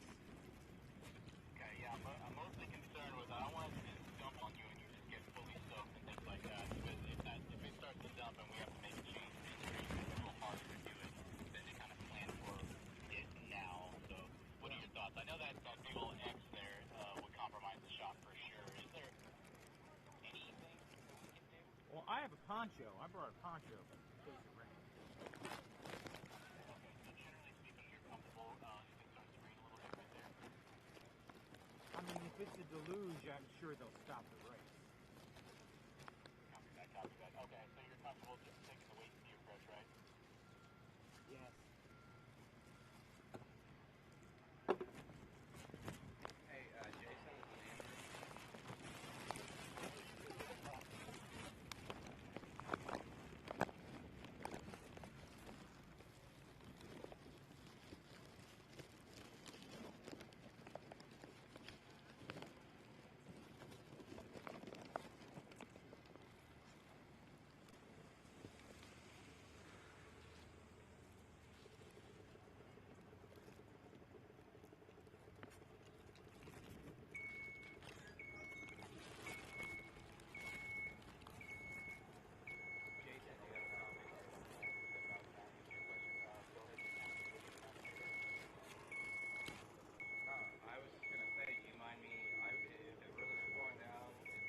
Huh?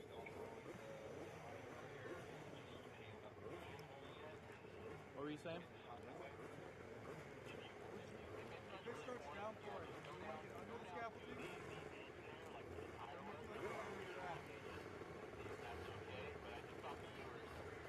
Yeah.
Back here from Palmetto, Florida at T4 Kartplex for round number 3 of the ROK Cup USA Florida Winter Tours. It's pre-finals time to set the field and set the stage for Sunday and the last set of main events in the 2026 season. And that gets started here with KZ and ROK Shifter Masters and Super Masters. Dominic Karai, Joe Alves, and James Andres with Gavin Ibby rounding out your top 4 in your KZ field.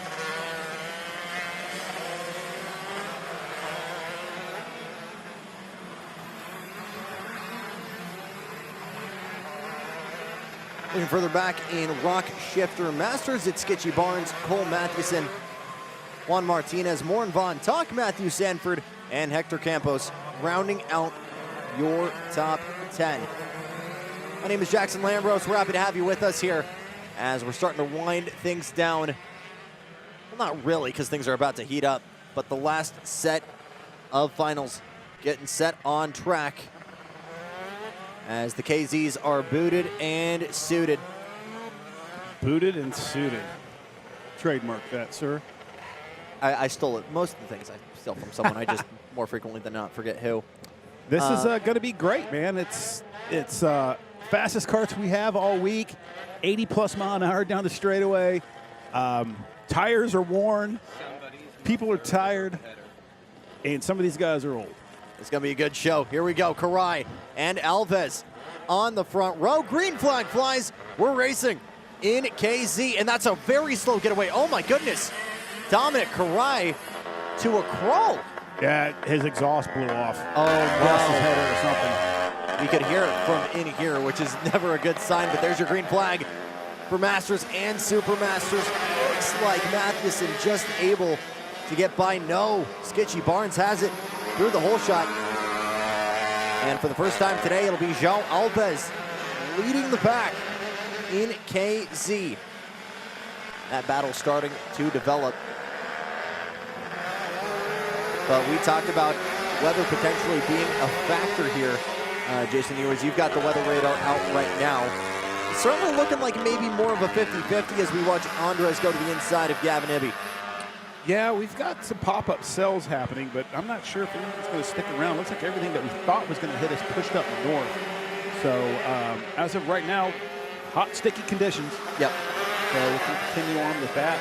But yeah, Alves on top, Ibby second. You know, Ibby had a great run. Had a little bit of an issue. We saw him coming here very frustrated after the race.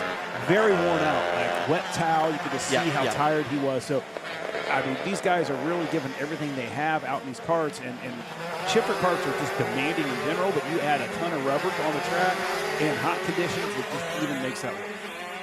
So João Alves, your leader running with D2 motors this weekend. That's a Burrell Art chassis. And you've got James Andres, who has been in contention, heck, in the lead most of this weekend. He's got to work his way through the American in the 421, just behind Gavin Ibby. Retired early, you mentioned the physicality he was having to go through. But a late race retirement in heat number 3 is what was causing him to be at the back of the field here. But Skitchy Barnes continuing to duel further back with Cole Matthews. It looks like Juan Martinez getting something figured out as well. Colombian also racing for VTM. Getting something figured out, but James Andres continuing to put the pressure on Joe Alves, who, not sure how much we need to remind you, had a very scary ride in round number 2 at Orlando. Yeah, it was they're right in front of us, too. Yeah. So, you know, when you see someone bounce off the pavement and fly over a 4-foot barrier and just get up and walk away, this tells you the testament of the safety equipment that these drivers have. The view for me from the scales in sequence was you guys going, oh, me seeing him go without a cart over the Tech Pro barrier, and then me making the exact same, oh, you guys did in the pit lane. But incredibly lucky that I was able to talk with him, I think less than 5 minutes after that incident. Don't even think he got checked out by EMS, or he did briefly, but was fortunately completely fine, ready to run the rest of the weekend. And as you can see, now back to being in front running ways out in front of James Andres. Gavin Ibby, though, still relatively in pace right now, maybe just waiting for a little bit of temperature and pressure to come to life in that 442 Maranello. Man, Andres has got the pace to get around Alves. Just has to find that opening. And we talk about that, this track, especially with the shifters, not the easiest place to pass. You want to get that pass done on the straightaway into 1 if you can, but with a little bit of defensing move, just like you saw Alves look over, doesn't feel threatened at all, and a little bit low on that entry right there by Alves.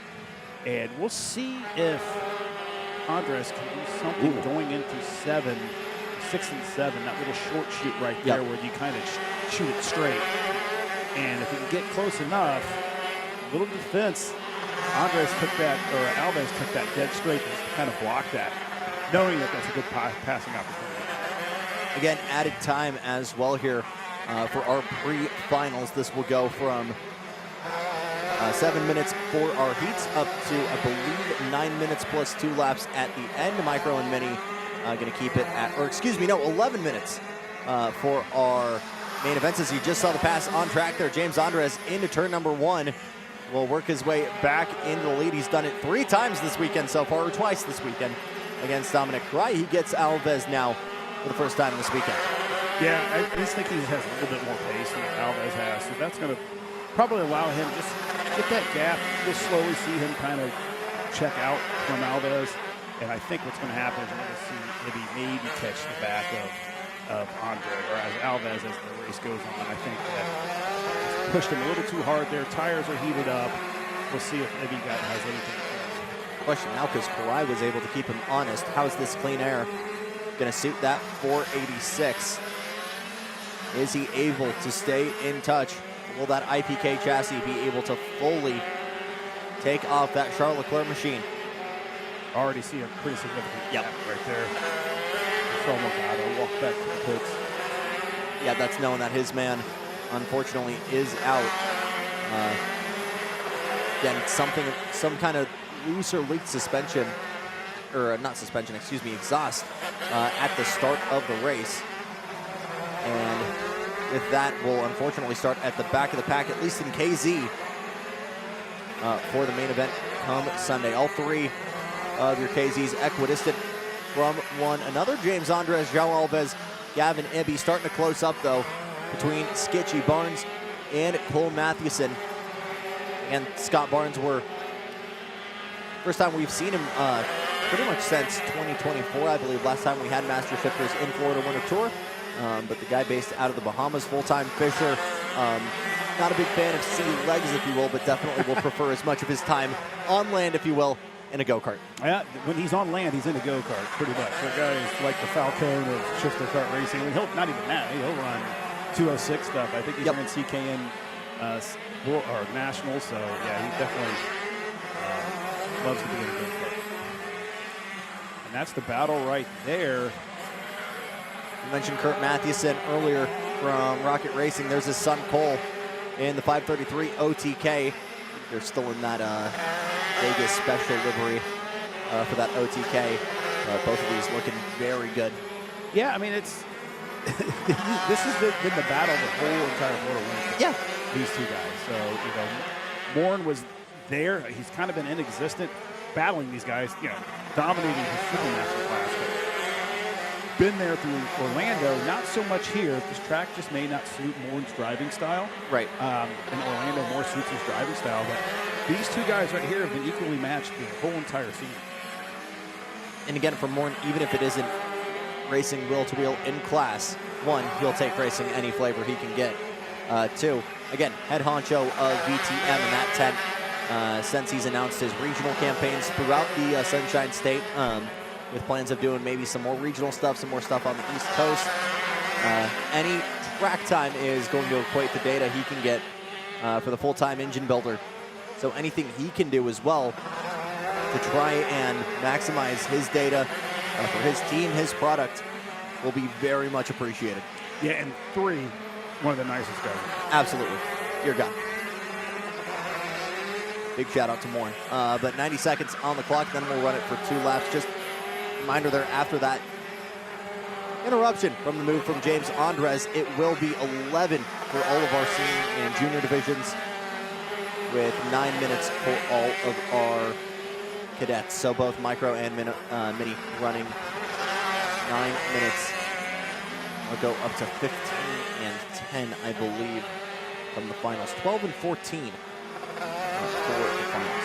Those having 2 laps on top of it. You know the running order already, but SB following this will go to ROK GP Junior, then Micro and Mini, and we'll end the day with our VLR Senior Masters and Super Masters, and our biggest field of nearly 30 in Junior, ending our day. A couple of battles starting to develop here. We've seen Mathewson versus Barnes, but Martinez versus Von Tock, you're just going to see it here in a minute. Further back, there's Morin trying to hunt down the 573. His own stablemate in the fellow Ralph Schumacher kart. That battle is on for P6 out on track. It'll be twin sticks out this time by. And Cole Mathewson led in heat number 1. Really, for the vast majority of this, it has been Scott Sketchy Burns out in front. Yeah, a little bit, not a surprise at all. I would have thought that, you know, a little more battling between the two, but I mean, their pace is equal. It's just, you know, who's going to make a little bit of a mistake here, who's not going to make a mistake. And that's going to be different for these guys because they're almost mirror images of each other, you know, out there on the track with that. I think as well, both these guys know what's the point if this is the duel that's certainly looking to shape up into Sunday. What's the point in me throwing haymakers at you if this could potentially be a net loss for both of us? Yeah, because the last thing we both want to do is end at the back of the field, and then I'm blowing an extra, 3 figures on cart parts to fix it. I definitely don't want to get a cart on the table because I'm trying to win a pre-final. No, it's interesting watching this though. It's like Sketchy's really fast through 2, 3, and 4, gets a gap there, and Cole is a lot faster through 10, 11, and 12. And you'll see the gap right there, a significant gap that Sketchy pulls. And by the time you see them at the end, straight away into turn 1, Cole's pretty much on his back foot. So again, maybe some difference in gearing, some difference in tuning. I'm not sure how much you're able to do in gearing when you have 6 of them or 5 of them on these carts. But twin sticks are out for James Andres. Again, making that pass on Joe Alves and certainly making it stick. 2.6 now the gap last time by. And matter of fact, checkered flag is actually out, so that'll be all she wrote. James Andres on pole position. And Dominic Karai Sunday morning will have his work cut out for him. Yeah, absolutely. I think, Karai's going to have that battle. I think Andres has got to give him a great battle. I think it's going to be my prediction, Andres. I think he's faster. It certainly looked like the case all weekend long. But Dominic and Velocity Racing certainly have their work cut out for them. Fun fact for them as well, I believe they own a former Aero McLaren IndyCar hauler they're using to go race to race. I'm only predicting that because there's a big 5 in that old Pato Award font. Oh. But I would put good money on that. Could have been. Absolutely. Very possible. That's it for Shifter. James Andres in KZ, Skitchy, Barnes over, Cole Mathewson, Morn Von Tock in Supermasters. We go over to find your pole sitters in ROK SV Senior when we come back from Palmetto.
Kirby is going to swap batteries.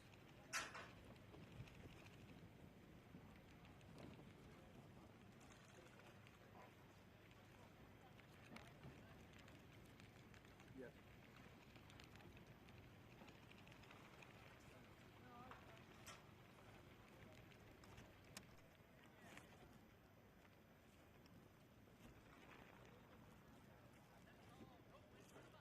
I'm good for now.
Camera 3 is back on.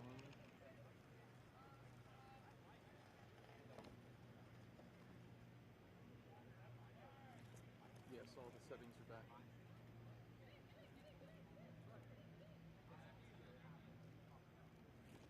Still getting a little bit, but it's alright.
We had an infinitesimal amount of fun.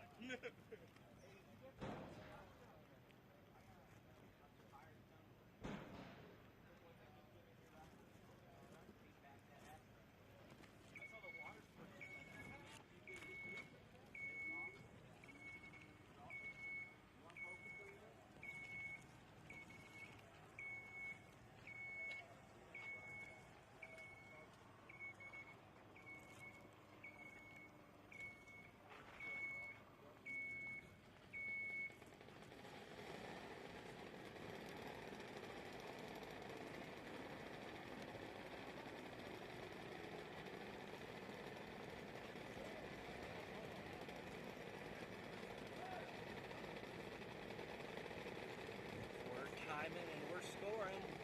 Sweet. 7 more races, y'all.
ROK SV Senior pre-final out on track, and it is the Florida native Chase Gassiet-Lee on pole for Team Bennick.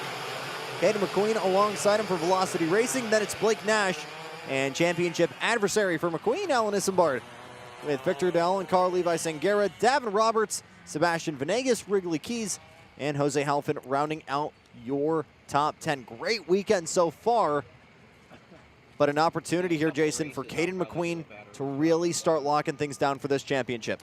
Yeah, absolutely. And unfortunately, with some of the finishes that we saw back there with his counterpart that he's been trying to battle against, we'll see what happens here. You know, Isambard's not starting in a bad spot at all, but you know, he's right behind Caden. So my bet is Blake Nash on this one. I think Blake's been progressively getting that cart faster.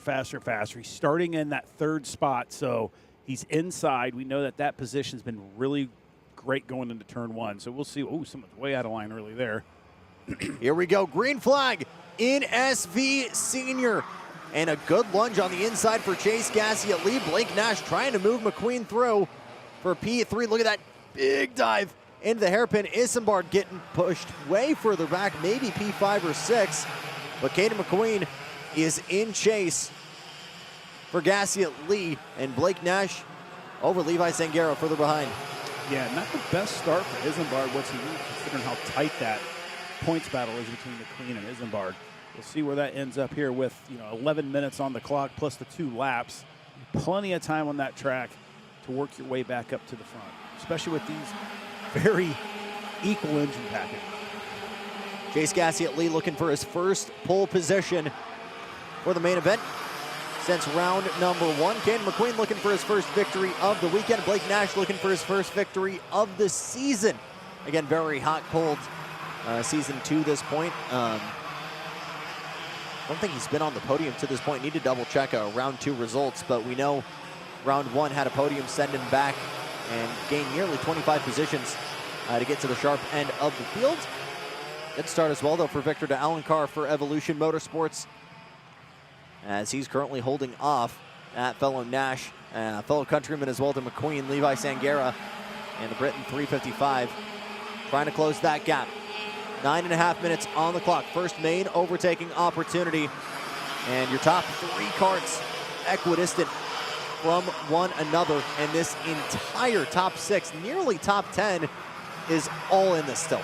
Yeah, not surprised, but we've seen like this for all the SV packages, the 8 racing engines. And these drivers, a little guard right there by CGL, yeah. He knew that was coming. Oh. Nash getting the opportunity, will try to go the high side through the kink of turn number 8. McQueen covering down low. He wants to take that P1 spot from Chase Gassiet-Lee, but Blake Nash wants P2 just a little bit more.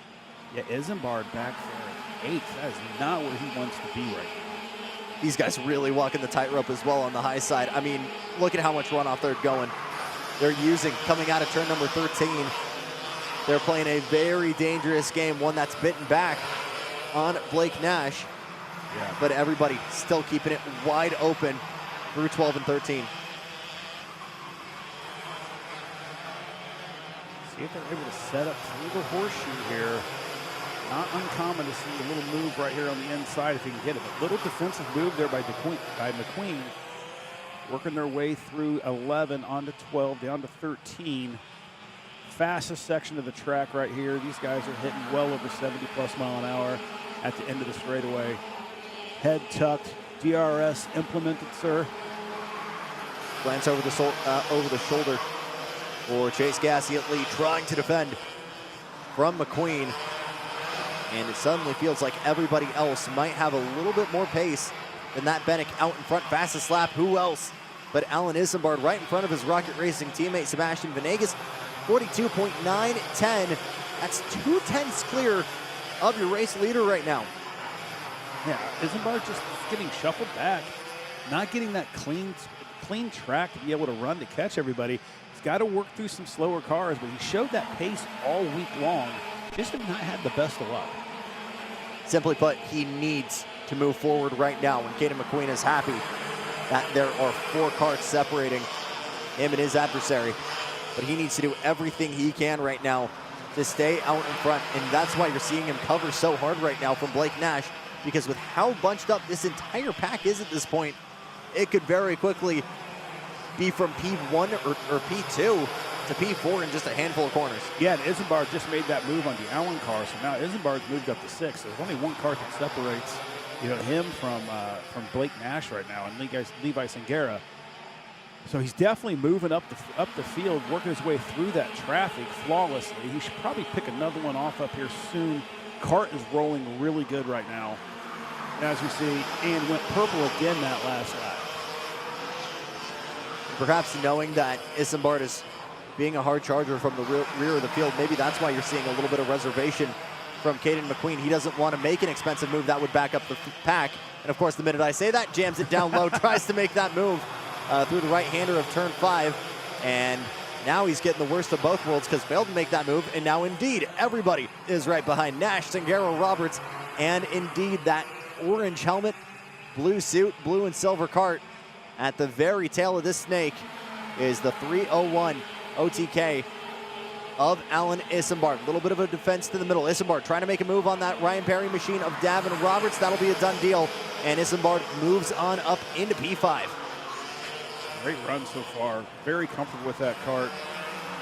There's plenty of time left, just picking one cart at a time. Another early look there into turn 5. And now it's the fellow countryman of Levi Sangera, the Brit that Isambard needs to try and deal with the pair of Nash Motorsports machines that separate himself from McQueen. And this will up the ante big time for McQueen. You're seeing him give a healthy shove there to Chase Gassie at Lee. Is there going to be a move here into turn number 1? There will be for Isambard. Down low on Sangera. Done deal. And Isambard is a missile right now. Yeah, he is loving that move at the end of the straightaway. Has it patented down. Kart stays really under control under that heavy braking. He's able to make those moves still. And now just one Blake Nash is the meat of this sandwich. And a pass on the Riverside Kid could mean a duel for the championship and major implications for tomorrow. What is the reaction going to be from Caden McQueen coming out this time? He hasn't checked over the shoulder. He doesn't know how far Isambard has moved forward. Now he takes a glance. Now the ante is very much known for the Velocity Racing driver. He still isn't able to make a move on Chase Gassie at Lee. He's not even trying to make it. He's just kind of content back there running in that draft. I think if he knew how close Isambard is to him, he may be changing his tone a little bit there. But working his way with less than 5 minutes to go on this race.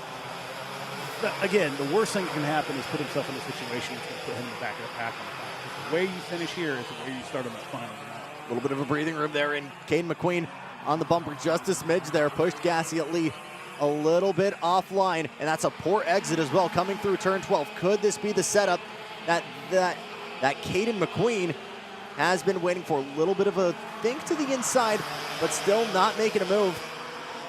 Now Gassie at Lee has a smidge to work with, but all of these guys are bumper to bumper for the top 4. 3.5 minutes on the clock. Alan Isambard, 3 positions gained so far, maybe more. McQueen tried the cross up into turn number 7, doesn't have the momentum yet through the kink. And another look downside. Blake Nash trying to make it move, trying to make it work.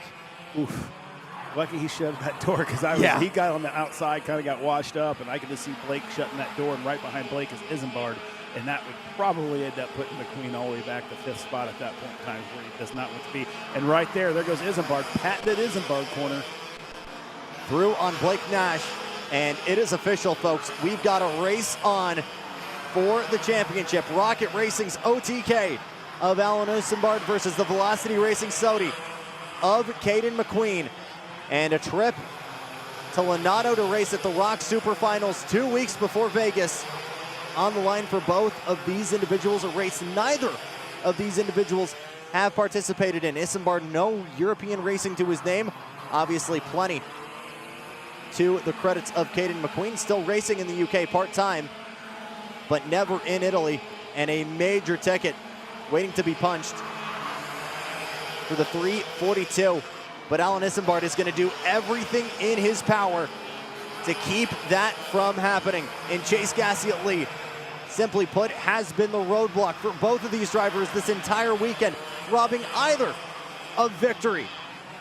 That Bennick has been rolling all weekend long. This is the first time we've truly seen kinks in the armor for the 315.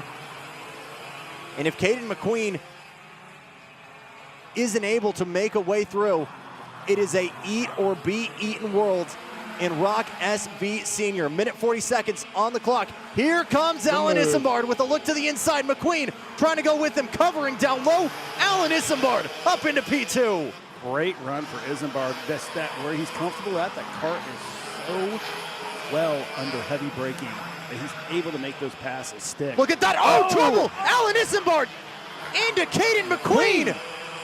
That is colossal. Turn number 6, and your 2 championship contenders have reached a boiling point.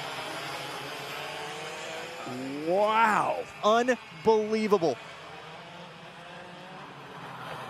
The worst. Now those 2 are going to be in the back of the pack for the goodness. final, for the championship. You can't even write it, a book folks. this good. Oh, phenomenal. The drama just keeps getting thicker and thicker. Pair of Nash Motorsports drivers, Blake Nash, Levi Sangera, move up into 2nd and 3rd. Davin Roberts promoted to P4, and we are struggling to find the words here in the broadcast booth, because at this point, with the amount of points that are on the line right now, we could very much be in a position where Davin Roberts right now, 4th on track, 3rd in the standings, could be rolling into Sunday morning, 1st in the championship standings. I need to take another look at this and figure out how this is going to work out. But simply put, we are in a spot where anything could happen. Yeah, triple points weekend. That can really close up a gap pretty quick. But hats off to Gassioli, though. Great run, pressured this entire race. Never, ever put a tire out of order. Just great job for him with 3 laps to go. Not trying to get the announcer's curse here right, to right. him, but just very, very commentator's curse. Yeah, commentator's curse. But great job for him being able to do that, especially on a team that's just developing a full-size chassis. Been simply put, untouchable all weekend long. But enter the pair of Nash Motorsports OTKs just behind Blake Nash, Levi Sangera. Levi Sangera, very undercover weekend as well, but has been in podium form all weekend long and could have his biggest break right here. Is set to be in that seemingly 2nd best 3rd on track position maybe Sunday morning. Yeah, and really fast too, so just consistent run for Levi, where you kind of want to be going into that Sunday. But Chase Gassiet-Lee, again, looked so strong in round number 1 at Orlando. Rolled off in row 1. And in just 1 lap, he'll be on pole for round 3. Looks like Isambard got back out, and Caden McQueen did not. You'd have to imagine some kind of bent axle maybe from McQueen, or clearly something. But that is still unable to patch up the fact that he is going to be rolling off P13th tomorrow. And that is going to be a big-time talking point come tomorrow morning, and what has essentially been a worst-case scenario. We mentioned it earlier, the rivalry for this trip, for this championship, has reached a boiling point. And at their loss is the gain of 1, Chase Gassiet-Lee, and the entirety of Team Bennick. CGL in the 315 is on pole for round number 3. Blake Nash around him with Levi Sangera, Davin Roberts, Victor de Alencar, rounding out your top 5. That was exactly what we wanted to see. Tight racing. We knew that there was going to be some fireworks between those 2, because there is a lot at stake right now. Those 2 starting in the back is going to be interesting tomorrow. It's going to be interesting. All the reminder to tune in 9 a.m. tomorrow when we start punching tickets to ROK Vegas and the ROK Super Finals. Big hugs from the Gassiet-Lee family as Chase and Bennick for the first time on pole for Sunday. We'll step aside for just a moment with GP Jr. on deck here for round 3.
I could go to my. Water-cooled action continuing here from GP Junior. And it's Tristan Murphy on pole alongside Nico Katowski. Josh Bergman and Nico Orbezo will be behind Achille Saperco, Marco Fazzari, Lucas Drebi, Clayton Stiles, and Noah Anderson. Been a really strong weekend so far for Nico Katowski. Can he continue that domination? Let's find out. Let's go racing in GP Junior. Good start from Josh Bergman. He'll get his way up into P2, close the door on Katowski, and immediately Orbezo making the most of that start as well, as by the time we even get out of turn number 5, it's become a 4-kart breakaway to get us started for the pre-final. Yeah, not an unfamiliar sight No. that we've seen. Those carts, all 3 of those guys, 4 of those guys have been able to kind of check out. Orbezo's in the question right now. Unfortunately, had a little bit of an incidences earlier, but working his way through, working his way up to that top 4 guys right now. Again, how you finish in this pre-final is how you start that final tomorrow, and that is really the eye on the prize. So Tristan Murphy for Ryan Perry Motorsports and P1 Engines, your race leader here in the pre-final. Josh Bergman has not tasted victory since round number 1. And he seems closer than ever. Nico Orbezo looking like he's unlocked something as well in that Iron Rock OTK, just a little bit further behind as he is all over the back of Nico Katowski. You've got Marco Fazzari right in the mix as well, as everyone actually working their way back into the mix, pretty much all the way back to Lucas Drebi, Noah Anderson, Clayton Stiles. It seemed like a very early 4-kart breakaway, but you see here, still very much anyone's game. Oh, trouble! Oh, big moment! That looked like a tire failure or some kind of mechanical for the 206. What on earth? Looked like happened to Marco Fazzari. Looked like a rear bumper. Is what it looked like. One of the rear bumper side panels flew off like someone was getting pushed, but definitely got squirrely. That could have been right at the flag, and that could have got really scary. That was scary. And unfortunately, the bad day for the Canadian Marco Fazzari continues, as that might be the meatball flag on the way for the Racing Edge Motorsports driver. Fastest lap for Tristan Murphy, 43.528. That being about a 10th up from Josh Bergman. And just behind them, Katowski very much in the mix now as well. And you get kind of right at that threshold, Jason, where it feels like everyone is in the mix, but nobody quite able to really make a striking move or make an overtake for that matter. And you really feel like Tristan Murphy as well has been able to build this gap, if anywhere, in this infield section, in the Titan Twisties. Just really has done a great job at not making any mistakes, not being forced to do any mistakes. Even with the pressure he's had with Katowski on his back bumper through the earlier heats, just running a really good, disciplined race, and that's how you're going to end up winning this. Further back, the Hunters have become the hunted as Nico Orbezo once again finds that rear bumper of the 292. Nico Katowski and that TKG Burrell Art. And all 4 of these guys really putting good progress on Lucas Drebi. Marco Fazzari still out on track and still running. That's, if anything, I'd really like to see a replay of. By the way, lockup officials still very much at work after that incident between McQueen and Isambard. And as soon as we get information on where those 2 will be lining up come Sunday, we will let you know. But simply put, that is going to be very, very interesting. 2 of your biggest championship contenders. Your 2 race winners so far in SV Pro, starting provisionally as they stand right now from the very back of the field, and will try and drive their way forward. You're not going to want to miss that. Tomorrow morning, 9 a.m. Eastern. No, that's going to be exciting to watch. Like, if they can all cool heads prevail tomorrow and understand that, hey, there's a lot at stake for you guys. Let's go ahead and run a clean race, and the best racer gets their ticket punched to Italy. 6.5 minutes on the clock, and the gap is starting to build. 9 tenths now between Murphy and Bergman, nearly a carbon copy of what we saw not too far ago. Yeah, it's going to be interesting to see what they're going to do to these chassis tomorrow when they put new tires on them. Like, what are they? They're going to go out. They may go out on their new tires and scrub them Right. the first two, or in the warm-up, in the morning warm-up, just to kind of get a feel what this car's going to do with fresh rubber. There is still a slightly delusional part of me that thinks there are some people that are going to stay on the scuffs Yeah. for the finals. No, we all know that new tires are faster than old tires. So. So with how much this Grip. track has gripped in, it is absolutely going to be something we're going to have to look out for. And again, we talked about it yesterday as well, how interesting it's been from a setup standpoint in terms of essentially forcing to make the chassis tight over being free and then slowly freeing it up, trying to find where you can rotate it. Because the minute you really open with a free chassis, talking to Laurent Martin earlier on, it just feels like, if anything, the kart's driving you more than anything else. Yeah, and that's the last thing you want. You want to be able just to be comfortable in that go-kart and let that thing just kind of sit there and do what it's made to do. Let it flex where it needs to flex. If you're tense in that go-kart, all you do is make everything tight in the go-kart. Right. Murphy 1.5 seconds clear now of Nico Katowski. This battle has evolved as Orbezo started to fade as well, and now it's become Bergman versus Katowski as the duel between the Red Bull Junior driver and one of the top young talents for Burrell Art and TKG continue to develop. 125cc full season on deck for Nico. We'll plan to probably do some shifter stuff as well if given the opportunity, but definitely making the most out of that single speed season. I don't know if there's anyone in this room that knows anything about dealing shifters to There's the junior divisions. I know that he has a shifter package, an 80cc shifter package, and I know that they're working on a Formula team, like a ladder system. When I was talking, I think his name is Jordan Lewis or something. I was no, but it's interesting when I was talking to Sean Bailiff. He's using the shifter program as a ladder system for filming the cars through TKG. Very cool. So that's I think the end game for them, and I'm sure the Katowskis will be a huge part of that. How much they're racing and how much time they're putting in go-karts. It's interesting, right? Because you see so many of the current talents, like Pato O'Ward, for example, Colton Herta. A lot of those guys did run shifters, but you look at a lot of these guys moving over to single seaters. They kind of left karting doing single speed stuff. Yeah. So you don't have to run a shifter to be good at it. No, absolutely.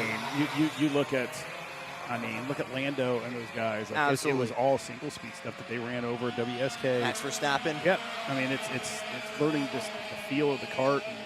And, shifters are great, but what's a lever shifter going to do help you in what mentally program a shift point, I suppose. Is we're talking so much, of course, we happen to miss pass on track here. Nico Katowski on turn 2, mind you, going right and going down low to make that move before the hairpin. And Josh Bergman pacing exhaust for what feels like the first time today. Will have to mount a move over that Burrell Art in front of him. Yeah, let's see if he can. I'm not sure if he made a little bit of a mistake right there that opened up the door for Katowski to take advantage of it, or if it was just Katowski was done waiting and like, I'm just going to go ahead and pass this. I'm sick of watching Murphy check out.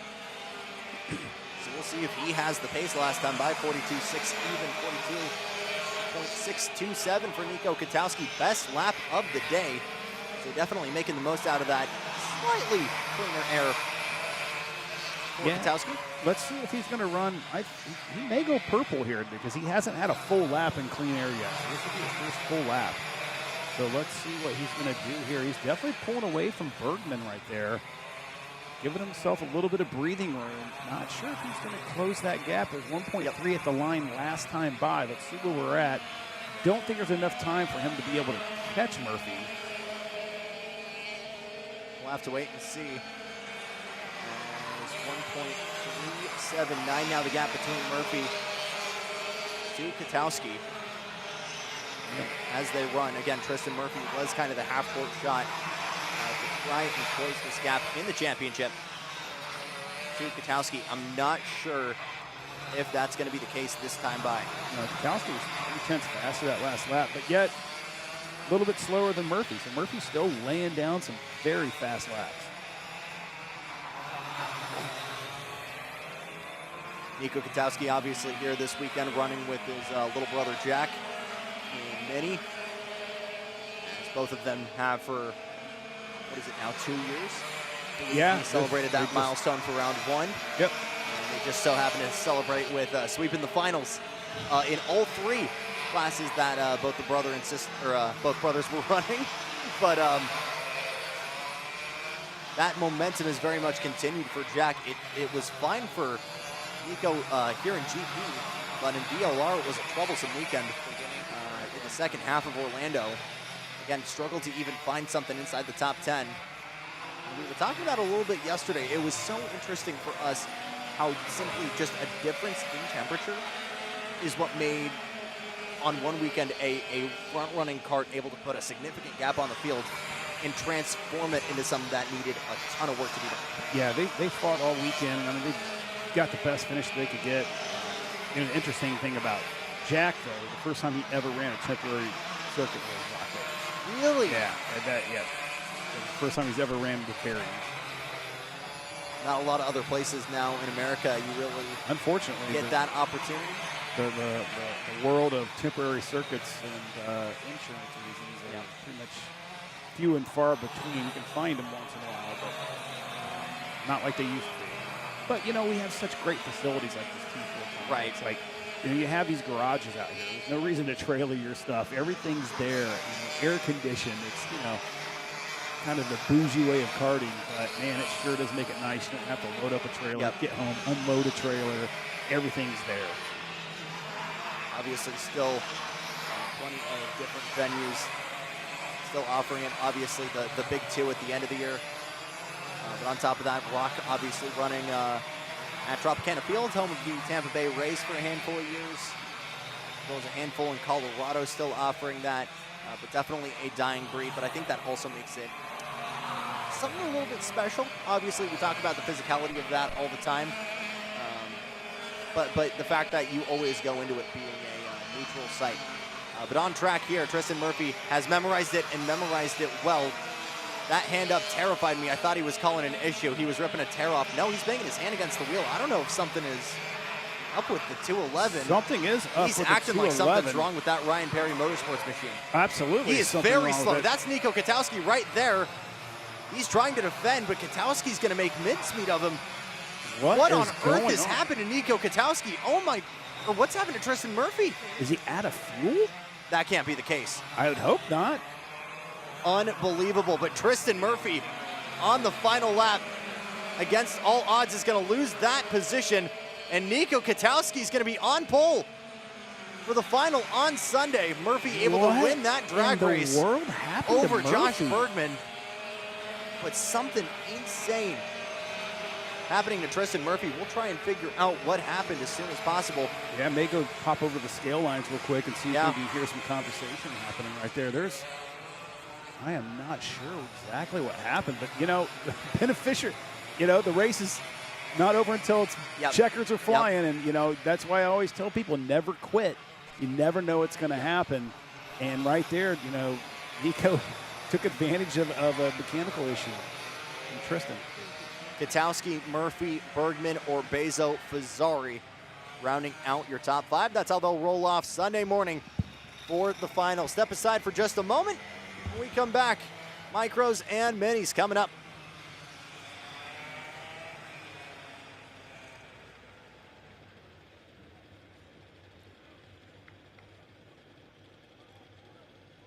Camera 2 swap. Camera 2 swap back.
And just as the micros come out on track, droplets starting to gather on our camera lenses as, if only just a little bit, rain has begun here in Palmetto. A vast contrast from the sunny skies we have ahead of us, but water has found its way onto the racetrack. Emmett Dalton and Braxton Shiflett make out your front row. Jack Katowski, Leo Yanklowitz, Caden Darmani round out your top five. It has been a fast, oh my goodness, big stack up.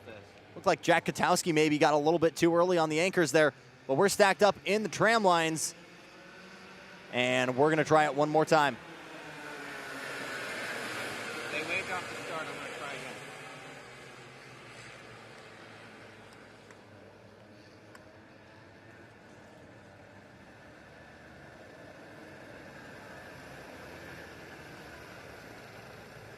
I don't need a battery.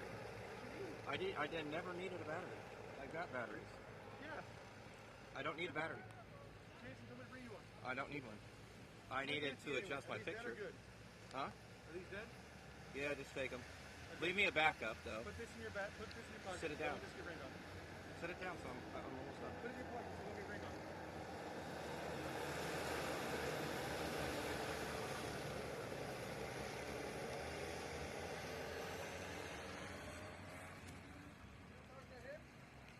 Yeah, take that. Yes. Stacking them up one more time here for ROK Micro. Again, Emmett Dalton and Romeo Ferrante making up your front row. And as our local weatherman Jason Ewers can confirm, it's raining. I don't know how. There's no clouds over us. And it's sprinkling out. Like, it's nothing big. The track's so hot. We're going to be fine. It's vaporizing. But, yeah, and I'm looking at the weather, and there's just nothing. I have no idea where the moisture is coming from. But, I mean, it is hot and it's humid out, and it's Florida, so we never know. But, yeah, continuing with it here, but hopefully we get a good, clean start here. And again, after you talk, and we just chatted briefly, Tristan Murphy, issues on the final lap, sounding enigmatic. We'll see and figure out maybe later on what that issue could be. Yeah. But for ROK Micro, they are trying to slow him down to a crawl here. Emmett Dalton and Romeo Ferrante, Sodi and Orsilon on the front row. And we've got the green flag in ROK Micro. Good start as they try to line it behind Braxton Shiflett. A little bumper rubbing there. Yeah, number 7 GFC looking to slot through in P2. He'll get there. Good start for Dalton. Exactly what he needed. I think that was Ferrante in second right Looks now. like it. I think Shiflett got shifted back a little. No, that's Shiflett in second. Yep. Good run for Shiflett right there. Oh, And trouble Cart for the number 4, 4. Aria Denehauer. And one of the lone Paralins on track, the Privateers, out early. So unfortunately, heartbreak again for the 4 was, again, nursing those issues earlier on as well. But Emmett Dalton already starting to run away with it. And that is Jack Katowski just behind, trying to take a look to the inside. Not there yet. Now makes the move into turn number 1. We'll move up into P2. Move. Good job, though. Late move, kind of hung up there. Didn't want to give it away. Knew he was going to take it. Went in, made the cart go through. Cart was great under braking. Stable through turn 1, 2, and 3. Now his eyes are all set on Dalton.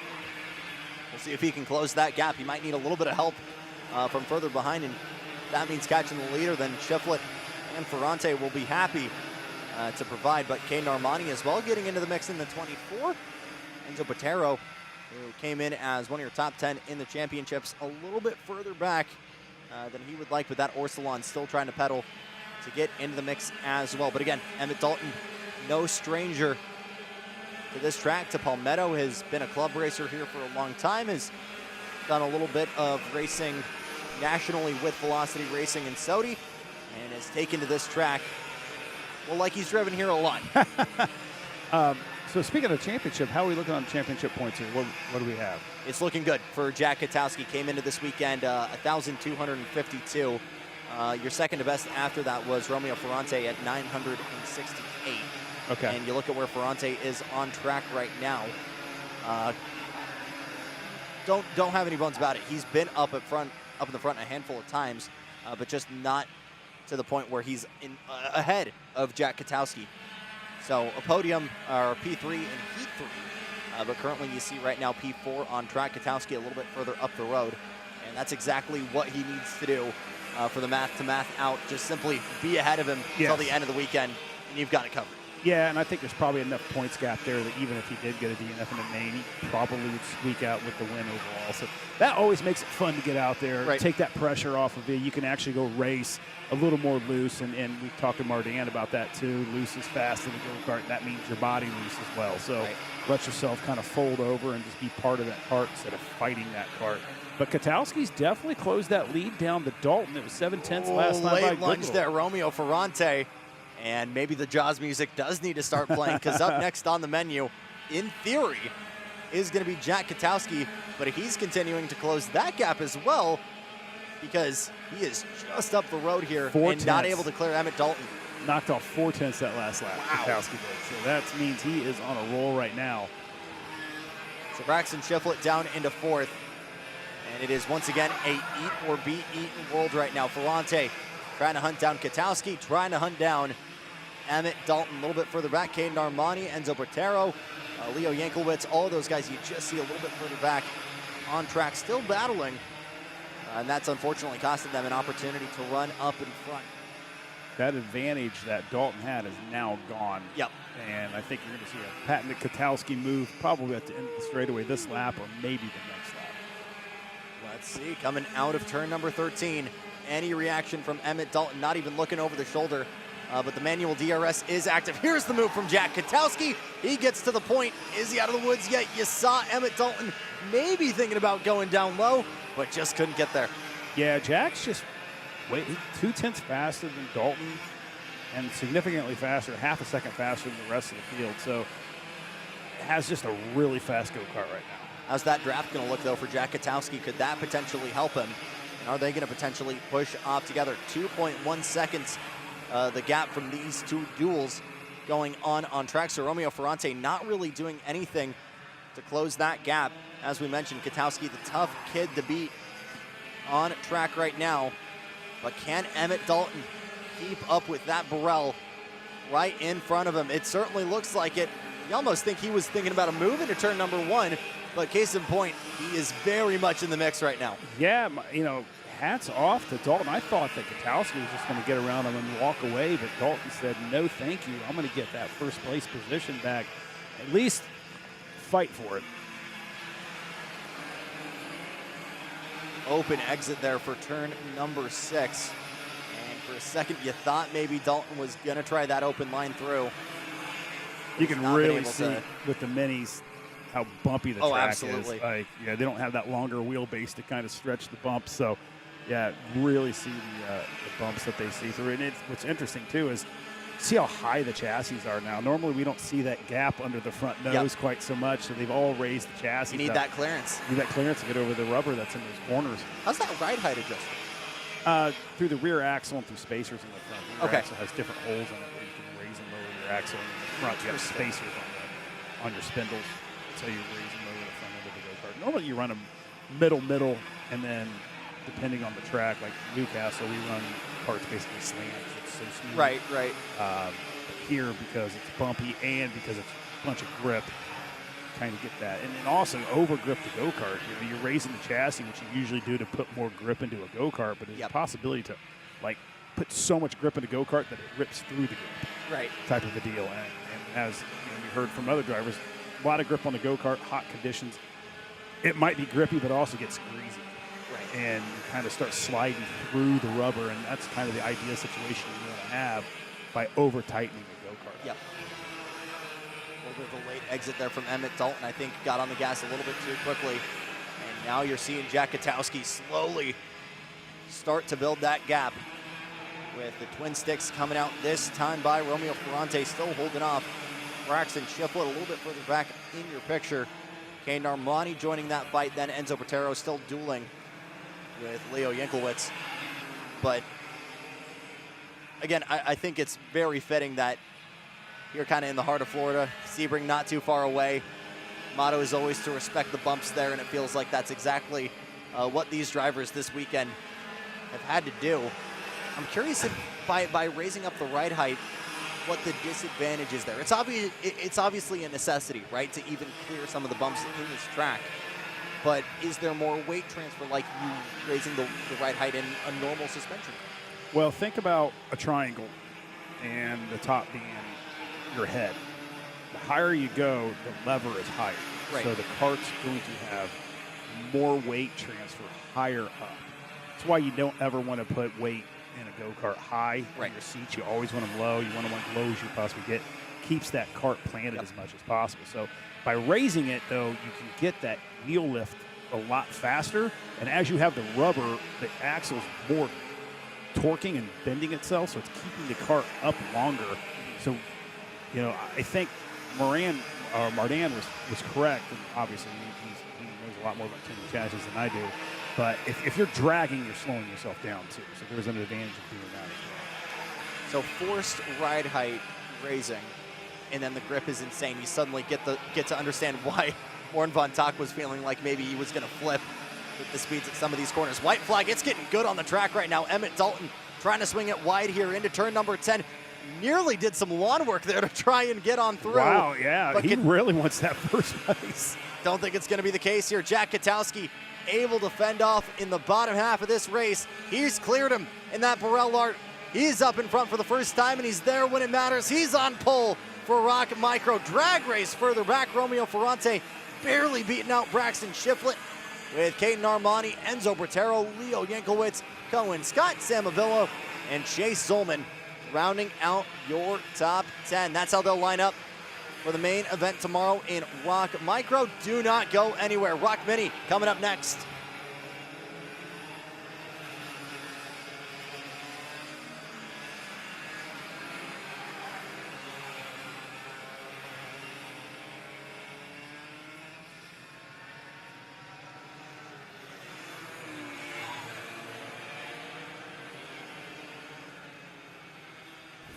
When it comes to innovation on the track, Odenthal Racing Products leads the pack. From the highly popular EasyGP camera mounts to our tough case to GoPro case, racers everywhere trust ORP for strength, reliability, and precision. We're proud to be the #1 engine mount manufacturer in the USA. And with our new Easy Bumper Retainer System, you won't get caught out with a failed bumper bolt again. Odenthal Racing Products. Lead or get left behind.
lose a position on the start. Dutch Westbrook on the move early on here as he immediately has made progress on, I believe, Luke Bullpit a little bit further back.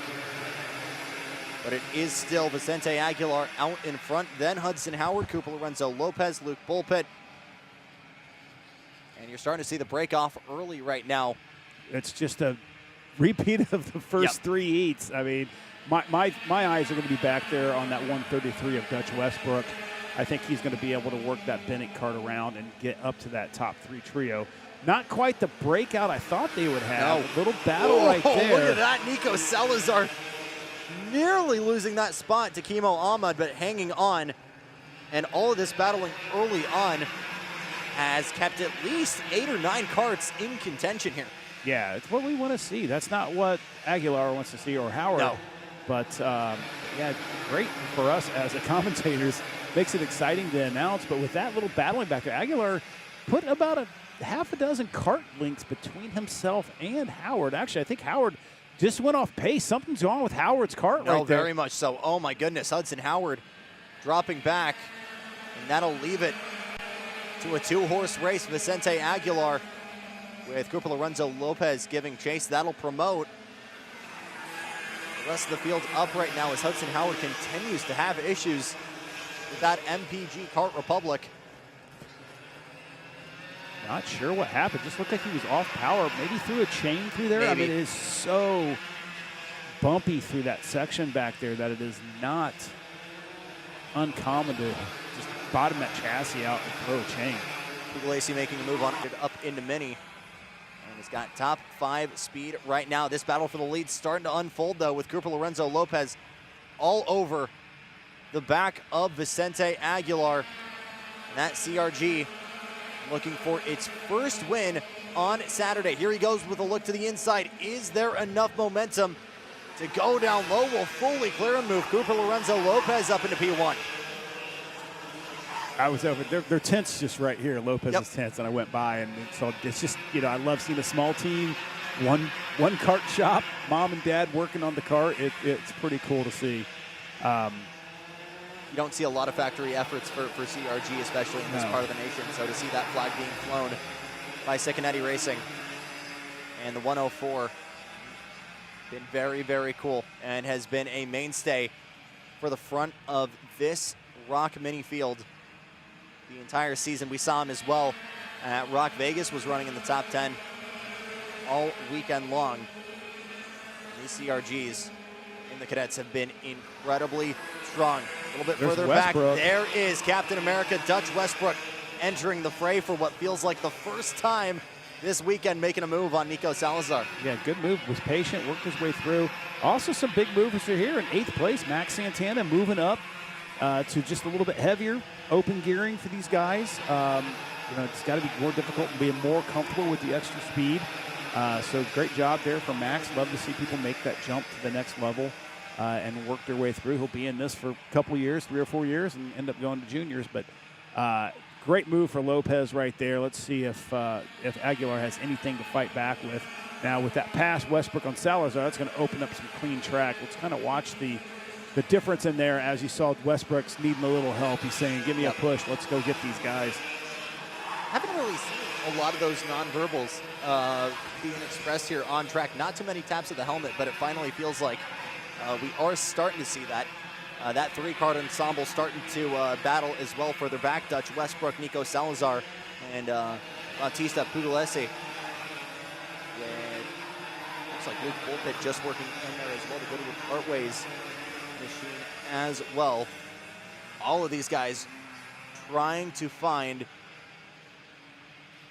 these two out in front, Vicente Aguilar and Cooper Lorenzo Lopez. By the way, Bautista Bassi is indeed the fastest man out on track right now, 46.884. And that throne only just taken now by Dutch Westbrook. Roughly 2/10 up from the field here, Jason. That's amazing.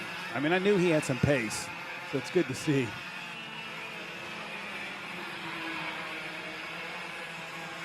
.90 seconds on the clock before we bring out the twin sticks. And reminding you for the championship battle, looking very good here for Vicente Aguilar, 1,252 points. Aiden Go was second place at 968 for Carolyn. Again, that squadron not out here this weekend, so that moves it back to Nico Salazar down at 941 points. So nearly 300 the difference between first and second. And with Aguilar second on track, Salazar back and forth. Shades of Katowski and what we were talking about earlier. Aguilar just needs to stay in front of who's behind him in the championship. Yep. He's doing just that. I think he wants to put Lopez behind him as well, because he looks like he's picked up that pace a lot and had a chance to make a move on one, elected not to do it. Knows there's plenty of time left, 30 seconds plus 2 laps, basically 3 laps to go. See if he's just going to stay patient, tucked in behind, or make a move for the lead. We've seen what that outside line does, so I mean, I would definitely want to be on #1 spot working our way into the finals tomorrow. Looks like something happened to Bautista Pugliese, by the way, because, again, he was running top 5. He's since dropped back and is actually a lap down. I'm not sure what happened to the 103, but that'll be unfortunately heartbreak for him, as it appears that something might have quit on that V Motorsports machine. But the Twin Sticks are out this time by, and the Argentinian Vicente Aguilar trying to make this move done with AM engines. And we've seen that pace in all aspects of the air-cooled stuff. They've been fast in the minis and the micros. They've looked phenomenal in the Masters. Yeah, they have. They've had great engines, packages for everybody. Spent the time on really developing a solid package for the racers. And we talk about them in every aspect of rock racing. So much so that they have indeed developed into just a builder, into a fully fledged team. Good exit from Aguilar, just didn't have enough juice in it to get to the side pod, but there is still plenty of heat left in that 164, and the question is, can Cooper Lorenzo Lopez find a way to can it? The run that he gets through the horseshoe up there is just incredible. He actually has to get off the throttle. He's closing so fast. Oh, look at this, trying to cross it up into turn number 10, continuing the over-unders. And Westbrook's right there. Yep. I mean, I would say a couple more laps to go. Westbrook could be a name to talk about here. He's running out of time, though. The white flag is out. Westbrook going high. Lorenzo Lopez and Aguilar going down low. Aguilar going to try and swing it wide into turn number 1, setting up Westbrook an opportunity. Here comes Dutch Westbrook. Unbelievable. Out of nowhere. Aguilar had no clue he was even coming like that. The sneak attack from Captain America moves Dutch Westbrook in. Ain't done yet either. Certainly not. Just a handful of corners left. Running out of time. Running out of opportunities. Can Cooper Lorenzo Lopez goes to the off inside. Two of the best in the business? Aguilar trying to go down as well. Westbrook what with a the move! minute stick. Dutch Westbrook now trying to make a move. Aguilar going through, making contact. Lorenzo Lopez down low into 12 and 13. Aguilar making contact, goes off, and just like that, Cooper Lorenzo Lopez is going to come out from P3 to P1. Yeah, I think there's going to be some words to said on that one, because I looked like that was an unnecessary bump on Westbrook, but I am not calling anything here. But what a run for Westbrook, though. Oh, mercy. Did Aguilar not finish? I don't think so. You just see him now trying to get running again. Oh, man. And that is going to be heartbreak. Well, I tell you right now, he's got some help back there with Howard, so those two are going to be able to push and work with each other through the field. So I would not be surprised to see those guys to the front at the end of the race.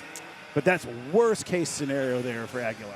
Championship contenders being sent to the back of the field. The more things change, I the think more we they talked about this stay earlier. the same. Step aside here. We've got plenty of action still to come. The VLRs up next with juniors on deck.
got to wear the right clothes.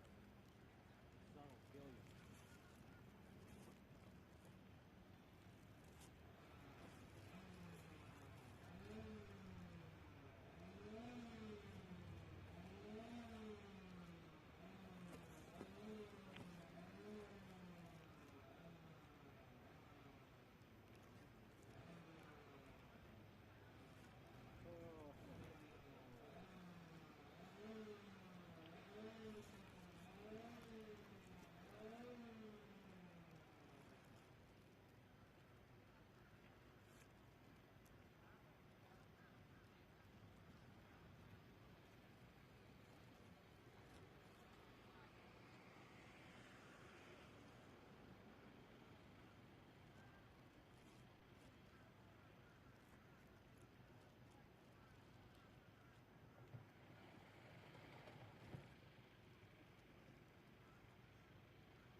Camera 3, you have full battery.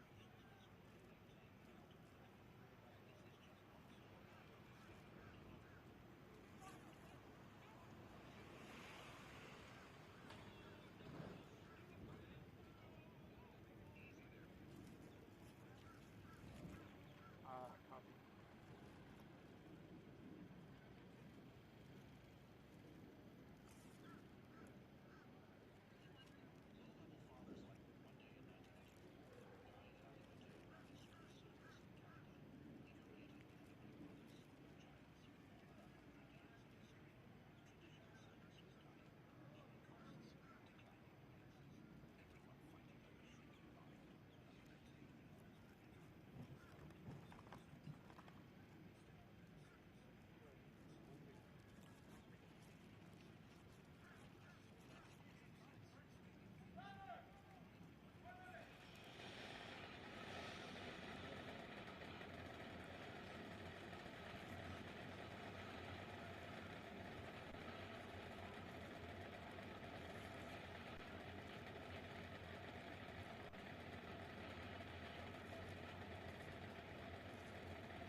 Time to turn them loose for ROK VLR Senior.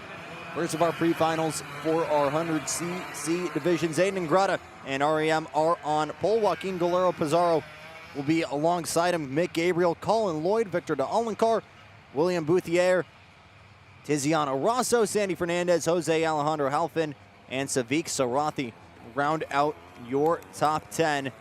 We've seen very rarely a lot of guys dominate this early in VLR Senior, but that has been just the case here for Aiden Ingrata.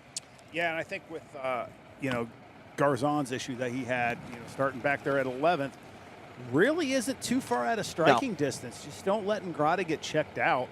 Much like Westbrook, the last race that we saw, I'm going to kind of go with Garzon on this one. I think he's got the pace to get up there. It just depends if he can get up there cleanly. Move's got to be quick. And we know he's got a friend now in the form of Santiago Fernandez alongside him. And everyone's going to need to find a dance partner, especially if they can catch Aiden Ingrata. We'll have to see if anyone can touch the Canadian for REM as we go green for the pre-final in VLR Senior. Clean through one, that's great to see, especially when you have a pack like this of equal carts that are just trying to manipulate their way up to the front as fast as they possibly can. Little slow cars coming out of 3 mid-back pack. They're not sure who that is. One of the Sodis further back, I think Jack O'Keefe struggling to get up to full song.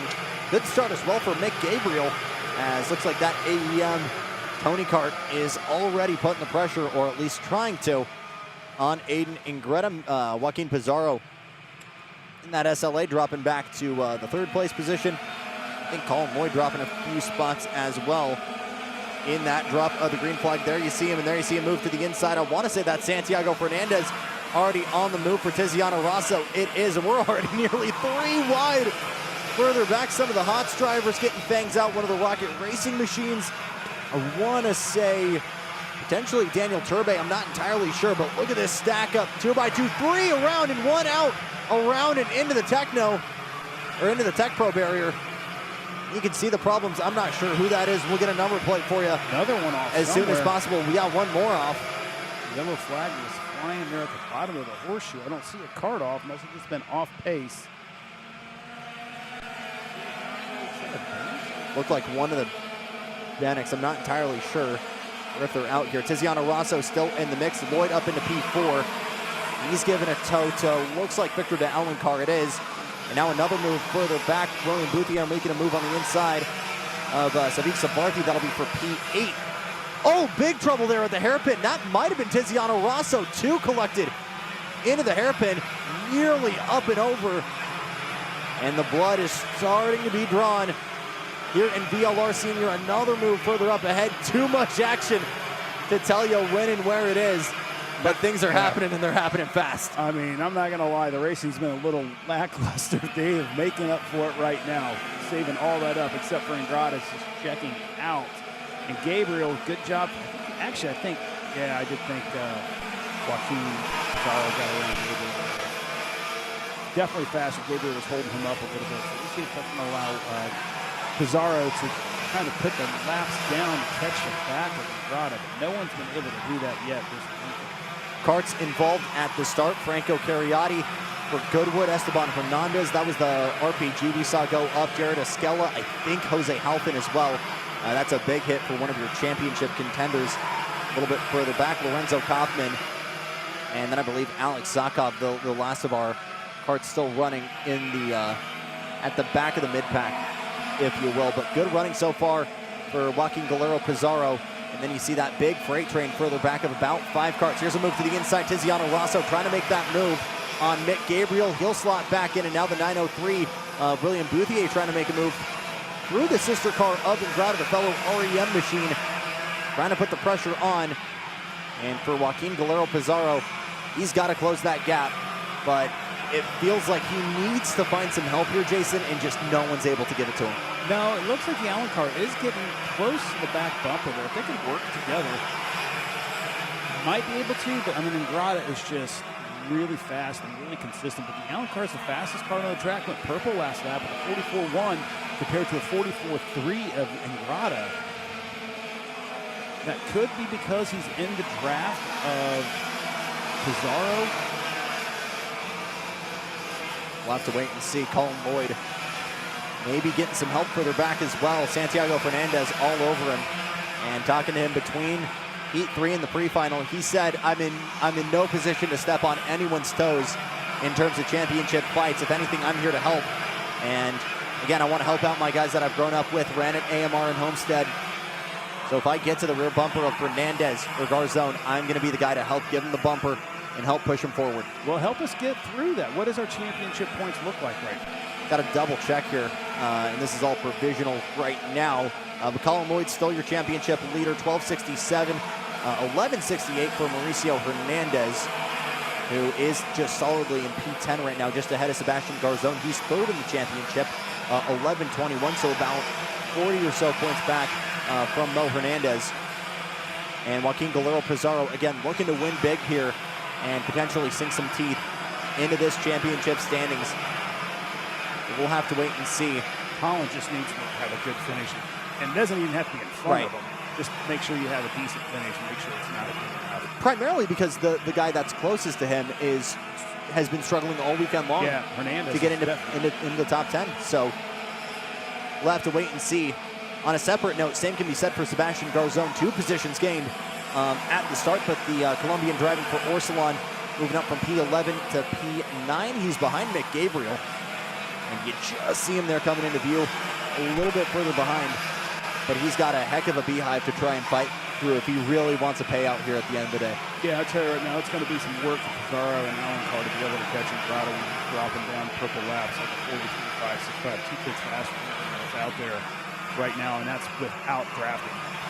It was that combined with the 2-place blocking penalty in Heat 1 that's really affected Garzone throughout this weekend. He's had the pace, but unfortunately just has not been able to fully deploy it.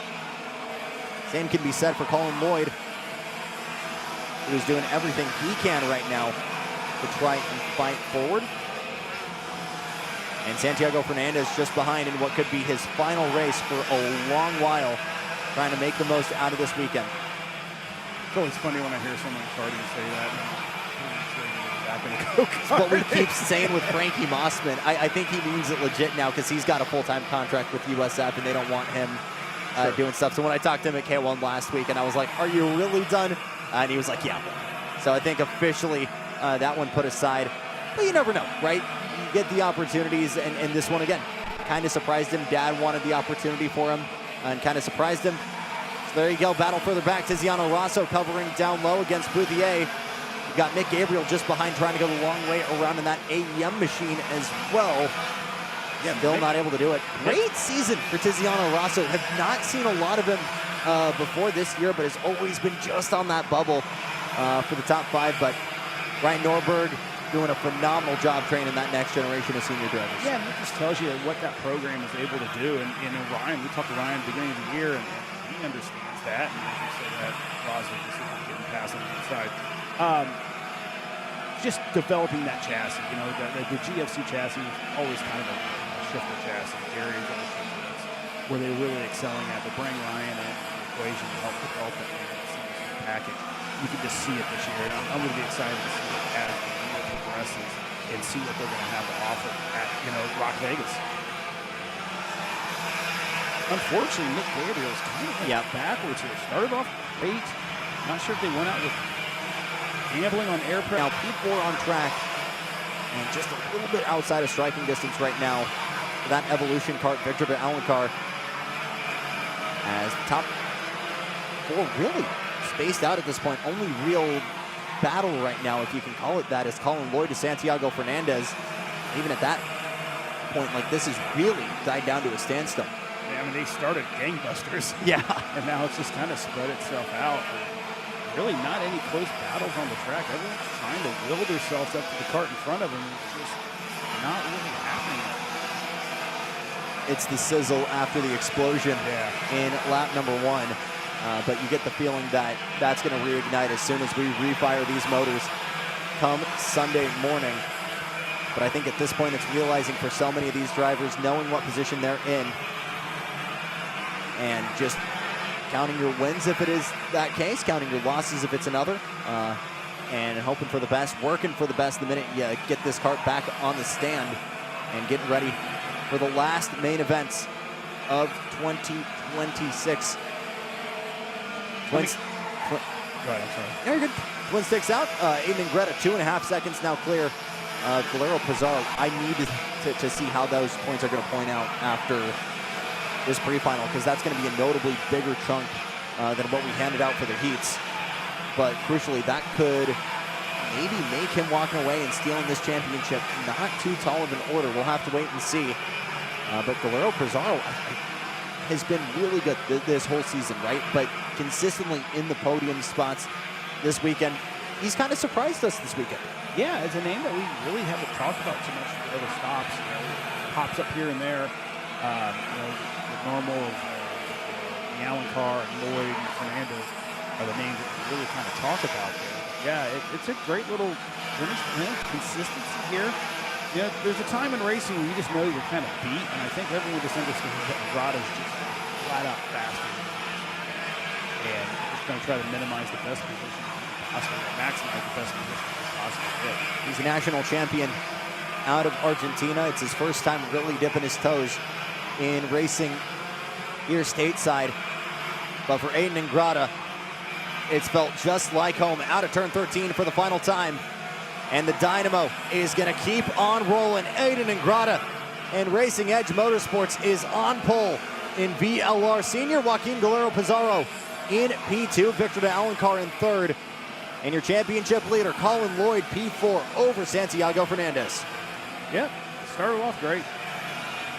Kind of lost the sizzled out. Sizzled out a little bit. Right. They gave us time to talk a little bit. Yeah, what's kind of interesting though is like these guys may not see a ROK package until Vegas. Absolutely. I mean, unless you're living on the south or the up, California and Sonoma area, and in Colorado or up in Canada, like. This is the last chance these guys are going to be running this package until Vegas, and boy, that's a good time. Yep, Aiden and Grada, definitely no stranger to this. Multi-time Kart Stars champion out in Canada running this very package, as is many of the Canadians. And then south of the border as well, especially in South America, Brazil, Argentina, Colombia, and a very exciting announcement as well with the launch of ROK Cup Mexico being announced leading up to last weekend. So hopefully we'll have some good news with that in the next coming weeks. But that'll be it for VLR Senior.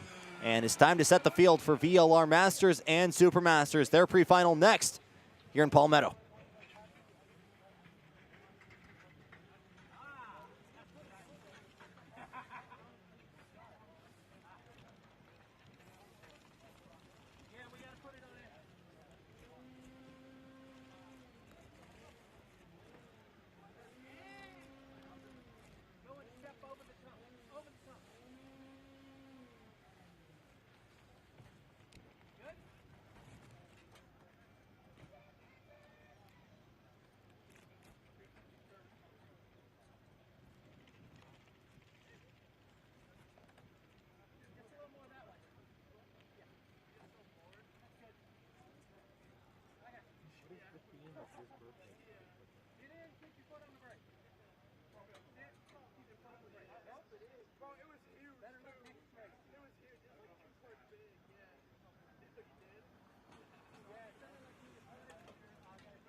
I would look up who is actually doing the feedback.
hope this one isn't a snoozer.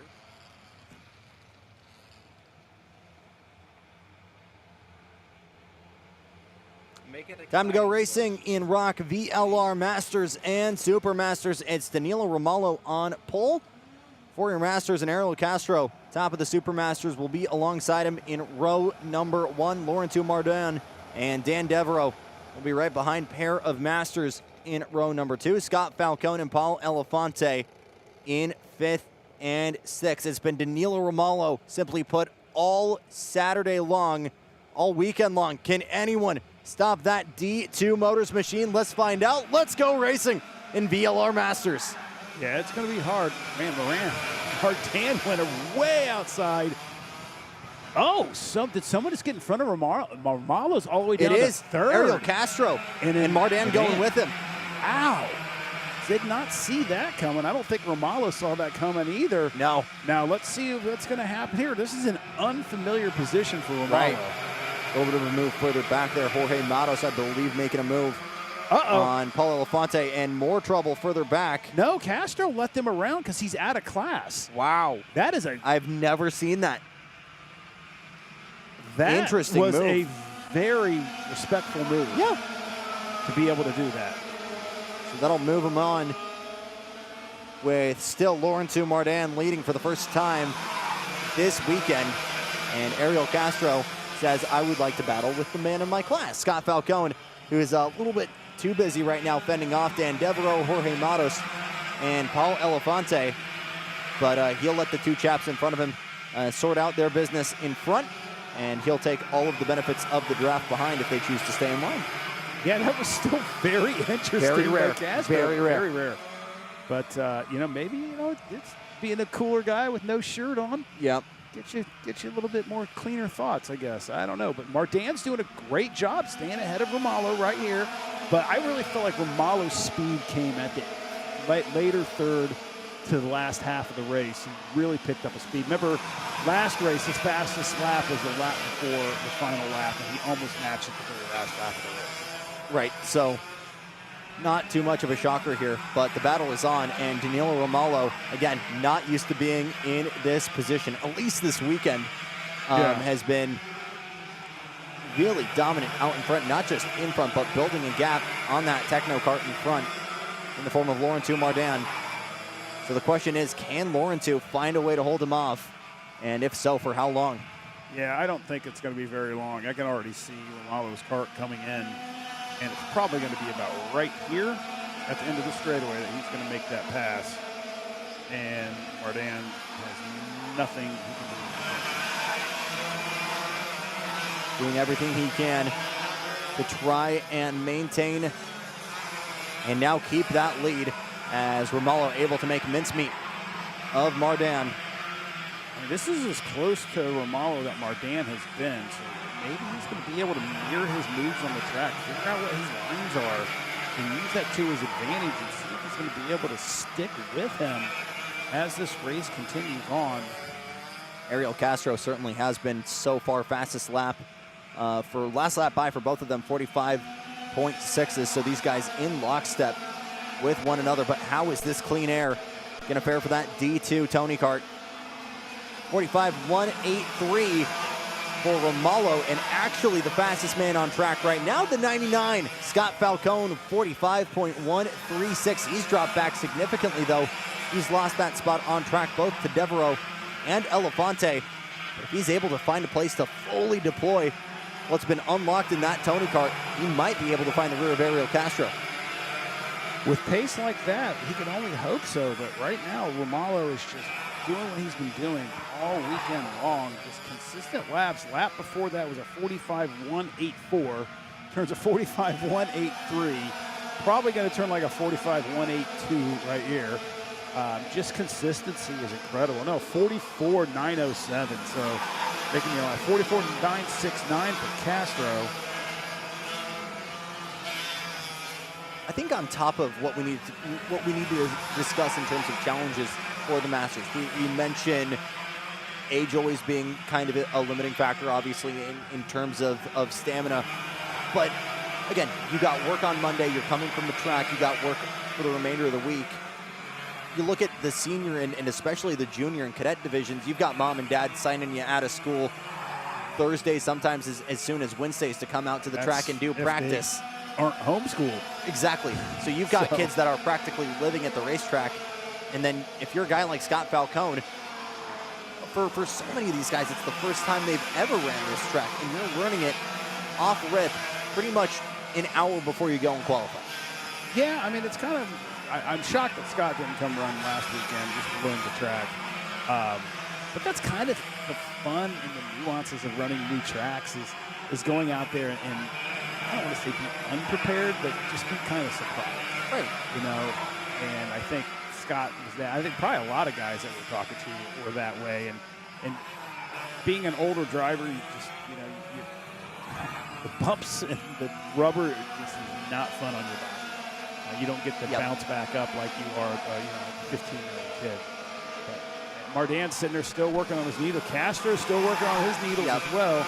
Castro 44.860 that last lap. I mean, his pace is right on with Romalo, and Mardan is just a tick off of that pace, just fast enough to just keep Castro not ability to sit there and make a move on him. But I think there was a thought of a late dive there from Ariel Castro. My question is why would you give up the lead to begin with? Yeah. You know, it's like you're matching pace with Romalo for an overall victory here. And I get it. You know, he probably didn't want to mix it up with those guys because they are actually fighting for something there. And he pretty much knows that he's got the rest of the Supermaster field covered. Right. But, man, hats off to Castro right there. Here he goes. Inside of turn number 2. Done deal. Going to be an attempt of a cross-up here from Mardan. Not enough momentum. And Ariel Castro gave the position over to Laurentiu, but has ran out of patience. Yeah, I think he thought maybe Mardan had something for Romalo and now realizes that he doesn't. So he's going to go see if he can go up and play. Very interesting as well to see just how much all these guys, especially in the top 3, have been on the needles, constantly adjusting. We haven't really seen that too much for the remainder of the field, and I'm not sure if it's just simply, you know, the parents telling the kids, don't go on the needles, you're going to blow up a motor, because we have seen that numerous times, both in GP and VLR Junior. That's a point to the side from Castro, takes that position, and then allows Mardan back through. Yeah, I'm not understanding. Interesting. Yeah, this is some interesting racing going on with these two guys, but hey, at least they're making it exciting for us. You know, Romalo's got it checked out. I mean, when you're your own engine builder and you're tweaking on your car, he could be out there trying to, right? Yeah, I mean, you know your minimums and maximums where you need this motor to be, and if it's not there, you know, I would always look down coming out of a corner and see where my low temperature was on my Micon to know that I need to be able to tweak that low end a little bit more to be able to give myself a little more grunt out of the corner. But Romalo's just been unstoppable all day. I mean, he could probably turn those needles, 16th of a minute and be able to still crush everybody. You know what I've noticed as well? No tape on the radiators we saw earlier on. I've noticed very large radiators. Yes. Like very large radiators, especially in the shifters this week. Yeah, definitely no tape. Bunch of water wetter in. My guess is probably running water pump belts straight off of the axle to spin it as fast as you can. Keep pumping water through. But yeah, that's a good call there, Jackson. I noticed that too. And a couple of the carts that get dropped off here that were shifted, they got some monster radiators. Yep. Again, the issue is if it's too cold, obviously or if it's running too cold, you put tape on it. But in this case, again, it's been so hot out this weekend that these guys are running the biggest radiators they possibly can. Yeah. And again, doing everything they can. How much power does that suck from the motor if you're putting the water pump that close to it? Oh, you're just, so you can put a pulley belt, so your water pump's behind you. Right. And then you've got your pulleys that go to the axle. But you can actually have basically a cassette that goes on your axle that has grooves in it where the belts sit in it. Yep. So that's how you can slow the water pumping through it. Okay. And you can speed it up, you just remove that and let it run off. Interesting. Now hands in the air. I think he's saying wave it like you just don't care. 2-3, something like that. I don't know. Something like that. I think he's asking what position he's in 6-7. overall. Dude, please get out. I'm actually muting you. Jason, you're getting the timeout corner right now. Mainly because at home in Adams Motorsports Park, I've had kids genuinely fight over the 67 number plate, and I'm like, you're getting a 6.7-second penalty if you guys do that hand signal again. I need to stop talking about this. We have a race going on right now.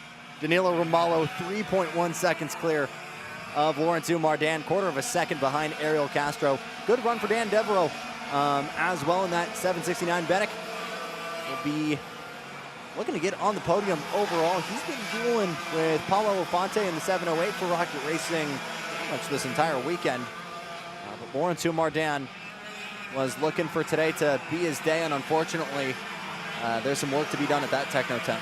Yeah, I mean, he thought when I talked to him this morning, they had some stuff for Romalo, and when you go up in morning warm-up, obviously you talk about a little cat and mouse there. Mardan was the fastest car on track, and Romalo was 3. Probably just quarter pedaling it through some corners and just kind of slowing it down. You don't ever want to show what your hand has. But very, very interesting looking at the times here. I mean, I cannot believe the pace that Ariel Castro has. I mean, he actually 44.770 is his best. He's 3/10 off of Romalo. Romalo's still continually putting his fastest laps in at the latter stages of his race. This feels like the most 50-50 we've actually had. Our Masters and Super Masters split out on track. You guys can see it left-hand side of your screen. All the yellows above all the oranges, and the one exception still being that 66 AM Engines machine of Ariel Castro, and it feels like the only real exception. It could be further forward, but again, Castro insisting that Mardan stays out in front, and I think that is genuinely being respectful from Castro, knowing that if the pressures are misaligned, if this Techno Kart does come to life in the later stages of the race, you don't want him to be the chicane, but he knows it. Castro swinging back low into turn number 2, and we'll get yet another position on Mardan, and I think there's going to be a little bit of a conversation between these two at the end of this race, more of, why are you letting me do this? Like, I appreciate it, but the timing has been just a little bit weird. But Mardan Did Castro down into close third. that Yeah, gap Castro and pass passed him again. Confusion. Very much confusion. I don't know if Mardan made it because Mardan had a pretty decent sized gap there. And then, wow. Well, here we go. White flag for the D2 Motors machine of Danilo Romalo, the chief engine builder, the Brazilian now based out of Florida, has been providing his services for a number of years now. And there's no better test of your product, no better advertising of your product than in a category so dominated by the draft to have the pace to go out, break it, and put 6 seconds on the field. Turn 13 for the final time. Danilo Romalo is going to continue this D2 domination to put it on pole for Sunday. And now a massive freight train has developed further back. They'll drag race to the line. What happened there? Devereaux? Elefante to 4th, Castro to 5th, Mardan 3rd, Devereaux to 6th. What in the world happened there? As we're watching Romalo go around on a victory lap, we're missing some action in the back. Castro from 2nd to 5th, and Dan Devereaux able to make a move not just on Elefante, but Lawrence Mardan, and we'll put that Benek on the outside of row number 1. Oh boy. Well, we got some film to review, but in the meantime, we'll get them racked and stacked for your final pre-final of the day with VLR Jr. on deck. Stay with us.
Ready to do it one more time here from Palmetto on Saturday, the last pre-final for ROK VLR Jr. It's Isaac Malkit on the pole alongside Nico Katowski, Santiago Orioli, and Nico Orbezo right behind. That's been the big four all weekend in this division. Darren Kidd for Ryan Perry just behind him, P5, alongside Luciano Dulhez, Cam Johnson, Dominic Moskalenko, Mal Mitiv, and Tristan Murphy.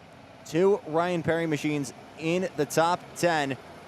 But is anyone able to bring the battle to Isaac Malkit? Nico Katowski needs a win to keep his championships alive and to stay on pole for the final.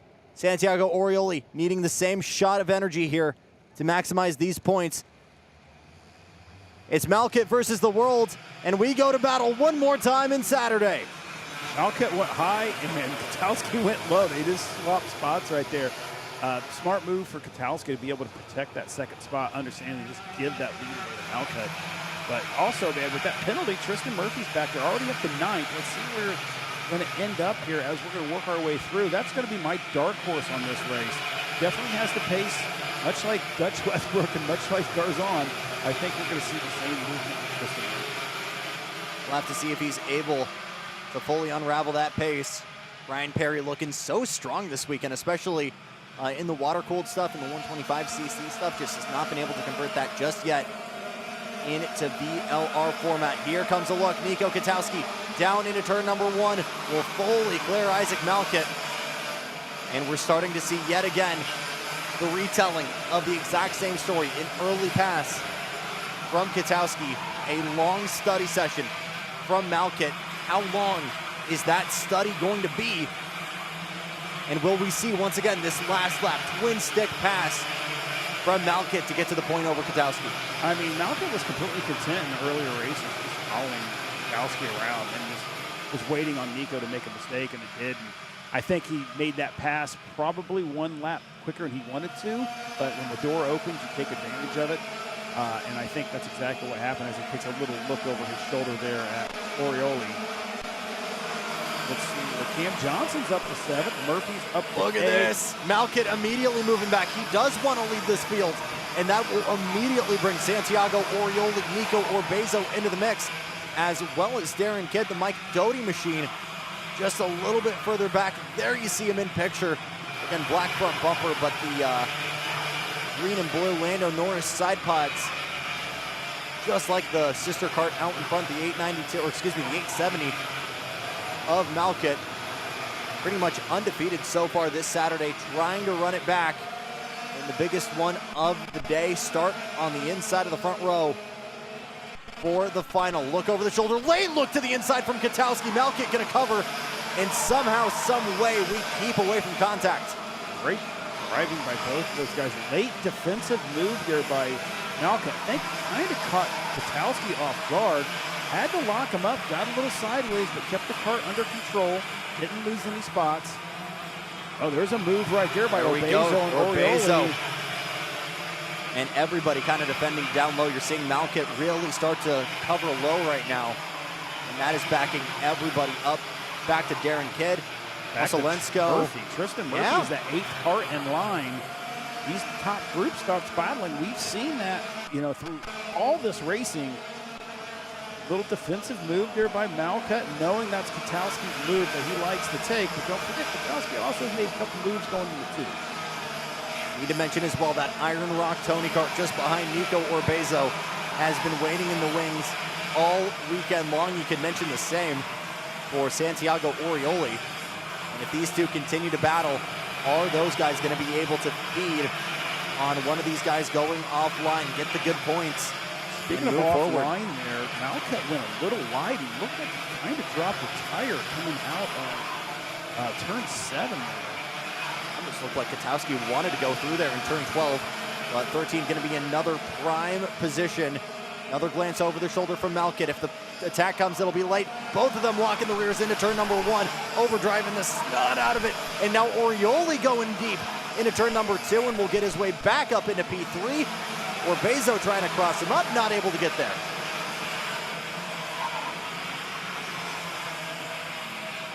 A little bit of a breakaway now for Isaac Malkit, as it seems like Katowski's really trying to keep that Burrell under control at top of the helmet, saying, I need help, guys. I need some kind of push to try and get to this guy in front of us. He's just getting such a great run through 11 and 12 onto the straightaway, except right then, Bezos actually stayed with him.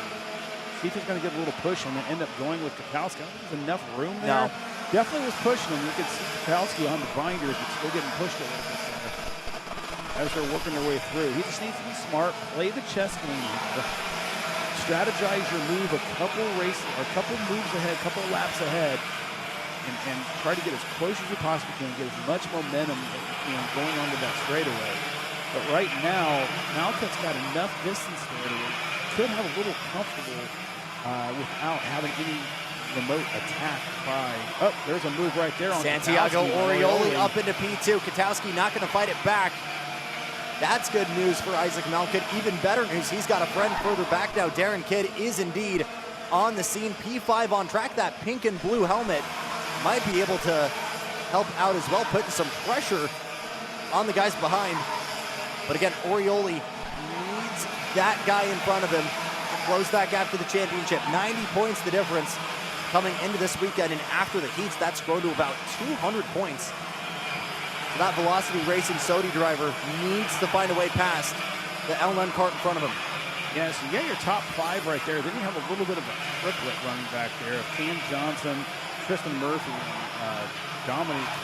That's Moskalensko, the Rocket Racing driver. 5 minutes to go on the clock. About half a second the gap between Malkut to Orioli. And trouble for the 855. That's the Goodwood Cartways machine.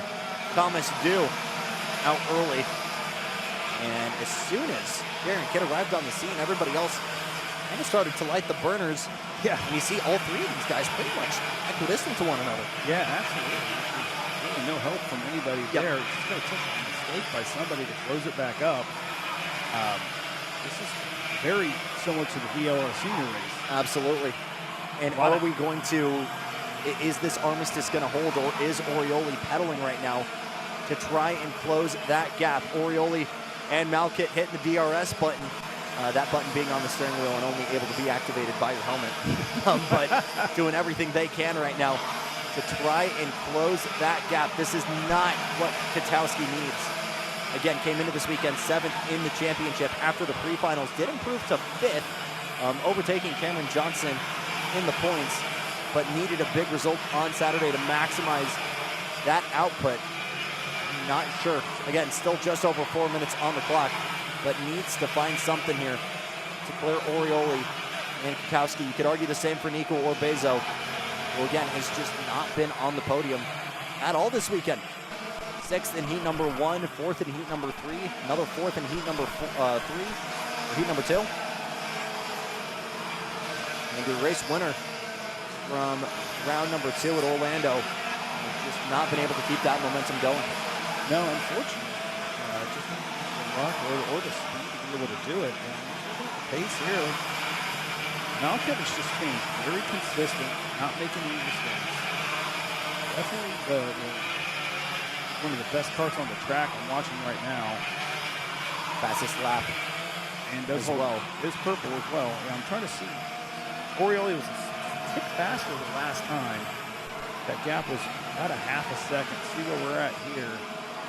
Stayed about the same, a little bit there.